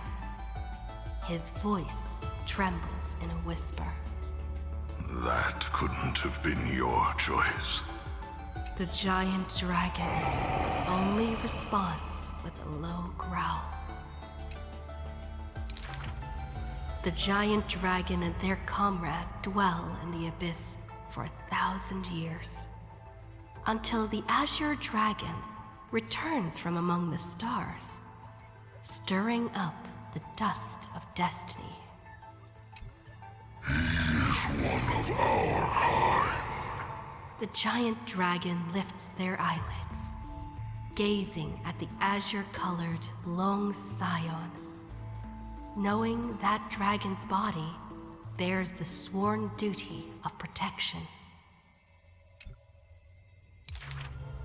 But in Mountain Breaker's eyes, there is only resolute determination. That is the permanence. The permanence can heal the divine form of the giant dragon. The permanence can guide life past its end. At the edge of the world, watching their comrade's silhouette fade away, The dying giant dragon shakes its head and sighs.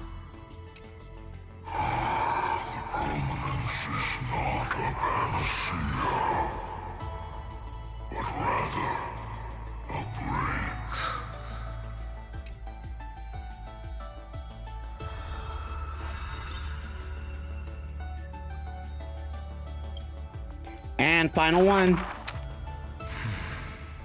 Years later, gazing up at the vast starry night sky, I often ponder, what does the permanence truly mean?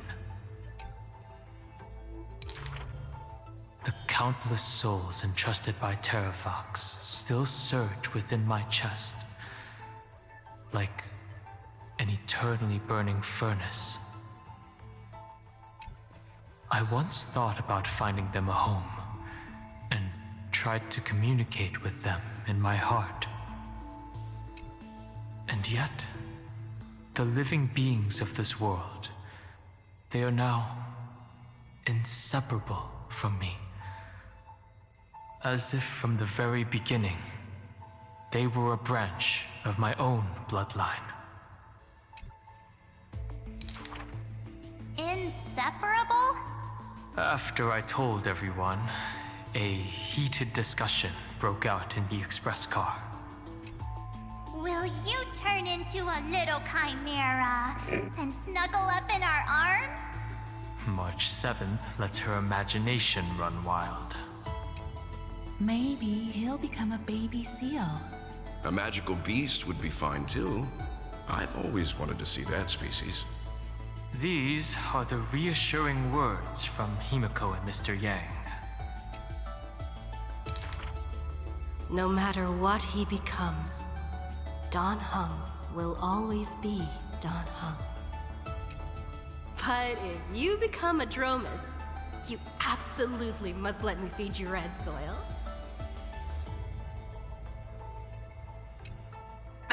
Don't you even think about it.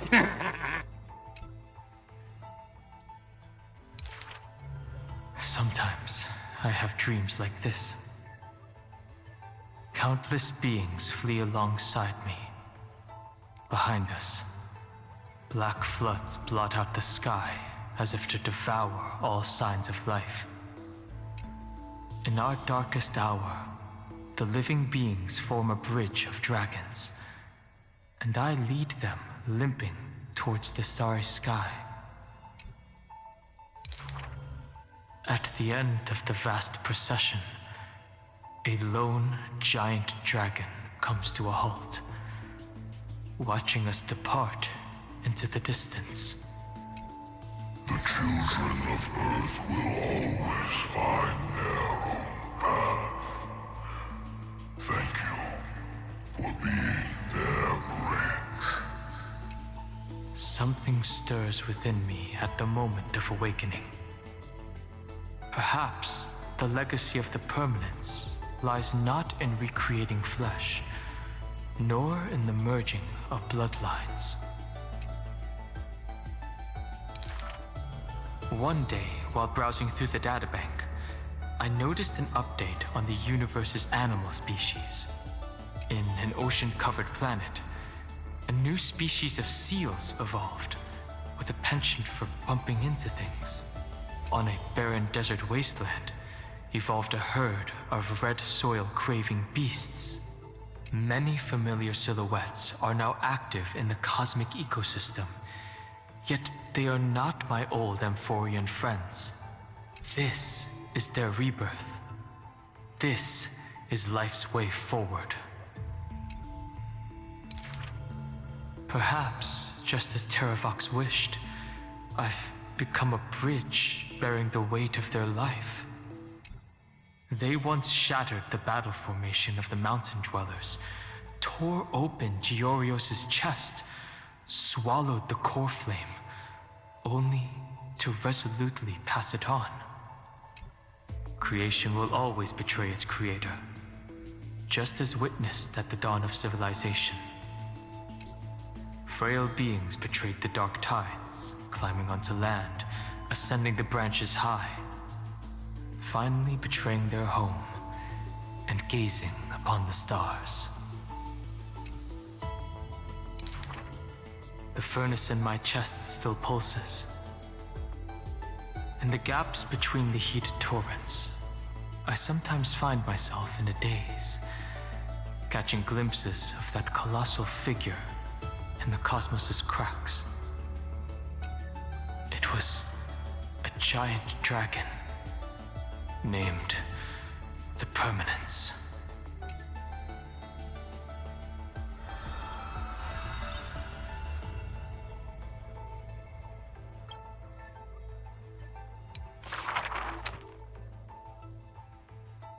And that seems to be it.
You know, I've always had a soft spot for you. Stalled you, didn't I? Don't worry, I was thinking. If I had to write a preface for a yearbook, it'd have to be a line so heartfelt you'd be moved no matter how many times you've seen it. And after pondering again and again, I Like You still says it best. Because the purest feelings can stand the test of time and never fade.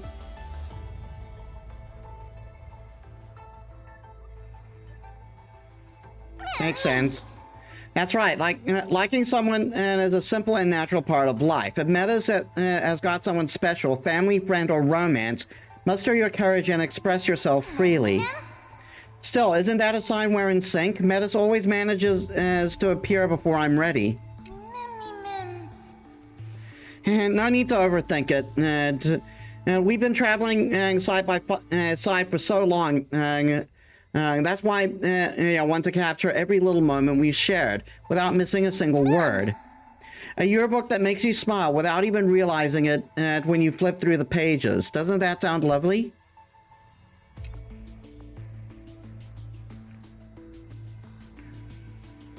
Let me have a look. No way, it's not ready yet. And it's not just things that really happened. Some of those conversations only ever existed in my imagination.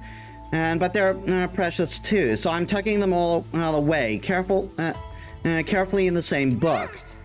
Promise me this, only open it when I'm not around, okay? If you don't, I'll be too embarrassed.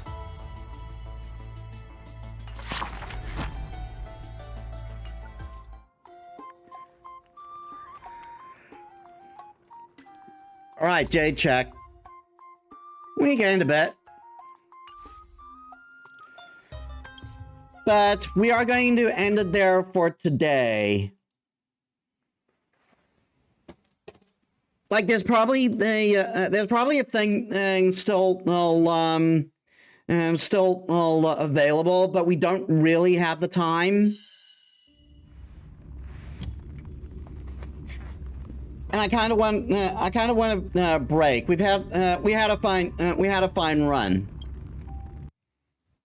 All right, so yeah, that's the event done. There is another event, but we're not going to be doing that yet. I want to take like a week's break, and then we'll get to that event and maybe do some quests along the way. So. Let us set up a raid.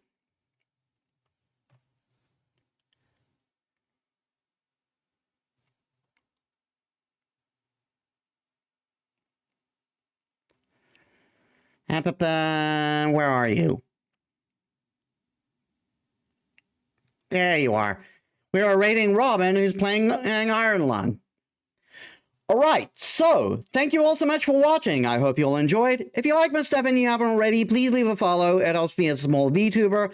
I upload all my stuff on YouTube. If you're watching on there, please leave a like, comment, and subscribe. That helps me too. And you can also check my socials down there. So, next week, well, again, I've said that we're moving Honkai Star Rail to Wednesdays and Thursdays, to Tuesdays and Wednesdays. I want to take a break. I want to take a week's break, sort of to prepare myself.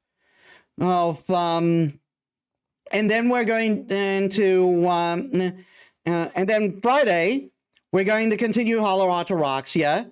Then we're going to continue Jeanne d'Arc. And finally, we're going to get into a horror game because it's spooky month. And then I know just the one we're going to play. So I hope to see you there. So thank you all so much for watching. I'll see you all on the next one. This is Metis Balaska signing out.